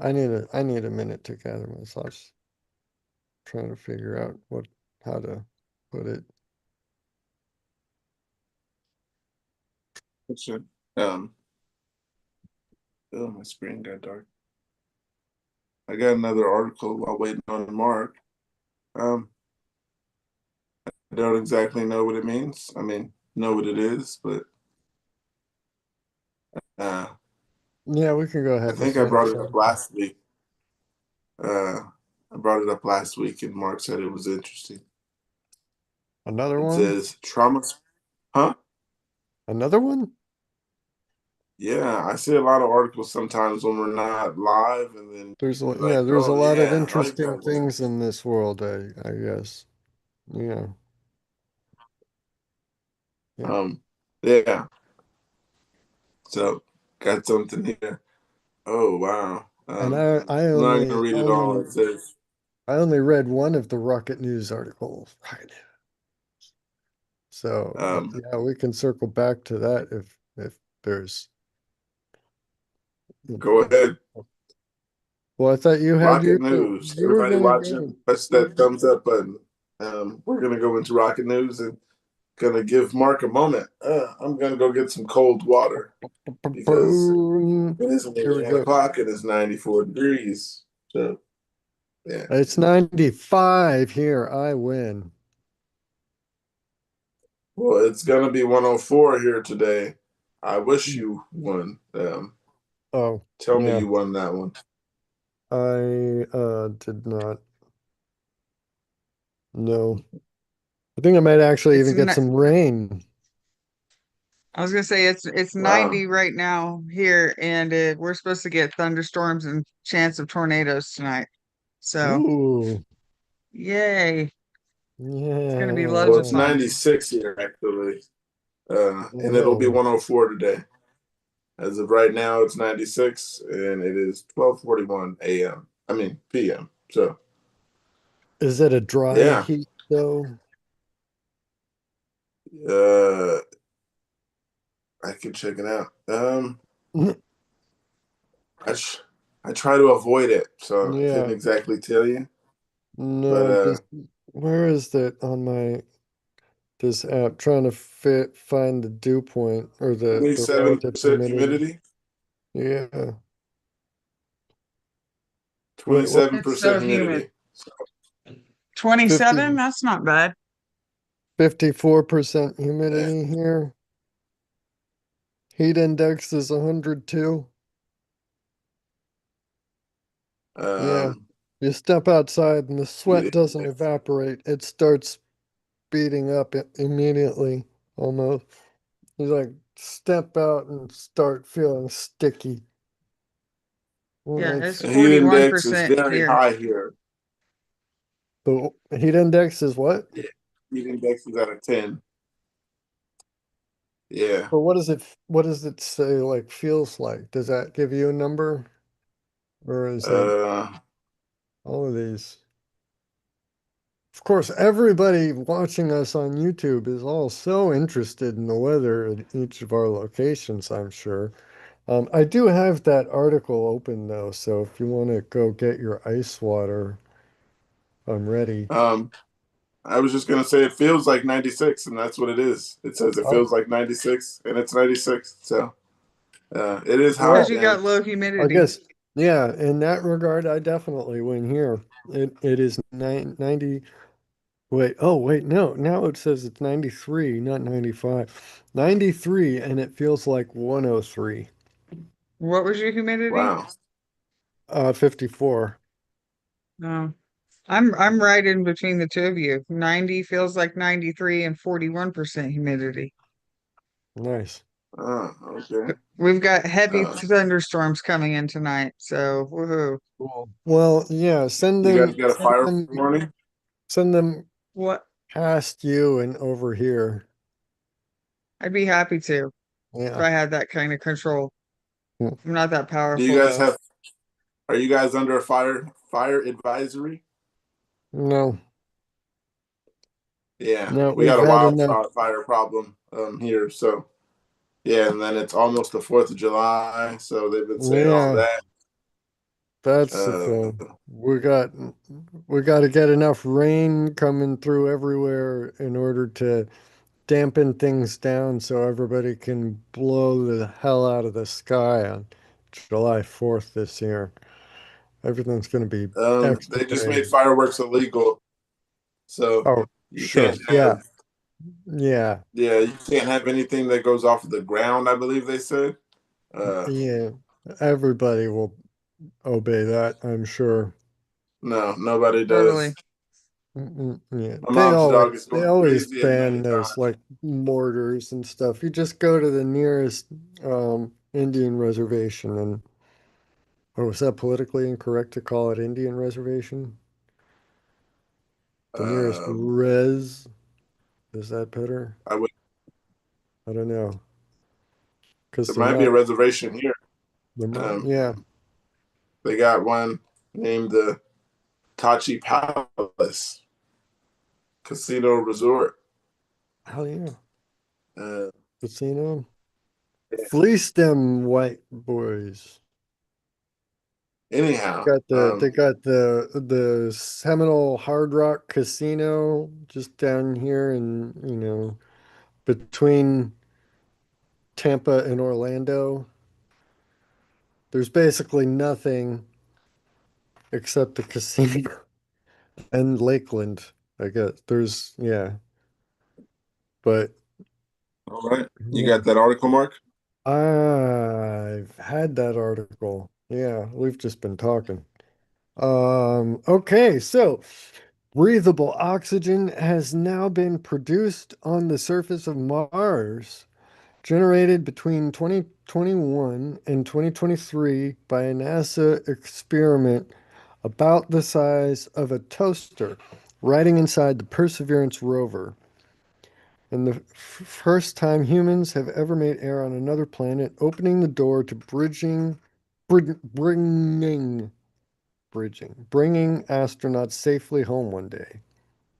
So someday around April 20, 420, 2021, a microwave-sized device on Mars finished its first hour of work and reported back to its operators at MIT. It had produced 5.4 grams of breathable oxygen, enough for an astronaut to breathe for about 10 minutes. That's interesting. I never knew a number of about the amount of mass of oxygen used by a person in that. I mean, You know, it's one of those things I've never thought about, right? That's Yeah. cool. 5.5 grams. Yeah, because it's like air doesn't weigh anything, right? No, but yeah, grams, different than weight.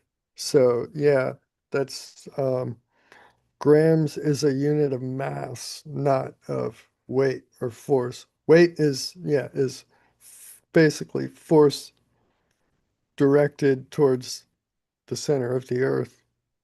Um, Gravity. huh? It's gravity. Yeah, it is. The amount of It is. gravity. Yeah.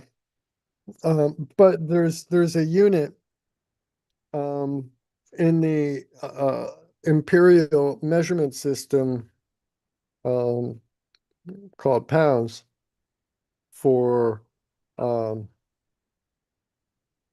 the weight, the force, gravity, weight, force down, right? But there is also a unit in the imperial measurement system called pounds for the mass of some said given object or whatever. So whoever thought that was a great idea, um, I don't know. But yeah, so we call them pounds force, pounds mass, LBF, LBM. Um, but yeah, so I don't know the conversion rate, but yeah, that would be the to the pounds force unit. But on a different planet like Mars with a different coefficient of gravity, pounds force would not match up to pounds mass the same way that it does on Earth, right? 1 pound Yeah. mass exerts 1 pound force on the surface of the Earth at sea level on average. There are variations in the Earth's gravity all over the place, but um, that's another conversation. That's a whole thing. Gravity variations all over the Earth. But okay, the machine called Moxie was the first device ever to manufacture air on the surface of another planet. By the time it shut down for the final time on August 7, 2023, it had run 16 times and produced a cumulative 122 grams of oxygen, roughly what a small dog breathes in 10 hours. This is a very small amount of oxygen. It is also, depending on how you look at it, one of the most consequential 122 grams in the history of space exploration. That's a pretty cool way to think about it. Yeah. The reason is that Moxie was never meant to keep anyone alive. It was a proof of concept for a much larger machine that does not yet exist. And the question its operators were trying to answer was not whether a human could breathe its output, but whether the principle worked at all under Martian conditions. The principle worked. What follows from that is genuinely large and considerably more uncertain than the popular framing of the story tends to suggest. MOXIE, formerly the Mars Oxygen In Situ Resource Utilization Experiment. That's a mouthful. Yes, they They probably could have said it in fewer words if they did not insist on making it some little acronym. The Probably. NASA scientists love to get like clever with their little abbreviations. Like, look how smart we are. Yeah, cute. I mean, it is cute. Uh, Moxie was a payload aboard NASA's Perseverance rover, which landed on Mars on February 18, 2021.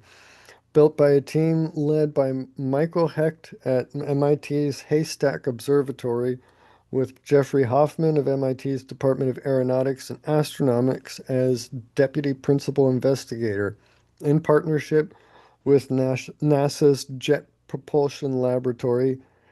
The instrument was described in detail in a 2021 paper by Michael Hecht and Jeffrey Hoffman, Donald Rep, and colleagues in Space Science Reviews. The device measured about 24 by 24 by 31 centimeters, weighed 15 kilograms on Earth, and drew roughly Mhm. 300 watts during operation. NASA officially describes it as the size of a microwave oven, although the popular shorthand has sometimes called it toaster sized. Toaster! Yeah, Its toaster. its design specifications set out in the 2021 paper called for producing at least 6 grams of oxygen per hour at greater than 98% purity, sustained across at least 10 operational cycles. Specification. Okay, yeah. Hey, they nailed it. The principle Moxie was designed to test is called in situ resource utilization, or IRSU. IRSU. They couldn't come up with a more clever, cutesy acronym for that. Apparently not. Yeah, it's the idea that future Mars missions could manufacture some of what they need from materials already present on the planet rather than carrying everything from Earth. The Martian atmosphere is about 95% carbon dioxide, which is, by mass, mostly oxygen. The chemistry to separate the two is well understood on Earth.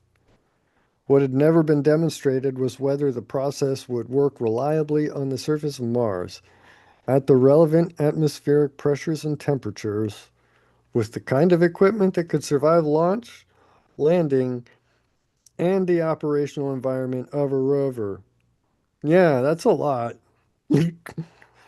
The first peer-reviewed report on the results, Jeffrey Hoffman, Michael Heck, Don Rapp, and colleagues' 2022 paper in Science Advances, reported on the first 7 runs through the end of 2021. Moxie produced oxygen at 6 grams per hour, hitting its design target across daytime and nighttime operations and through different Martian seasons. I wonder if does Mars have an axial tilt that gives it seasons like Earth does? I didn't think so. I thought Earth was the only one that had. Well, I don't know. Can one of you check and see if Mars has a tilt that gives it seasons like Earth? Because that's interesting. We'll check. I mean, I guess any tilt would give it something because it's only It 14 says Mars something is odd degrees. tilted on its axis by about 25.2 degrees, Oh, remarkably wow. close to Earth's at 23.4. Cool. It I learned experiences something. distinct seasonal changes throughout its year. Nice. Cool stuff. Yay. It New says their seasons knowledge. are longer, the tilt is unstable. Okay, so it's kind of wobbly and yeah, longer seasons make sense because it's so much further out. The orbit is longer, so it's got further to go. Right. Um, And it says yeah, that the tilt is unstable because Earth's is stabilized by the moon. yeah. And Phobos and Deimos are basically just tiny little specks in the Martian sky that roll around. Yeah. Yeah. Okay. Cool. New knowledge, power up unlocked. Ah, Martian axis wobbles significantly over hundreds of thousands of years, which wow. drives major cyclical climate changes and ice ages. That's interesting. I wonder how they know that the hundreds of thousands of years. They're scientists. Well, but yeah. Oh, yeah, I forgot. Um, Don't they know everything? they do know everything. And if they don't know then they will find find it. They will know it. Or Right, they will just define it, just make it up and say, this is it now. right. This is what we Um, said because of science. mhm. Yeah. Science says so. hmm where was it? Okay. Nailed it. The instrument was then pushed harder in subsequent runs. According to NASA's final mission announcement, MOXIE eventually reached a peak production rate of 12 grams per hour at a purity rate or at a purity of 98% or better, twice the original design specification. The process is called solid oxide electrolysis. MOXIE drew Martian atmosphere through a dust trapping filter, compressed it with a scroll pump, heated it to roughly 800 degrees Celsius. Oh, and heated it to roughly 800 degrees Celsius. Yeah, and this guy's nailing those commas too. The heated gas was then passed through a ceramic cell containing a Scandia stabilized zirconia electrolyte. Whoa. Where an applied electric current split carbon dioxide molecules into carbon monoxide and oxygen ions. The oxygen ions passed through the ceramic and recombined as molecular oxygen on the other side, where the instrument measured the purity and quantity before releasing the gas back into the Martian atmosphere. The carbon monoxide byproduct was also released. None of the chemistry involved is novel. Solid oxide electrolysis cells have been operated on Earth for decades. What MOXIE proved was that the process could be made compact enough, robust enough, and energy efficient enough to operate on Mars without breaking, while drawing power from a small rover and surviving the cold, the dust, and the temperature swings of a full Martian year. The gap between a proof of concept and a Mars return mission.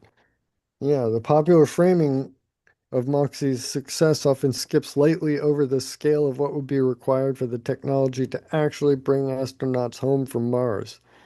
The numbers are worth being specific about.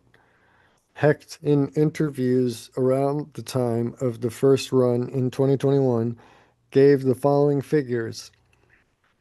Getting 4 astronauts off the Martian surface aboard a return vehicle would require approximately 7 metric tons of methane rocket fuel and roughly 25 metric tons of liquid oxygen to burn it with. Sustain Sustaining the same 4 astronauts for a year on the surface would require approximately 1 additional metric ton of breathable oxygen. That's crazy. That's a lot of oxygen that rockets burn compared to humans breathe. That's nuts. Like, I think I asked you that one day. Wait, no, I think I asked you how much gas do they burn. But go ahead. uh, Different day, different topic. I don't want you to dig into that one. same astronaut. Okay. Moxie at its peak rate of 12 grams per hour would need to run continuously for approximately 2 million hours or more than 230 years to produce the rocket fuel oxygen alone. Well, hey, rocket fuel oxygen is most of it, right? What's another few decades for the astronauts to breathe for 1 year? That math is kind of bleak for a Mars mission. Several decades to produce enough for 1 year. Hmm. Yeah, Oh, yeah, that's the breathing oxygen would take roughly another 9.5 years at the same rate. Hey, I'm pretty proud of that ballpark estimation. Decade, got it. 9.5 years. The actual plan. were such a mission to proceed, would involve sending a substantially larger IRSU plant to Mars ahead of the crew. A 2023 paper by Hoffman, Eric Hinterman, Hecht Rapp, and Joseph Hartvigsen in Acta Astronautica, summarizing 18 months of MOXIE operations alongside an optimization study for a human scale system, sets out the engineering parameters for what the MOXIE team calls Big MOXIE. What else would you call it? MOXIE 2, Oxygen Boogaloo. Um, the study targets the oxygen requirements for a six-person Mars ascent vehicle and finds that a viable human-scale system would need to produce oxygen at roughly 2 to 3 kilograms per hour and would draw on the order of 25 to 30 kilowatts of continuous power, about 2 orders of magnitude more demanding than the prototype on Perseverance. The system would need to begin operating more than a year before the astronauts arrive, producing oxygen continuously throughout that period. No such system has yet been built, and no firm timeline exists for building one. What Moxie established is that the chemistry works in the conditions it would have to work in. The engineering of a system at this scale, capable of operating unattended for more than a year on the Martian surface, is a separate problem and a large one. What Moxie proves is narrow and important. It proves that solid oxide electrolysis works reliably on Mars across a range of conditions a future IRSU plant would encounter. They really need to make a better acronym. It proves that the technology degrades gracefully rather than catastrophically over a Martian year. Yeah, that's with the operators observing only a small increase in the internal resistance of the cell across all 16 runs. It proves that the engineering challenges of operating sensitive electrochemistry inside a rover with limited power and through extreme thermal cycling are tractable. And it proves the broader principle that an interplanetary mission can manufacture a critical consumable from local materials rather than carrying it from Earth, which is the foundational assumption of every serious proposal for sustained human presence on Mars.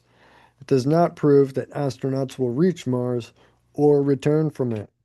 It does not prove that full-scale IRSU plant can be built, launched, landed, deployed, and operated reliably for the year plus that it would be required before a crew arrived. It does not solve the much larger problems of radiation exposure during transit, of long-duration life support, of the political and budgetary commitments that a crewed Mars mission would require, or of the medical and psychological feasibility of keeping humans alive on the planet for the length of stay a return window mission would impose. The popular framing in which Moxie has opened the door to a Mars return is true in the technical sense that one specific technical obstacle, previously theoretical, has now been demonstrated in operational conditions. The door is large. Moxie has unlocked one of the locks on it. For all the careful narrowing above, the result is still genuinely significant and worth saying so plainly. Up until 4/20/2021, no human-made device had ever produced a useful consumable from materials found on another planet. The principle that interplanetary missions could partly support themselves rather than carrying everything from Earth had been a design assumption in mission proposal for decades and a demonstrated capability in 0 cases. It is now a demonstrated capability in 1. The case for in situ resource utilization as a serious component of future Mars planning is much stronger after Moxie than it was before. because the alternative scenario in which the underlying chemistry would have proven uncooperative under Martian conditions has been ruled out. The 122 grams of oxygen Moxie produced over its lifetime will not bring anyone home. The technology it tested scaled up by 2 orders of magnitude and operated continuously for years, plausibly could if the larger system is built and the larger mission is funded. Both of those remain open questions. What is no longer an open question is whether the underlying chemistry works on Mars. It does, and the first proof of that was 5.4 grams of breathable oxygen produced in the spring of 21 by a microwave-sized device on a rover most of the people on Earth will never see. How cool is that? Right? Very interesting. Wow. Do you think they'll ever send people to Mars? Yeah, I think they'll try. I don't know if they'll ever actually get to the point of launching, but they're definitely going to be pushing. Um, They're trying to do it. Just yeah, whether they actually do it is another question. whether they can get it through. Yeah, like they were saying, big political and economic issues, hurdles and stuff. Um, wow. So, yeah, getting the funding for all of that when there's all kinds of other stuff to do is kind of an issue, a touchy point with a lot of people. So, yeah, uh, when Kevin, when we were talking about the Artemis, he did not think that that was a good use of that funding. That's not um, an unfounded opinion. There's a lot of people who feel the same, and they have well-reasoned stance to stand on for that. A lot of people disagree, Why but do you think that we should spend the money on it? I think that there's a lot of trickle-down benefit to a lot of the technologies that NASA has produced in the process of solving a lot of these problems for space missions that we um, never knew about, never would have thought about if it weren't for trying to, you know. Um, so any technology that we design that is capable um, of you know, making clean drinking water on Mars would be. Wouldn't it be better Yeah. to get clean drinking water on Earth first and take care of the people that are here? That's what I'm saying. The technology capable to produce clean drinking water on that sort of inhospitable location could be used anywhere here on Earth, conceivably, right? But if why not spend the money to develop the things to solve the problems that we have here You don't know rather than what, trying to solve it on another planet well, where there's no people? yeah, you don't know what problems you're going to be solving for until you need to solve for them. And you don't know the value of the solutions until you find them, which is There's a lot why, of known problems here that need solved. Why not spend the money on that? well, do spend the money on that also. That's not a I just reason not to spend money on space exploration. I'm not arguing that fact. I'm just like I feel like Yeah. the money could probably take some of that money and deal with the problems we already have rather than try and solve problems that we don't know we have yet. We are spending that money on problems that we already have, but But I if would they had more argue that funding then I would argue that by spending money on NASA and space exploration, we're solving problems, future problems that we won't know we needed solving. I I don't know. I just feel like we need to take care of shit here before we I worry about mean, other places. this machine But I here see your thing, point. this machine thing here, um, is making breathable oxygen by cracking carbon dioxide and CO2 being such a big bad to the environmentalists. What about putting these things here on, on the exhaust of power plants and crack those CO2 molecules as they come out of whatever and turn them Did into it breathable oxygen here on Earth? Turn them into rocket did fuel on Earth. didn't they say that they already knew that the concept would work? So why obviously they already knew, they just didn't know if it would They handle knew all of the the launch and the chemistry landing, all worked. that. They didn't know how the robustness of the launch and landing, but they also um, don't know about the scaling, and that's the problem that they're going to be solving now. You know, it's like well, yeah, there's a lot of instances in engineering and technology where something was oh wait, okay, yeah, photoelectric effect. Solar panels. Solar power was first developed by NASA for its space program for I think it was the Apollo that first used solar panels. I'm probably wrong about that, but uh, the photoelectric effect was known of for many years. It was first discovered back in the late 1800s. Um, we knew that if you put these materials and these layers and you shine sunlight on it and you create a voltage between them.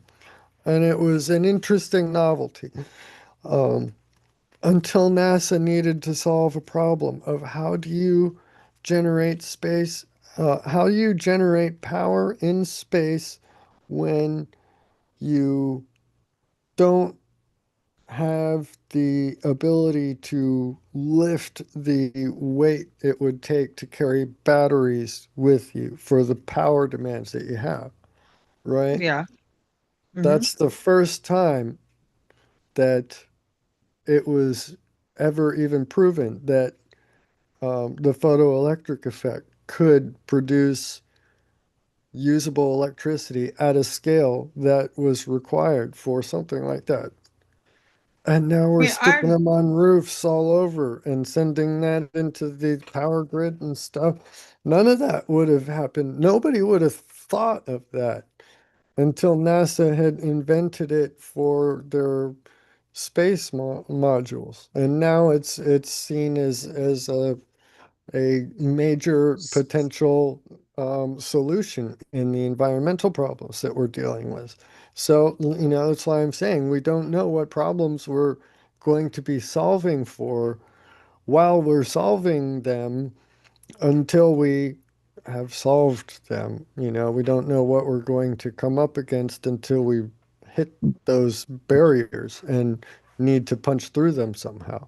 So, I'm that's I guess what I'm not understanding, and it's probably just me. I don't have anything against NASA and them creating all this stuff. I just don't understand why we spend what billions of dollars to actually put stuff up in space when we could take that billions of dollars and use the technology that they've come up with to solve problems that we have here.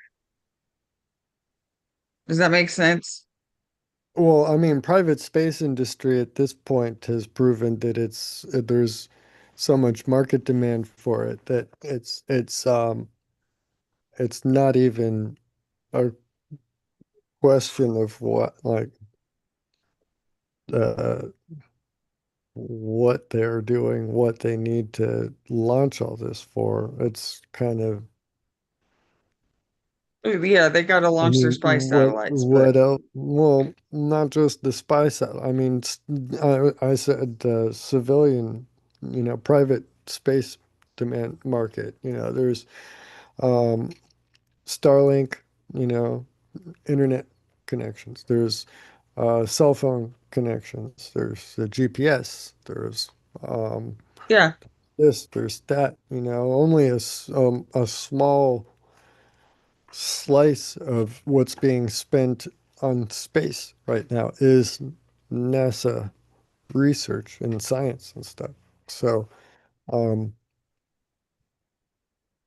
I don't know, I mm, just kind of have mixed feelings about it because it's like we have so many problems that require so much money, and I feel like we're oh, spending money on stuff that's so not necessarily vital. what exactly then would that money better be used on and applied towards that would solve those problems? And well, first off, what problems would be solvable with just throwing money at them right now? I don't know. Currently. I'm not that smart. I just it Well, seems like, there's a tons of it's people just who are starving and lacking housing and all kinds of things that affect us here on Earth, and it seems like we're spending a bunch of money on stuff that's well, not even in Earth. food is a limited supply already. That's not something that can necessarily just be scaled up immediately by throwing more money at it. These things don't all just go linearly, where funding, more funding means more um, this or that. So there's a lot that Finding a cure for epilepsy. I mean, not that there's a cure for epilepsy, but better epilepsy treatments, cancer treatments. I mean, there's all kinds of things that you can put more money into that would benefit the human race in general. you don't know whether the cancer research that you're funding with that money will pan out and actually be beneficial, or whether it's a complete waste of money until you've finished spending it.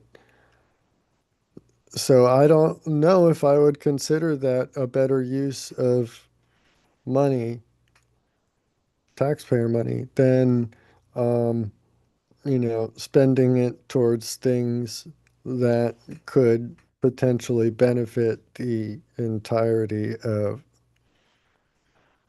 the United States and humanity as a whole. I see what you're saying. I don't know how to say what I have in my head. Humanity has a lot of issues, and I don't feel like a satellite is going to solve them. I guess is what it boils down to. Weather I don't satellites know have how to solved a solve them. lot of human problems and improved a lot of human problems. Say that Forecasting, again. Yes. weather satellites have solved a lot of human problems and saved a lot of Yeah. lives. Weather forecasting has improved crop yields, fed a lot of people, and that's Yeah. from sending a satellite up, you know? Not I just, not every, what's the point of going to Mars? to get Elon Musk off this planet. That's a good point, I guess. No, I um, just, you know I what I'm had saying. It's like, something it about seems like some Elon. of it is really not like going to Mars to me just seems like they're throwing a bunch of money away. I'm not saying they're not going to create some amazing things that could help, but it seems like we should solve more problems here rather than worrying about going to another planet.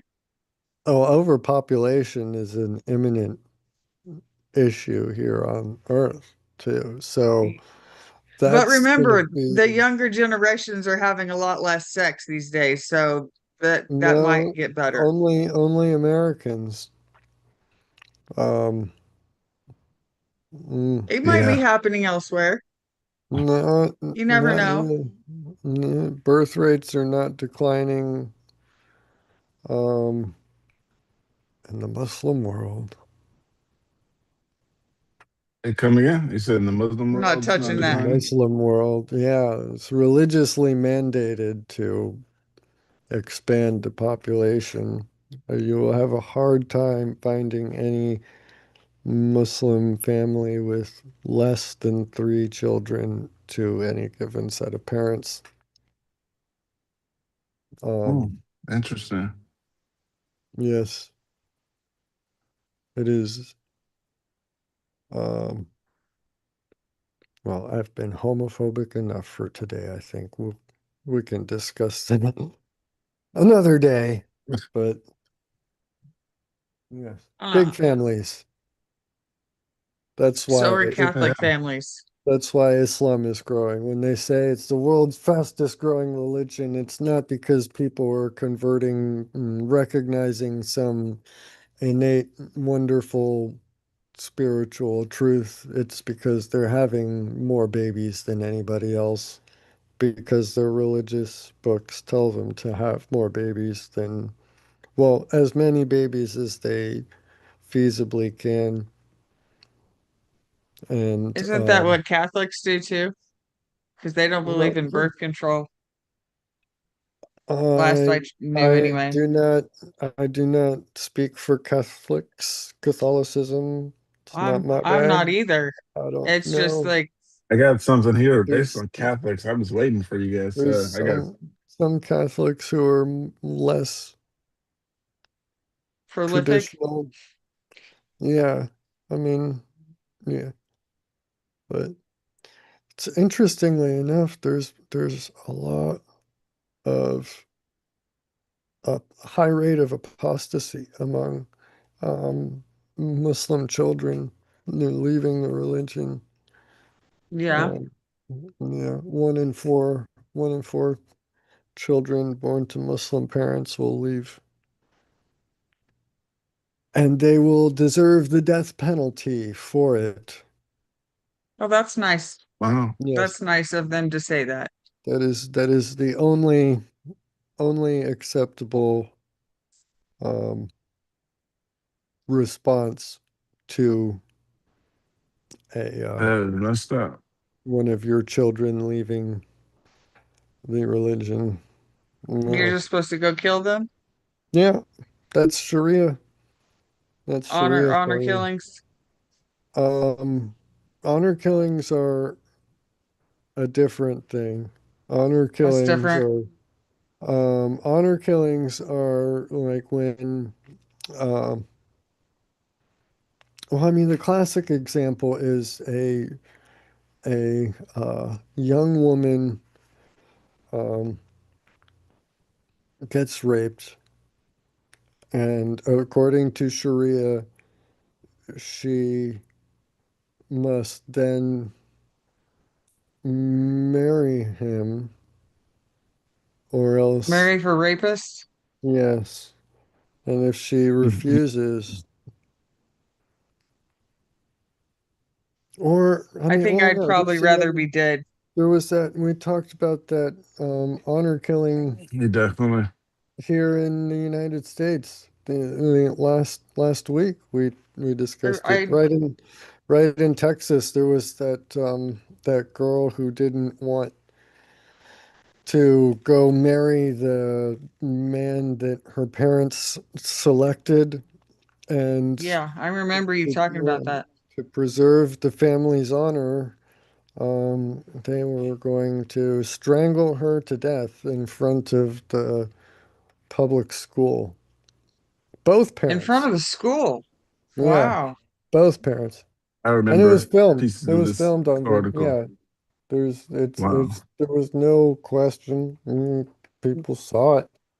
And yeah, and they didn't um they only got a few years for it.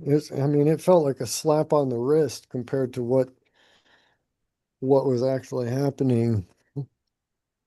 I feel like our But, justice system is really fucked up. yeah. Oh, in addition to whatever like a few years that the parents got, they have there's a restraining order too. Oh, So yeah, it's like if so, how I hope she can hold up a piece of paper and say, "Don't touch me," that said so. right. Yeah, if they were so ready and willing to go and try to strangle her because she was not wanting to go marry like an uncle or something, um, how effective is the restraining order going to be necessarily? I hope it works. I hope it does too, but I She really, deserves to be, I don't know, she deserves to live her life completely free of having to look over her shoulder. I don't think the Yeah. parents should be let out, period. yeah, If you're willing to do that to your own And crush, child. yeah, right out Yeah. in public. They're out now, you That's said? not going to be. No, they were just sentenced. Mm, Oh, so she's got what, 5 years of safety, and that's only if some other family member doesn't do it for him.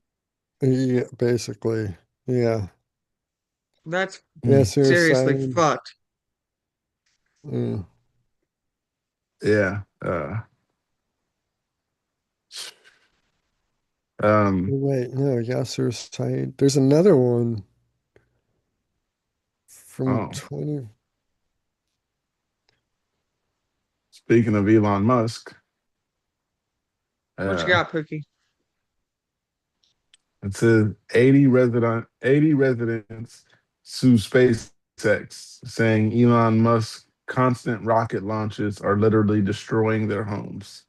Right, Hmm. and this article came out yesterday.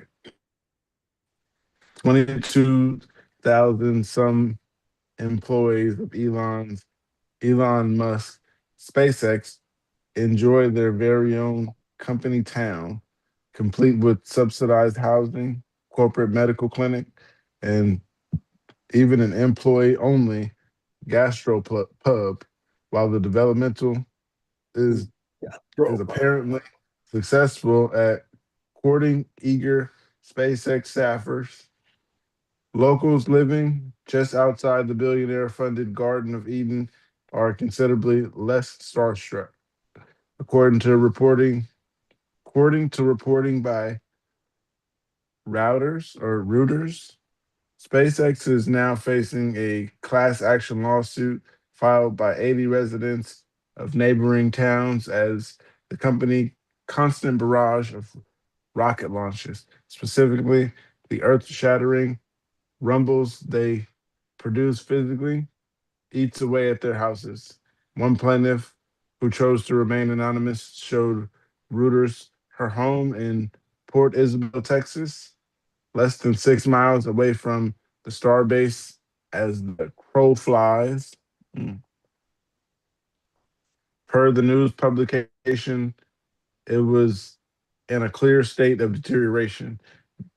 The cabinets that no longer sit even, doors won't even close, and warped floors after a major water line burst during a particularly tumultuous uh, tumultuous rocket launch. Altogether, the plaintiff claims that it will take $100,000 to repair the home foundation, which would exceed its current value. They're wanting to get they're wanting to get to Mars, the woman said, but what about us that are here? I'm here now, and nobody's thinking about us. The class action lawsuit alleges this kind of damage has occurred across dozens of households living next to SpaceX's numerous launch pads.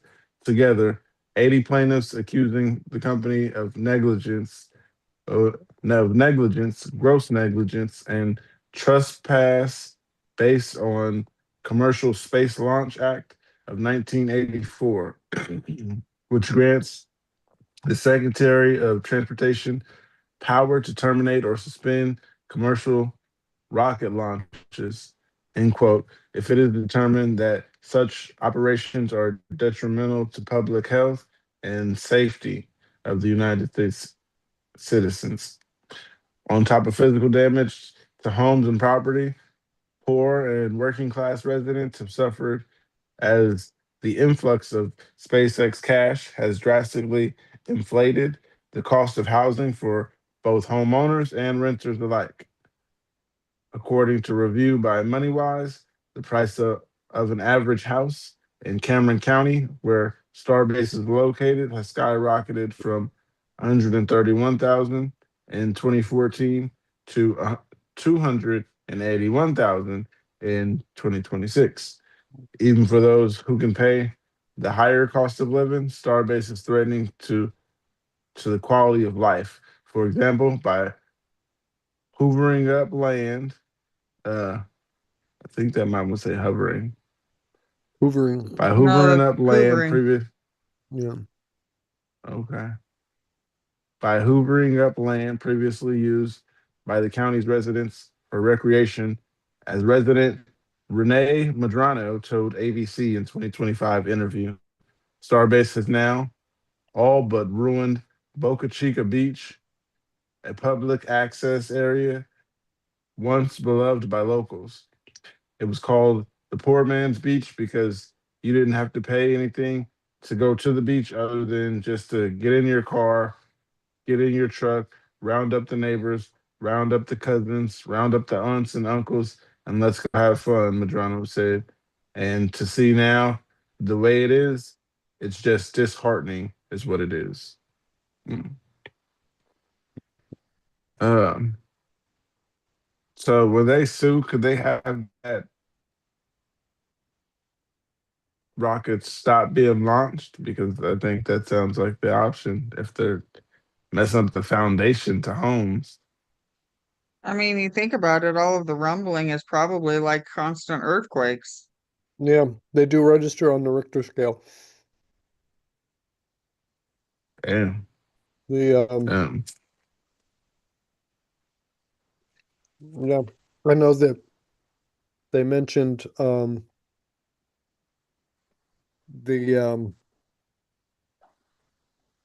the recent Blue Origin explosion was detected on seismographs around the area um, set up to look for earthquakes. So, um, yeah, they even the regular launches can show up on those instruments, but usually, well, all of the Cape Canaveral launch pads are far away from the residential parts of that county. So I don't think it's anywhere in Florida has the same sort of issues that they would over there. Um, but I don't know if they're having those problems when they said due to a particularly tumultuous launch. Um, that's got to be one of the Starship launches, one of the super heavy. So, yeah, they haven't launched any of the super heavy from here in Cape Canaveral yet. So, I don't know how close the housing over in Starbase is compared to here at Merritt Island in Cape Canaveral, but um, that's interesting. They might be setting a precedent for um, um, for homeowners in areas near rocket launches to, um, recover have to some. get certain insurances, Yeah. and the price of the fix was more than the property value. I think they said. Well, yeah, the cost of living skyrocketing because they're moving in a whole bunch of high paid uh, tech bros. Um, Mm-hmm. yeah, pricing out the longtime residents before SpaceX and they're damaging their houses, and they can't even afford to sell their houses and move away because, Because it's, they have so much damage. yeah, busted ass foundation that costs more than the entire house to, so if they sell the house, then they're still in the hole for foundation repairs or what. Yeah, It's the whole, Yeah. yeah. I don't know. I'd be pissed. Yeah, I would be pissed too. I think Yeah. it sounds like they've got a good case to get some recompense from SpaceX in some way. I just hope that it's fair for them, you know? They could still get screwed. Um, Yeah. Because of class action, uh, they yeah, might give an amount that they have to split between those people, and it might not be what you want. yeah. Yeah, I hope they get some fair Settlement. settlement. Yeah, thank you. Um, yeah, Mhm. it'll be something worth paying attention to for people here in Florida too, I think. And for California. I don't know how close Vandenberg is to any residential areas around it, but I would assume that there's got to be people who live in the area in order to just staff and support all of the stuff in the area, right? And then there'd be Yeah, I'm not even sure, but businesses and uh, stuff to kind of cater to them. Yeah, I could everybody's got to have a see that. grocery store Yeah. And a gastro pub. hmm, and a gas station. no. But yeah, can't forget the Um, gastropub for sure. Yeah. Right. Yeah. They got to have a place to go have a beer after work. Get a beer and a burger. huh, beer and a burger. Good idea. No, I'm Um, hungry. You make me, and there's a oh man, oh it's almost 5 o'clock. Wow. okay. I'm Wow. gonna read this last article because I had it here, and This last one? you guys were talking about religion, and then you guys were talking about Elon. So I had You that guys article were about talking about Elon. religion, or was I just kind of going off on religion? I kind of, Uh, you were talking I think it about was a little bit of religion, both. so I was going. yeah. Yeah. But I did find So it was now that we're actually here, in Washington, not Texas, that those parents were convicted. And here, check this out. So the incident, prosecutors said the parents attacked their 17-year-old daughter. Um, the jury found both parents not guilty of attempted murder. Defense teams arguing a altercation was a chaotic attempt to bring their runaway daughter home. They were seen caught on camera strangling their daughter. He got not, yeah, guilty of second degree assault, unlawful imprisonment, and fourth degree assault. And the mother was found guilty of violating a court order. And the father got roughly 20 months in prison, and the mother, she didn't basically got nothing. Our So, justice system is so screwed. yeah. Well, it's afraid of being seen as Islamophobic, right? A yeah, jury wouldn't want to seem Islamophobic and Well, yeah, just convict like I'm not parents even for ADHD talking was something about that just they're, homophobic. I'm not even talking about just that case. It's kind of just fucked across the board in so many different ways. yeah, Mm. There's, there's people serving life for weed offenses, but, people can go murder people and they don't get that much time.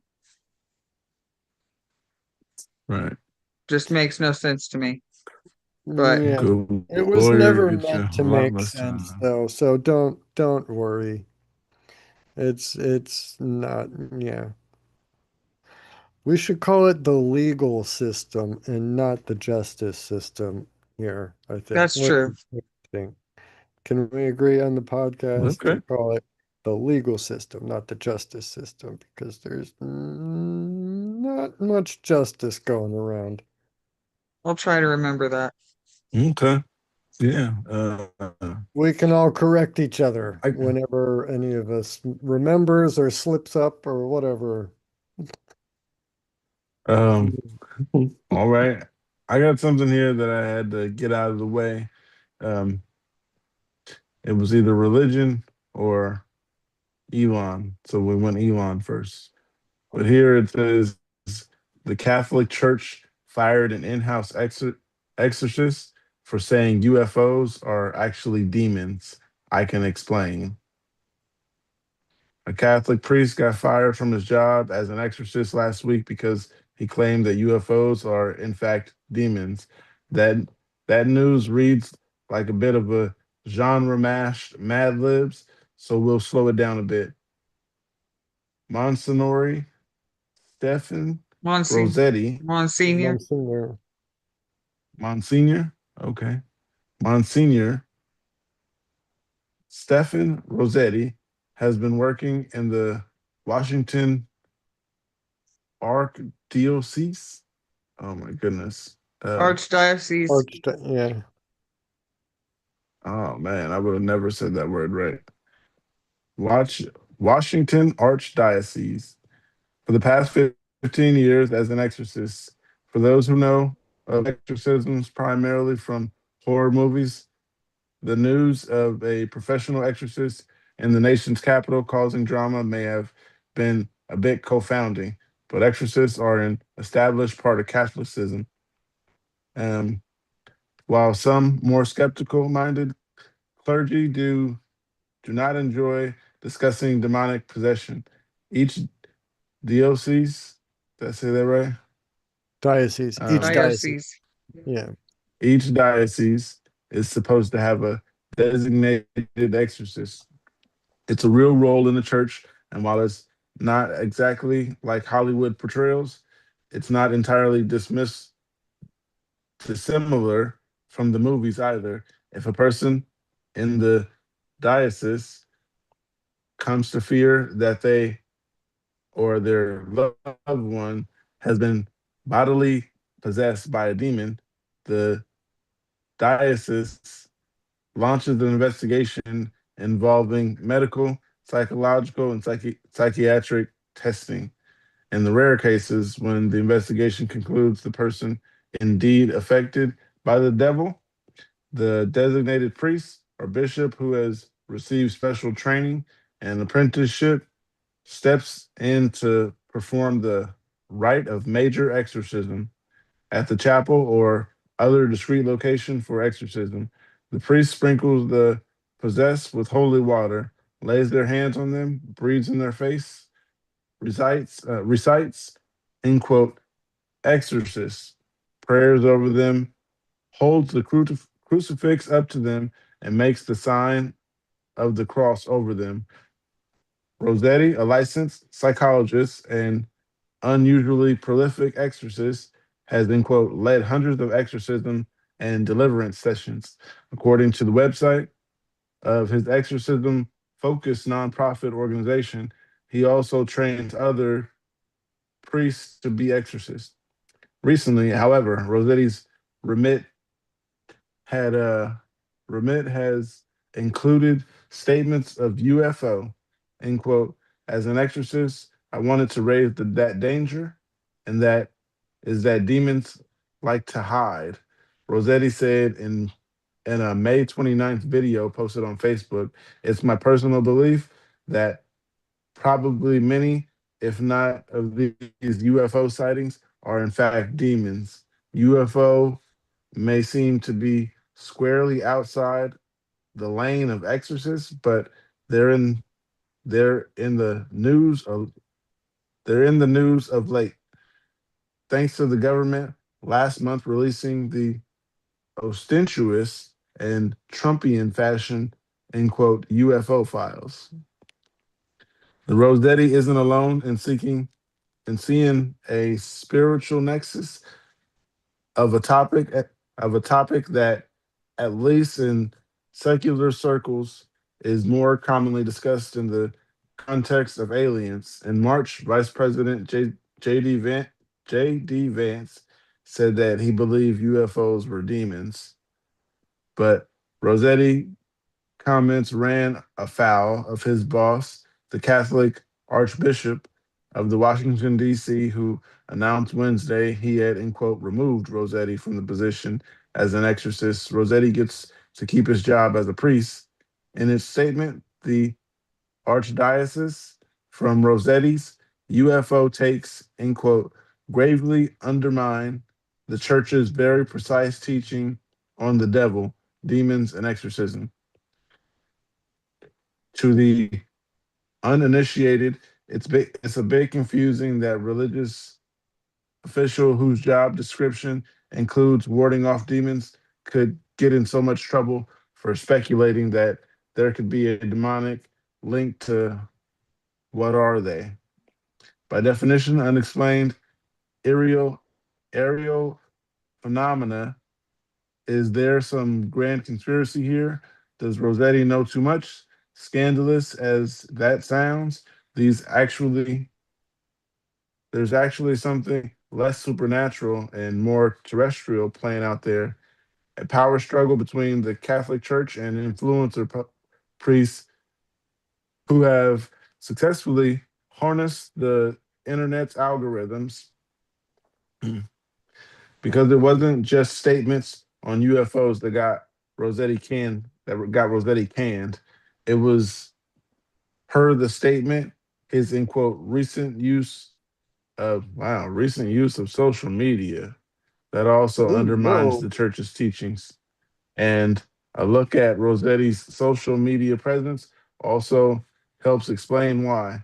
Rossetti isn't just a priest, he's also a content creator until his ouster, ouster Monday. He led a nonprofit DC dedicated to helping the, in quote, spiritually suffering, often through exorcisms. He appeared to have dedicated much of his time there to putting out videos and written posts about demons and their trickery. He has 50,000 followers on both Facebook and TikTok, 149,000 followers on Instagram. It's clear Rossetti, or at least someone he's associated with, attempts to present his content in a way that the algorithm will favor. His videos are bite sized and have the professional look of being made in a podcast studio, and the other posts have simple graphics and text broken up for easily digestible carousals. Um, See, for example, in his post from Wednesday titled 15 Signs of 15 Signs a House Has Demons. Click through and you'll find a list of some common signs of demonic presence. Um, in quote, temperature drops in areas of the house, doors and windows inexplicably closing and opening, people being inexplicably pushed or shoved, including on stairs, and, in quote, messages to get out can fade, perhaps scrawled on a mirror. If it sounds more Hollywood than the parish church to you, well, it appears that Cardinal Robert McElroy, the Archbishop of Washington, agrees. Rossetti isn't alone in his sensational style. He's part of a small group of exorcist influencers, Catholic priests who drew their own independent followings from the internet by promising that to let the public in on the darkest workings of the devil. Almost all exorcists, at the urging of the Vatican, keep their identities secret. Their role in battling that occult, known only to the other priests in their diocese, but a tiny number have chosen the spotlight. Father Carlos Martins, for example, produces an Exorcist Files podcast with 40,000 followers on YouTube that promises to take viewers through through his exorcist experiences. Wow, end quote, battling the ancient serpent in many forms, because these celebrities' exorcisms are imbued with a kind of divine authority in their audience's minds, by their proximity to the supernatural matters. Their social media followings can usually strong and loyal, and that backing can give them significantly more power and influence than a priest. So typically, a figure lower in the church's organizational chart would normally have. As a result, these influencers only clash with their local bishops, putting up resistance when told to rein in their posting. The bishops, often nervous about angering the public at a time when church attendance continues its steady decline, have to think carefully about whether to challenge these celebrity priests. But there are sometimes stakes to those conflicts beyond Catholic theological matters. Many of these influencers are political, according to Andrew Chestnut of the Chair of Catholic Studies at Virginia Commonwealth University. Says, in quote, pretty much all the prominent American exorcists tend to have the right wing politics and theology. This is large because exorcism as a modern practice has been shaped by the even evangelical, is that how you say it? Evangelical Yep. influences. The overwhelming majority of exorcisms today is done by Pentecostals. Those tend to be much more informal events than Catholic exorcisms. The idea of being beset by demons, Chestnut said, is a conservative evangelical, conservative evangelical one, and it has shaped these exorcist views. This article is actually not much longer. I thought it was. It's been really long. Uh, Anyhow, in 2020, a right wing priest performed an exorcism at the site of a Black Lives Matter post. The next year, a priest known as Father Z, with a hugely popular blog, performed regular exorcisms to purge the evils of election fraud in the presidential election. The Reverend Daniel Rehill, a pro Trump exorcist, hosts a podcast in which he speaks of, in quote, spiritual warfare.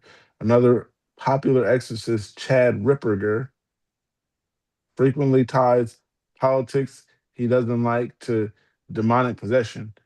In this case, Rossetti is less controversial figure. He posts mainly about demons, not politics, and he struck a humble tone in the response to the news, writing in a statement Wednesday that, in quote, I ask for forgiveness for any ways that I have not been faithful to the teachings of the church's magisterium.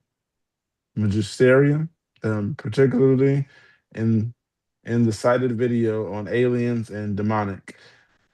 We don't know exactly what happened behind the scenes before this ouster and whether there are other more mundane factors involved. Mm.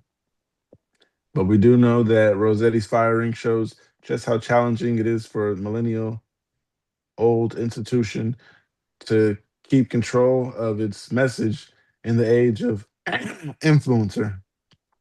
Algorithms, after all, give the priests an incentive to be flashy and address controversies. Institutional rules and norms, on the other hand, give bishops incentives to be uh, methodically and cautious. It only takes one intention, grabbing the theologically underdeveloped topic for these competing incentives to create drama. It's hard to imagine any topics more ideal for creating this kind of conflict than UFOs, as Chestnut noted. UFOs as demons is actually an evangelical idea that from the 1950s and 60s, and not something the Catholic Church has ever meddled in. It's the kind of idea that exorcists play loose with theology, might be attracted to, but not something the church itself seems inclined to back. In fact, church doesn't seem to have anything to say at all about UFOs. In that vacuum, it makes sense that some Catholic have begun to invent their own beliefs. Rossetti firing may look like a strange case of heresies and extraterrestrial mysteries, but it's the real case of the old fashioned institutional powers coming up against a hard rule of the attention economy. You just have to keep saying stuff, no matter how flimsy the thought, to keep the algorithm happy. This rule, it turns out, applies to exorcists too. Finally done. Yeah. Finally done. That didn't seem like that long. Well, that was kind of Felt like a lot of words. Yeah. I think it sounds to me like Mr. Archbishop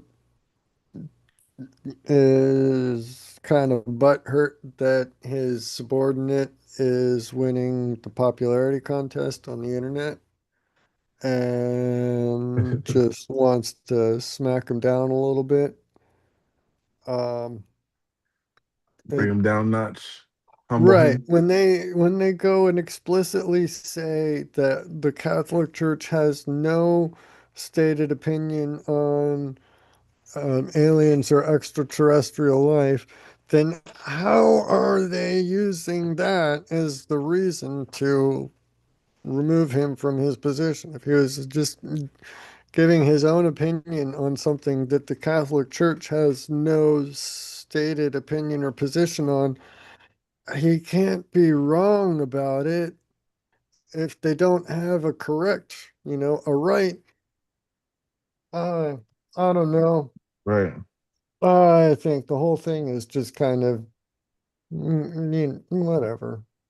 Let them be them. I think that the Catholic Church has kind of gone a little off the rails. But of course, a Protestant would say that, right? Um, I think that there is a or there should be a distinction between um, faith and religion. And religion is kind of all of the big trappings, manufactured, traditions and um, you know, fancy dress parades and whatnot that they do. Um, that's all kind of just, there's no basis for that except because we said so, right? It doesn't necessarily go back to something foundational that they can point to, except um, that it's kind of just, I don't know, a proxy for obedience, maybe. Um, yeah, I I don't know. Man, I feel like I'm really religiously intolerant today, aren't I? Hating on Catholics, hating on Muslims. We didn't plan this. Opinionated. We didn't It's plan okay to this. have an opinion. Okay, yeah. Thank We you. We still love That you. didn't even plan that the order of feels, it. I feel, yeah, it's okay to have an opinion. You won't fire me? Hey, this I'm started at I'm not Mark in the mad at you. morning. No? Okay, thank you. But it's Uh, Like I said earlier, everyone has a right to their own opinion, whether you're an Right, NBA that's what player podcasts or are about, being Yeah. opinionated. Yeah, Um, it's, I don't know. I guess I didn't see the videos. I don't know what he was saying. If he was presenting it as the Catholic Church's position of whatever, then maybe they might have some reason, because their whole organization has that hierarchical structure and whatnot. And so, um, yeah, it might be out of line for him to say that this is what the entire organization's position is. But from the article, it sounds like they don't have that official position, and he was just stating his opinion based on what he's seen. he's Maybe basically a the social biggest, media priest. yeah, maybe the biggest problem was that his opinion agreed with evangelical Protestants from the 50s, where and they said that's traced back Yeah, where the first UFO might be demons idea came from. I don't know. I don't yeah. know. Um, but I think it's messed up to fire him it's what? for his beliefs. I said I think it's messed up to fire him for his beliefs. Yeah. Well, they didn't fire him. He's still a priest. They just Yeah, removed they him from just the put him on exorcist garbage duty. role. Yeah. You're no longer a cashier. You're down to Yeah. dishes. Yeah. Scrubbing Uh, toilets. right. uh, I don't exactly know what a priest does. You're just gonna sit in the booth all day. Yeah, That's I all don't you know. got.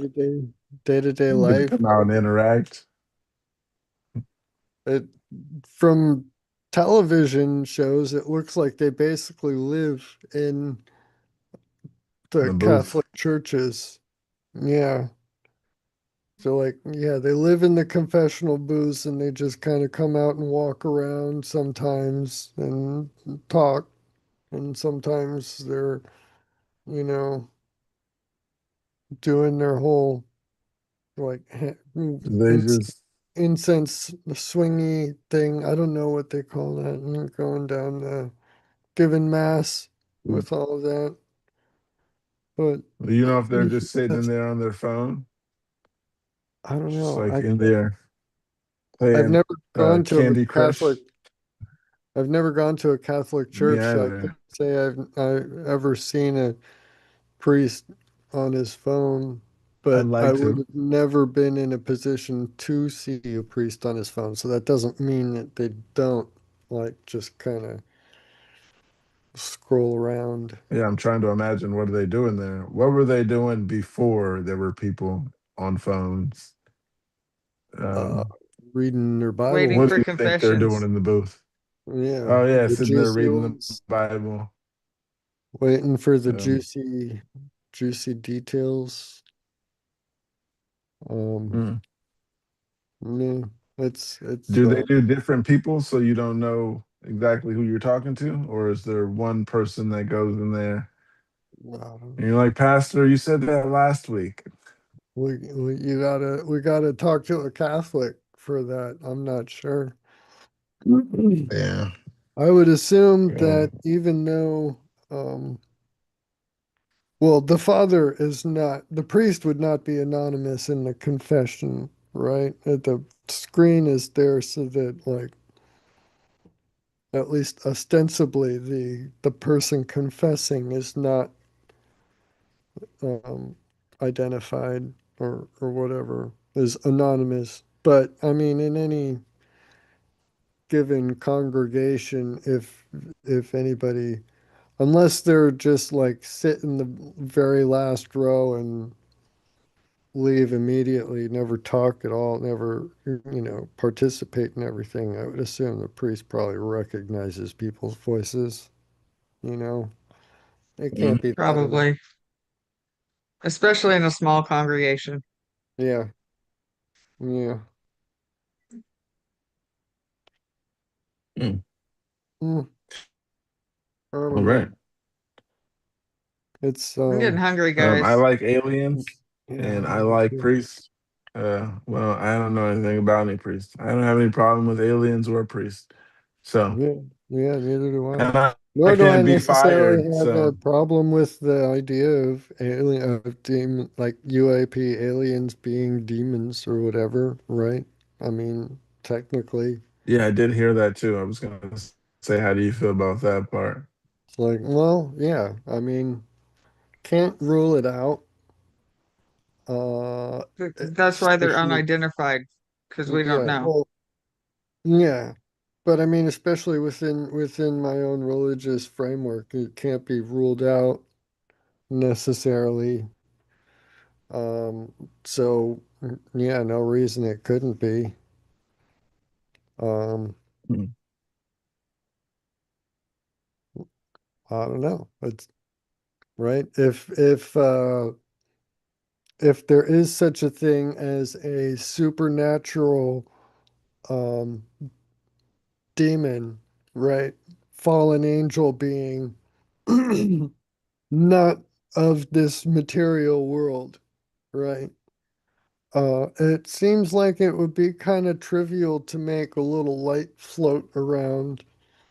Um, make somebody, even if you don't even necessarily need to make the light float around, right? You just need to make the person see a light float around, right? Fiddle with a couple little neurons.